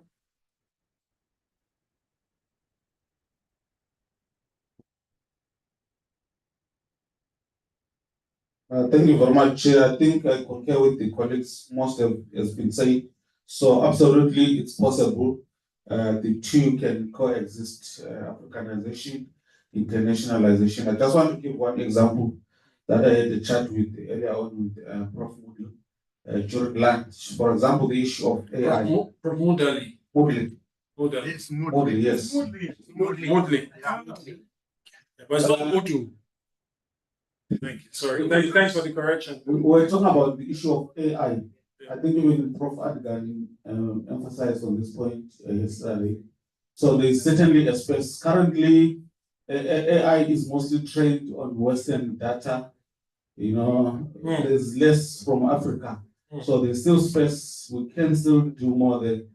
Create our own content, our own knowledge systems, and so forth. Also, even yesterday, I did touch on this point that we can actually use our own existing local knowledges, integrate them into the modern practices, knowledges where it is beneficial and where it is possible. So we're not saying do away with the Western knowledge or US-centric or dominant knowledge systems, but we're saying let's begin to look or prioritize on our own knowledge systems. I think Prof. Moyo has already put it much more clear. So we could go out to the world with what we have already, so that will be internationalization. Thank you, Chair. Okay, thank you. If you will let me problematize you, I agree with you, but I'm just want to be a bit finicky with some of the words. I struggle with the word integrate. It's like the word include. And I also struggle with the idea of taking it out into the world. We are in the world. We are not in outer space. Right here in Richardsville, we are international as we are here in the world. Our work is on YouTube right now. It's reaching everybody in the world right now. There's no future internationalization. This is what it means to be international. Can I qualify that, Chair? Yes, sir. I think we are in agreement. Maybe it's just the issue of semantics. Yeah. So we were certainly in agreement. Yeah. So that's why I said I'm just being a bit finicky about those points. But why I also drag some of these points is that words are loaded. And the French philosopher Barthes did say that he had a theory called the death of the author. So when you say the words have a life of their own. And they will be interpreted by the person that hears it in a certain way. So that's why sometimes we have to, also the idea of integration is there is a center, there is the valid centered, that which is integrated is brought from the peripheries and put in the center. It's a problem if we approach teaching, if we seek to decolonize in that way, because we continue to center the problematic canon, and the problem of centering that canon is that it determines your engagement with whatever you are bringing in. It draws the boundaries for that which is going to be included. So, but the idea is to come from here. My good friend, Professor Morgan, which many of you know, has a very brilliant way of saying it. He said, look at the world from your window. Stand by your window. You look at the world from your window. You stand from where you are seated. I can't stand up from where Mr. Twala is seated. I can't see this beautiful harbor from where Professor Ntuli is. I'll see it from my window. And my perspective is unique. And it speaks to my particular experience, my particular aspirations. If I begin to take Professor Ntuli's perspective and I want to jump down, I'm probably going to break a leg because I can't calculate. If I want to relate to that outside, from her perspective, it's going to be a problem. So, well, as Professor Sibanda has said, we may be saying the same things. It might be issues of semantics, but we also need, I think, to be clearer when we articulate. Dr. Kubeka, you have a point there. Right, at the current moment, in terms of knowledge, for it to stand, it has to be published to certain journals. Some of the journals, the levels of the status of these journals, they differ. If you publish in an American journal, you are being considered as an A-rated scholar. But if your journals are the journals that are from Africa, we are not being taken serious. And even the NRF, because that's where everything and anything else, maybe for us as scientists, if now, how are we going to be confident enough that if I wrote a paper that has a decolonial ideology, is going to be published, it's going to be examined fairly by these journals, because I've seen something during COVID-19, a war between ivermectin and the vaccines.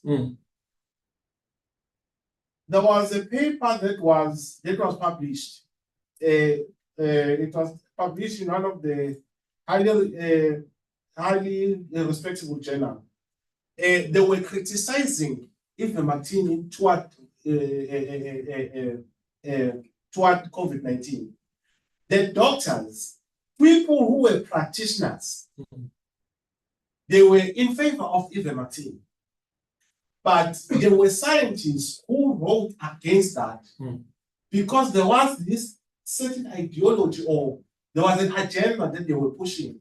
As I was saying, the issue that we are having is funding. Could it be in politics? Because even right now, in politics, we are in tatters. We are no longer having freedom because the current government of the day, it was not elected by us. It was a government of the markets. The markets who are having money.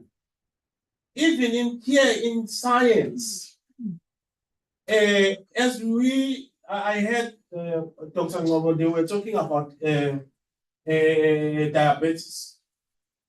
There are solutions for diabetes. But for a fact that there is a pharmaceutical industry, food is one of the best medicine. There's no medicine that surpasses food. But if you can publish that to the relevant journals, they are going to reject your paper because it doesn't talk to their interest. Okay. So what my point here is that if we have not established the journals that are going to talk or not talk, but they are going to be also accommodate the decoloniality of the system, then I don't think we can even go much in terms of making an impact. Okay. Thank you so much, Dr. Ubeka. I would agree with you very quickly. We have to establish journals. I think we've said that repeatedly, but I've also said we should remember that some people will not recognize the journals that we establish. Then they will talk about predatory journals. Yeah, they will talk about how your journal makes money and the other journals do not make money, which is funny. Funding, yes, we agree. He who pays the piper dictates the tune. That's a very famous, a very common English saying. But maybe I made a challenge to some colleagues some time ago. Maybe we as universities like UniZulu, maybe we can fund projects. Why are we always going to Erasmus? Maybe we can fund the project and invite the Europeans and pay their fare. Thankfully, we have a beautiful area. People love coming to South Africa. We have beautiful hotels. I mean, some of us who have traveled internationally, you know that South Africa has a world-beating hospitality industry. Very competitive rates. What you can get for 2,000 Rand here in South Africa, you pay like 5 times the amount somewhere in Europe to get. So let us pay their hotel bills. Let us set the program. Let us set the research agenda. And let's call them to come and research what we want. We can do that. If we forever are waiting to be funded by people in Europe, then we have to do what they want us to do. Can't tell them to spend their money to do what we want them to do. If we spend our money, we can get them to do what we want to do. We can call colleagues from the rest of Africa, we can call colleagues from Asia and bring them here. But we must be prepared to spend that money. And for your information, the NRF has some instruments for that kind of thing, which many of us do not explore. The NRF has, for instance, one conference instrument, and it funds large conferences. It's good money. You know, if the NRF puts their body to fund something, they do it well. We must also recognize that and not always look at the absences from our side. The NRF is doing a great job. I know it may have its weaknesses, but in terms of funding, we tell them what to fund. We say we are going to Europe. I'm sure the NRF will fund you if you say you are going to Algeria. If you motivate properly. I've just come from an African interaction trip where I went to Nigeria and Ghana. The NRF funded it. I applied for African interaction. They have that category of travel, and they funded it. And it was, my proposal was based on the work we are doing at this university as a Node for African Thought. They funded it. So let's also remember that. Okay, quickly, beautiful question.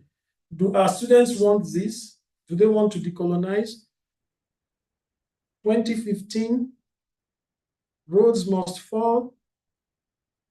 Our students asked for this, colleagues. It's interesting because in one previous workshop, somebody in this institution also asked this question. Are we sure this thing we are doing? Are we not just trying to be excited? Is this what our students want? Please, our students pulled down a statue.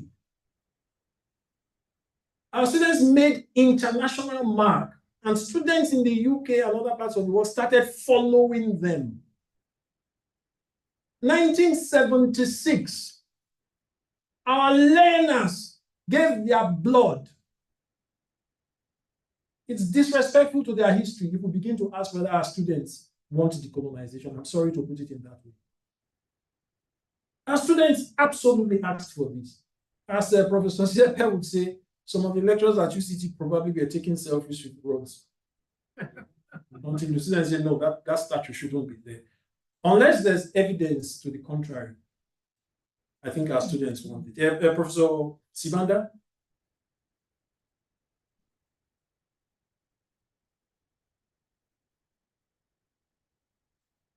Thanks, Chair. I think a lot has been said that we do have the solutions locally.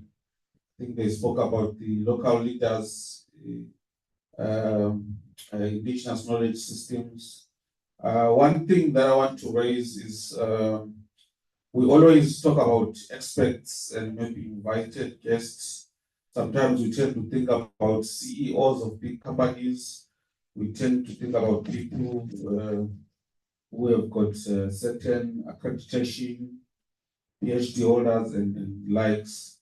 I think maybe we need to begin to look at our own local knowledge holders and bring them in the system, for example, into our moderation processes, guest lectures, and the likes. Thanks. Excellent. I think Professor Adigun also said that when he talked about knowledge elders, that he actually, and that's why it's part of why it was motivating that we have forums where colleagues say what they are doing, because some of what we are saying, colleagues are already doing it.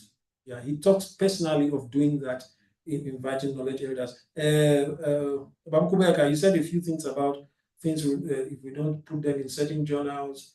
I think it's up to you. I do not have that reverence for the so-called international journals. I don't. My training in decoloniality makes me actually despise some of those who have international recognition. Because the people who said that only Europeans were human beings, the people who purported to have done empirical research to say one person's brain is bigger, many of them were emeritus professors from the West. I do not venerate them. Many of them I despise. Some of them, their names I will not take up in my lips. It is up to you. If you continue to venerate them, I think that's your personal business. I will also not look down on a scholar because they come from Bangladesh or because they come from Eswatini. It's up to you. If for you, the only scholar you respect must be the one from England and the US, that's your problem. There are many scholars today who will not give you an increased respect just because you come from the US. We are in this conference in Nigeria, and this guy came, a Nigerian guy, we are talking, He comes from Canada. Somebody was presenting a breakthrough in Kerala state in India. And this guy just came and rubbished it. He came to the wrong table. Because everybody on that table had healthy respect for non-Western scholarship. The next time he saw us congregated, he moved on. Because he is a lecturer in Canada, he thinks he can impose on us that all the idea, and so Kerala is useless, anything done in India is useless. Not everybody thinks like that anymore. Not anybody. So it's up to us also. Like I said, I do not really care to publish in those so-called journals. Because you said something when we were having lunch on political side, where somebody said, by the time the oppressors begin to like you, then you are doing something wrong. Then you are a sellout, right? In the political domain, political activists know that. If I was championing the cause of workers and the employers begin to like me, then I'm selling out already. For me, I see it similarly. By the time those who champion colonial ideas, those who demean non-dominant ideas begin to make you their friend, then what you are saying is you better check it. Then you talk about the market. I agree with you, but I'm going to give you an example that will cool everybody's temper. In the US right now, following a TV debate last week or so, the incapacity of the current American president was put on display. His party had been trying to deny it. One of his spokespersons came actually said it's deep fakes. That is deep fakes. It's not true. President Biden is on top of it. Then a debate happened, live debate. He showed how incapable he was. He's probably having Alzheimer's or early dementia, for which nobody wants to mock him. But here's the interesting part. It is the donors that are going to decide whether Biden runs for president or not. So he's also a market president. Because when we say it, some people will complain. It's the donors that are putting pressure. His constituents cannot even speak to say this man doesn't really represent us. Because some of us made the argument up to 5 months ago. How can it be in a country like America, 330 million people, intelligent people? We can't say they are very intelligent. How can their only two choices be this 81-year-old man and that 78-year-old? But I think I'm supporting what you are saying, that the market determines. It's not just in one part of the world, in many parts of the world. Professor Sibanda? Okay. I'm running out of my time. I've taken too much time. Okay. Thanks, Chair. I'll be quick. I wanted to touch on what you're talking about. I think we seem to be going back to what the oppressors have been doing by talking about this thing of publications and so forth. Why don't we begin to promote our own ways of preserving, disseminating knowledge? For example, they spoke a lot at length about where are the images of King Peguzulu, absolutely, drama, artifacts, and many others that we can think of instead of going back to the same old system. Thank you. Thank you very much. But you have touched on a very fundamental issue. It's a proposal I had to our faculty's professorial board, where Professor Nzama raised the point that all this talk we are talking about decolonization, and as Professor Songa also made, and other colleagues also made the point, that we have to go to the grassroots, right? Then Professor Nzama now made this point, but teachers in school don't come to conferences. So how do we communicate with them? So I made the suggestion in that group, and it's the same suggestion you are making. Must we continue in this received way of knowledge dissemination? Must it only be journal publications for which you get NRF incentives? Can't we look for another way that will speak to our context, even, and I like his point, even if it is by use of the non-dominant records, arts, plays, even the oral record, getting an induna, getting a knowledge elder to make a presentation. Is it not also knowledge? Must we remain in this setup, which we know is heavily disadvantages us? I think that's your question, Prof. Prof. Songa has a response. I must thank both of you, Dr. Bowman and Professor Sibanda, because in my mind, what is circulating is the idea that we have really been co-opted into a form of impact that is alien to us. This impact based on general things. It doesn't necessarily translate to societal impact, which is what we want. Maybe our mindset should shift from general-based impact, because that general-based impact is just citation. People who regurgitate or repeat what they say. But the impact we want, for example, in agriculture is enhancement of food security. The impact we want in sociology is the involvement of our indonors and It's a different set of impact altogether. God bless you. Thank you very much, sir. Yeah, I give away again. Yeah, thank you. I now have pleasure to invite, we have two final comments. The first will come from Professor Siepe, who is going to respond to some of the questions that speak directly to the questions he has raised. And then we are going to have Professor Moyo, who will do the rounding up and the closure, if you don't mind, sir. Professor Siepe.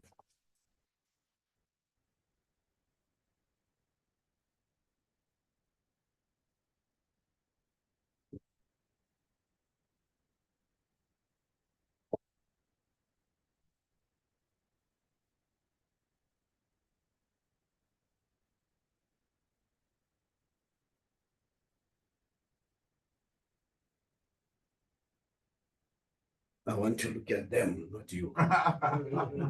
Yeah. In 1998, I produced this book, Black Perspectives on Tertiary Institutional Transformation. The people who contributed in this book includes the following: Professor Lebakeng, Professor Mthembu, who is a Vice Chancellor at Durban University of Technology, Professor Ngondo, who is also a retired professor, Professor Mahoba, and the late Professor Vilakazi. All of them were products of South African and so-called international universities. They had spent years abroad. Some of them taught at places like Harvard. Some of them, like Mahoba, was in charge of a laboratory in the UK at Oxford University and had been invited to also advise the US government on the immunology. He had met President Carter during that time. Professor Ngondo had taught at a number of universities in the US and in England. The other people who attended the conference that I organized had taught at places like France and all that. These are people you call international scholars. These are people who were top in their game. And they saw nothing wrong.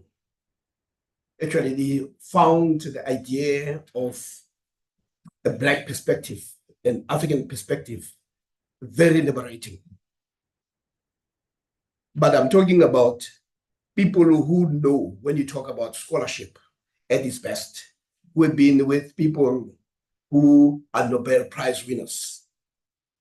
They understood that Africa's underdevelopment is precisely because Africa is unable to stand on its own feet. And part of the concerns that are raised largely from probably lack of exposure. Professor Elumanai here and I, we went to Indonesia about 2 years ago. And we met some of the top scientists in hydrology. At that time, Indonesia had also sent a satellite in space, working with Elon Musk. But what was interesting about our stay in Indonesia is that when Indonesia became independent the first thing that they did was to reclaim their language. They went into space using their languages. They saw nothing wrong with it. China goes into space using Chinese. Russia went into space, and the first few animals that were sent before the Americans put them in space were 2 dogs, female dogs that were sent into space, and they came back alive.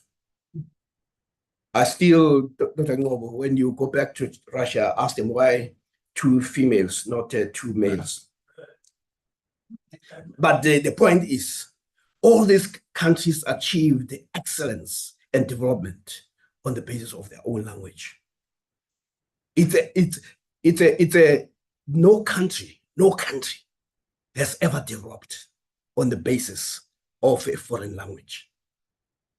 These are empirical facts. This is not a suggestion or a supposition.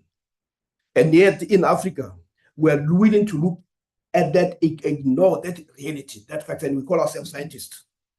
If we are going to be guided by empirical evidence, this is it. But having said that, it does not mean that you can't learn other languages. But your mother tongue provides a place of a mental home. You need to look at the damage that we do in this country when we pretend that we can produce Englishmen. The statistics show that from sub-A to matric, there is almost 500,000 kids who are lost in the system. So when you insist on a language like you do, you're saying, let's turn a blind eye to the damage that is happening. You have kids who are given this so-called international tests in the language that is not their own. And then they say they can't even reason. But when you talk to your kids, you realize that they can reason, they can talk. But you create a scenario that makes it so difficult for them to succeed. And then you blame it on the basis of, you say, no, because they don't understand English. Of course, they're not English. This is why Ngugi wa Thiong'o, who has written more books than some of us can ever even write, whose books sell in millions. After that, he said, I'm going to write in the language of my people, because he understands that he has a duty to make sure that there's an upliftment of his own people. Here we pretend that most of us are speaking English, but the majority of South Africans do not speak English, they speak their languages. So we can't build a country on the basis of a few just because they have become so fascinated with a language that is not spoken by a majority of the people. And the notion that says, what about the student who's vendor here? It's an irrelevant question. Because what you do, you make sure that the majority of the people benefit. The fact that you have one person who may not be accommodated is not how you build systems. That's not how you build countries. That's not how you develop countries. Why don't you say the same argument that when I go to Harvard, I'm not English speaking, I'm Zulu or Sotho? Because ultimately, education and systems are about accommodating a majority, not the outliers. You don't build education on the basis of 3 or 4 people. You build it on the basis of a majority of the people. So that's, if we are going to be now ruthless and rigorous in the argument, let's look at the damage and ask, is this damage justified? So I'm also saying some of the best scholars who are better than some of us can be have understood very well, and they've traveled. Mahoba was in charge of the laboratory at Oxford, where some of the professors here could not even be admitted as students. I'm not talking about professors at UNISOL. Actually, he was saying the professors at the VET could not be admitted as students because he had to deal with those that they were found unwanting. But the long and short of it is, he understood very well. And that's why in this book, he talks about African-centered knowledge systems, about Africanization. So I wanted to start there. Then the second thing is we must understand that that which we call normal is a product of a particular history. And had we not been colonized, we'll be speaking in our own languages. We'll be studying in our own languages like everybody else. And actually, if you go, I mean, like some of us, I was lost in Marseille, in France. I could not find anybody who was speaking English until some guy from Cameroon emerged. And I said, thank you. And the reason why he could help me is that they speak both English and French. Then he told me, the only thing, as I said, I knew was a sortie. So I explained to him, I want to get out of here, you know. So the point is that the issue of language is a non-argument.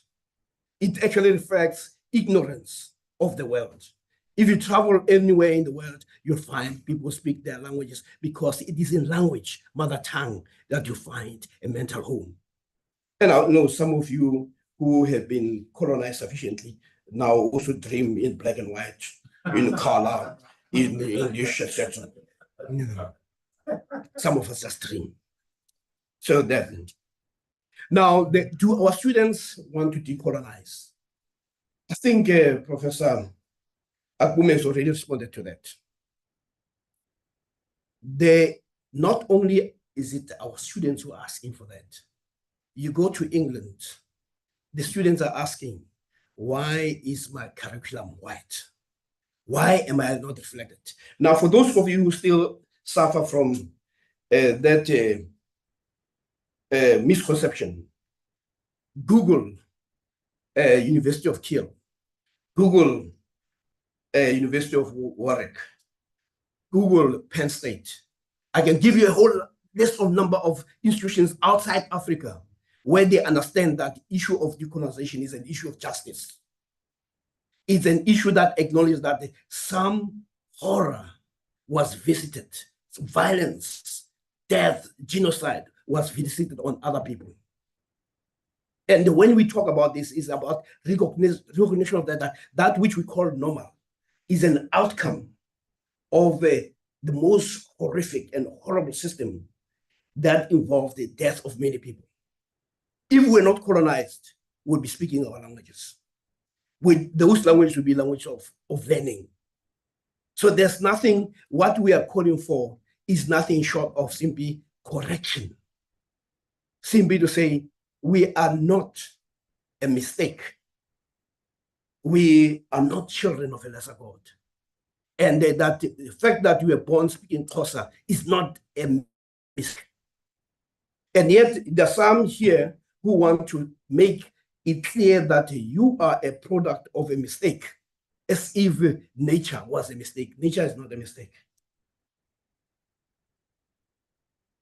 So the studies themselves around the coloniality is not something that shows that it is something that is not wanted. What the challenge is that, of course, given our history, to undo the damage will require work. It's not different from what some of us were saying when we were young and we listened to as activists, and you will tell them, but chief, you'll get arrested. Chief, you'll be shot. Chief would, but freedom was so important. Freedom was so important. It was the most decisive ingredient, the idea of being free. And this is what we call it. This is an idea of being intellectually free. We're talking about our right to think, our right to dream our dreams. No, not to dream other people's dreams, and then they tell you that, no, your dream was not proper.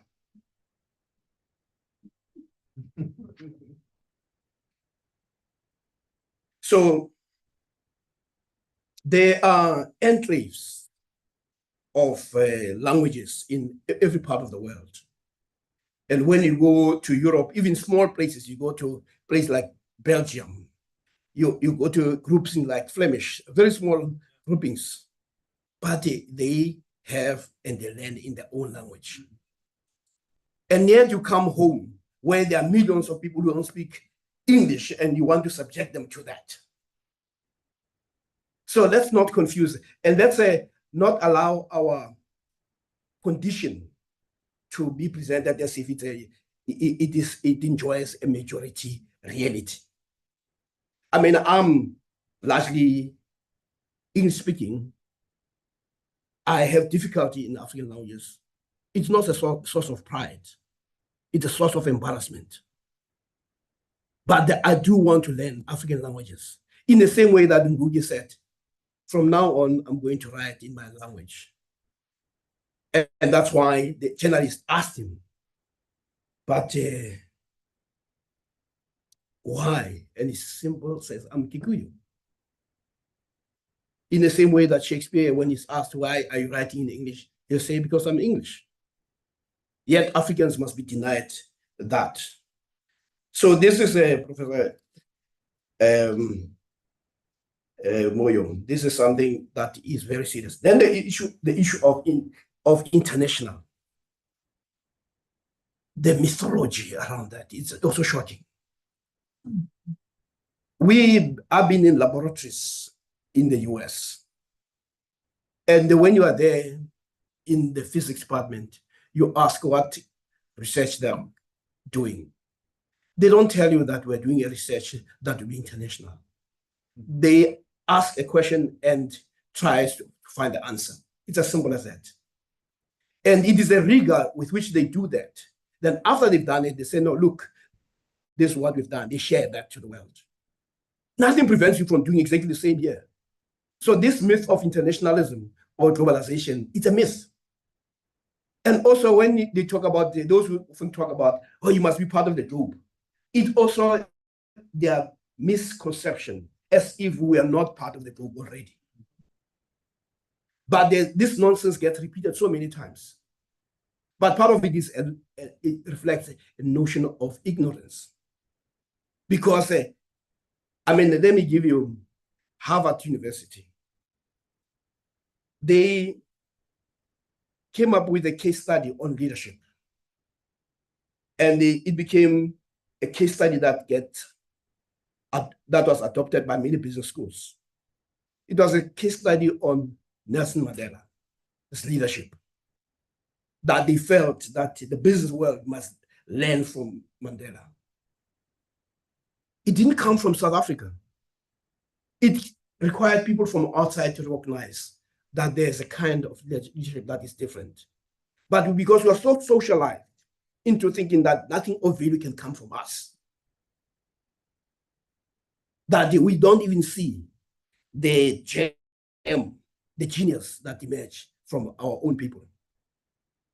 I mean, we can look at the Harvard study, which is studied by most business schools now around the world. We should have been writing about that leadership ourselves, not to read Mandela when some people have looked at Mandela through binoculars, which are often out of focus.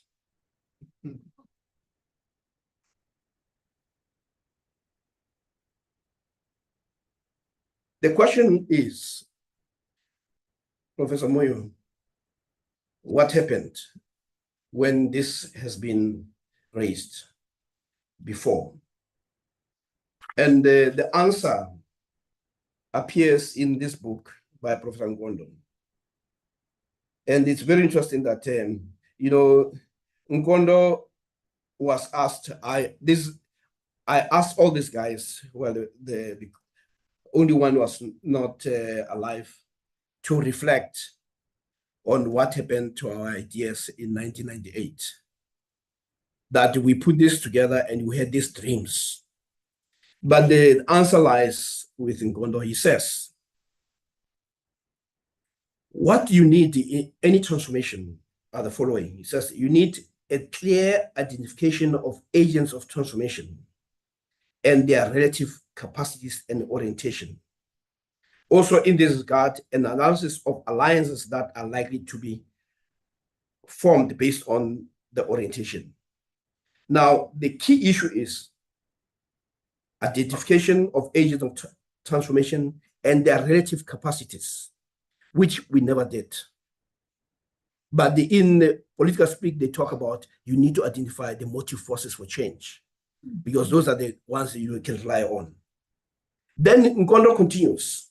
He says, after identifying agents of transformation, you must also have a clear-eyed analysis of the potential forces and forms of resistance to transformation. So it's not only about finding those motive forces for transformation, it's also identifying agents and potential forces of resistance.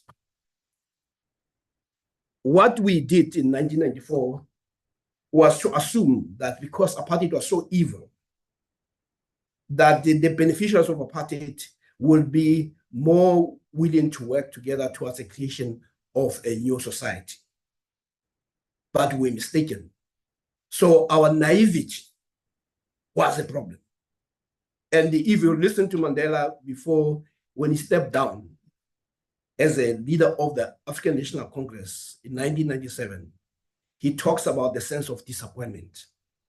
But it was more failing to understand that when we called 1994 a breakthrough, it was an outcome of a compromise. It was a compromise, and those people were not defeated.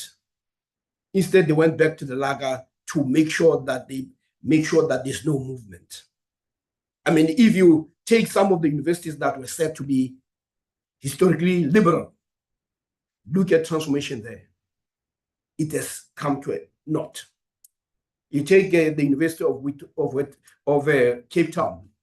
Last time, many scholars there were leaving, Black scholars. And a few years ago, there was only about 5% who were professors.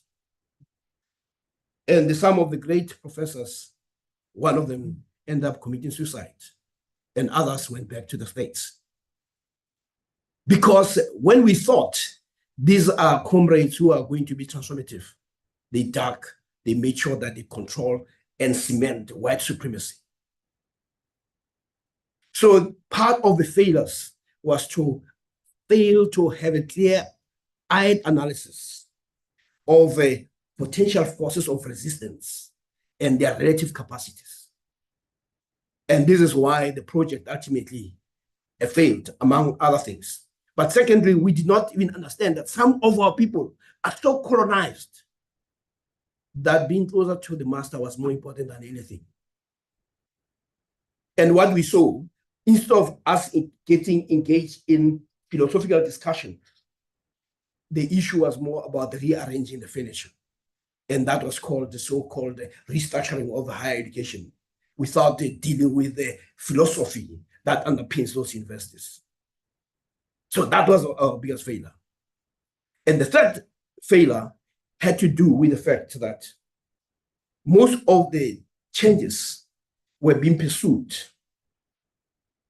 differently by people in the corner. They were not institutional.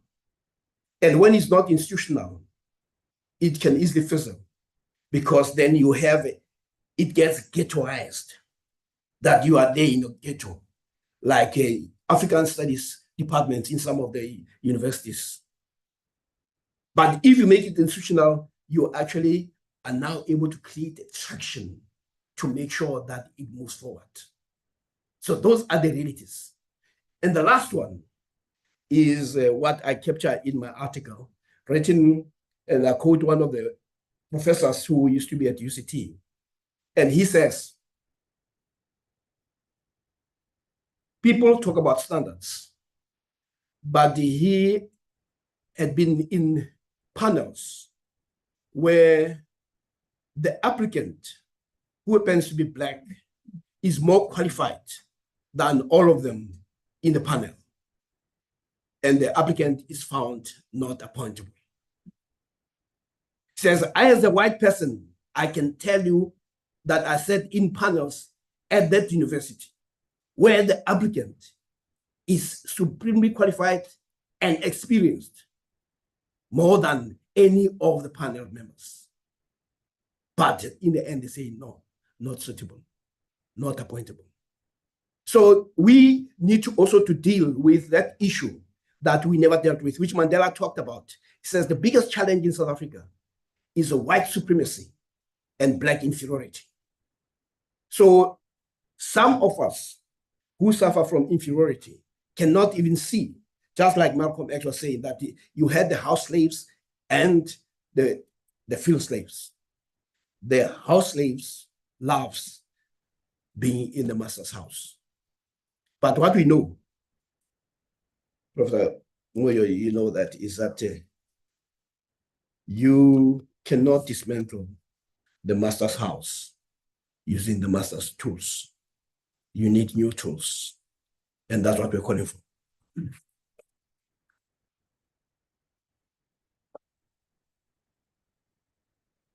So Prof. Moyo will give us the final word for today. Thank you for your patience, colleagues. Thank you. Thank you, colleagues. A lot has been said, and I don't want to take more of your time. Fortunately, I'm a man of a few words, so don't worry. There are so many things, you know, and the time is gone. But I think I just want to flag one or two things. One is the idea of continuous learning, that it is quite obvious that all of us continue to learn. Must never be in a situation where we think we know, because the world is changing all the time, and you know, there's the context changes all the time as well. But what I want to flag here is the idea of reading, the idea of engagement. Listening to a lot of discussions, I could hear that there's so much that has been written around what people were asking. But I think people really need to engage with the literature, and also people need to dialogue with, you know, different stakeholders. Then there was the idea of activism was thrown out, you know, to say, well, let's go to the communities. Are we going to be a Node for African Thought if we don't, if we ignore the communities? Is it for academics only? Is it for the university only? But I think the point is that, do we have the tools? Prof. Siepe spoke about the tools for the struggle, the conceptual tools that we need to wage this very complex struggle. So again, it links to the idea of reading. Now, about activism, I want to draw on the idea of Paulo Freire, who makes a distinction between verbalism and activism. Activism, he says, that is one where you just plunge into an action without understanding, without a theoretical framework.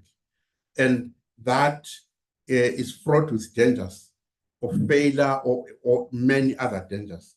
Therefore, what he argues is that you need to theorize, generate ideas, and engage into what he calls praxis, theory, and the practice together. You always need to move forward that way.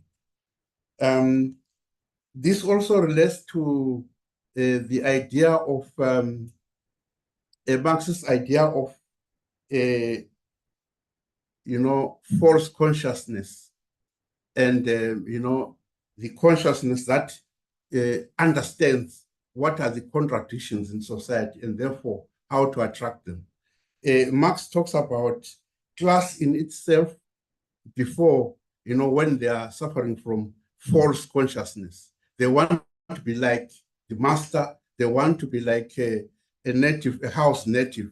Thus, according to Marxist terms, is false consciousness, because it does not correspond with the reality of that particular slave.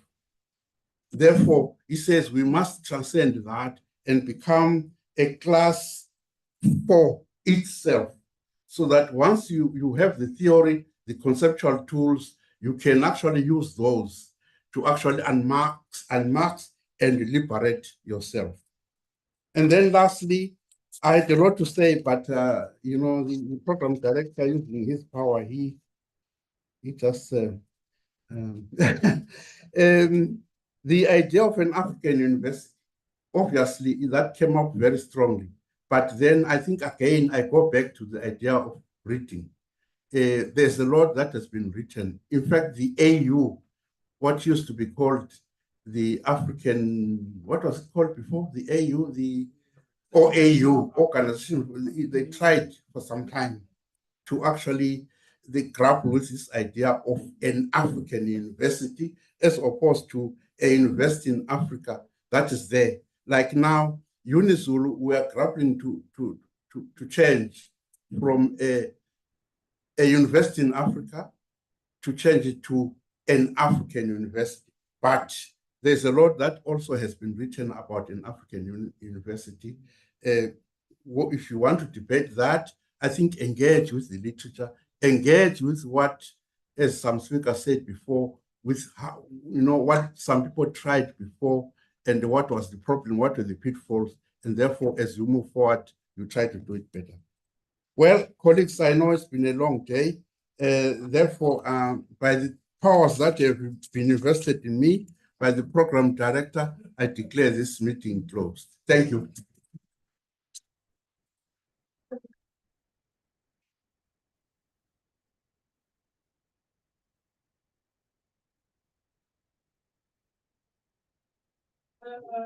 Mr. Kuala wants a group photograph. I'm not okay. No, he says there are different people in the room today. So those of us yesterday.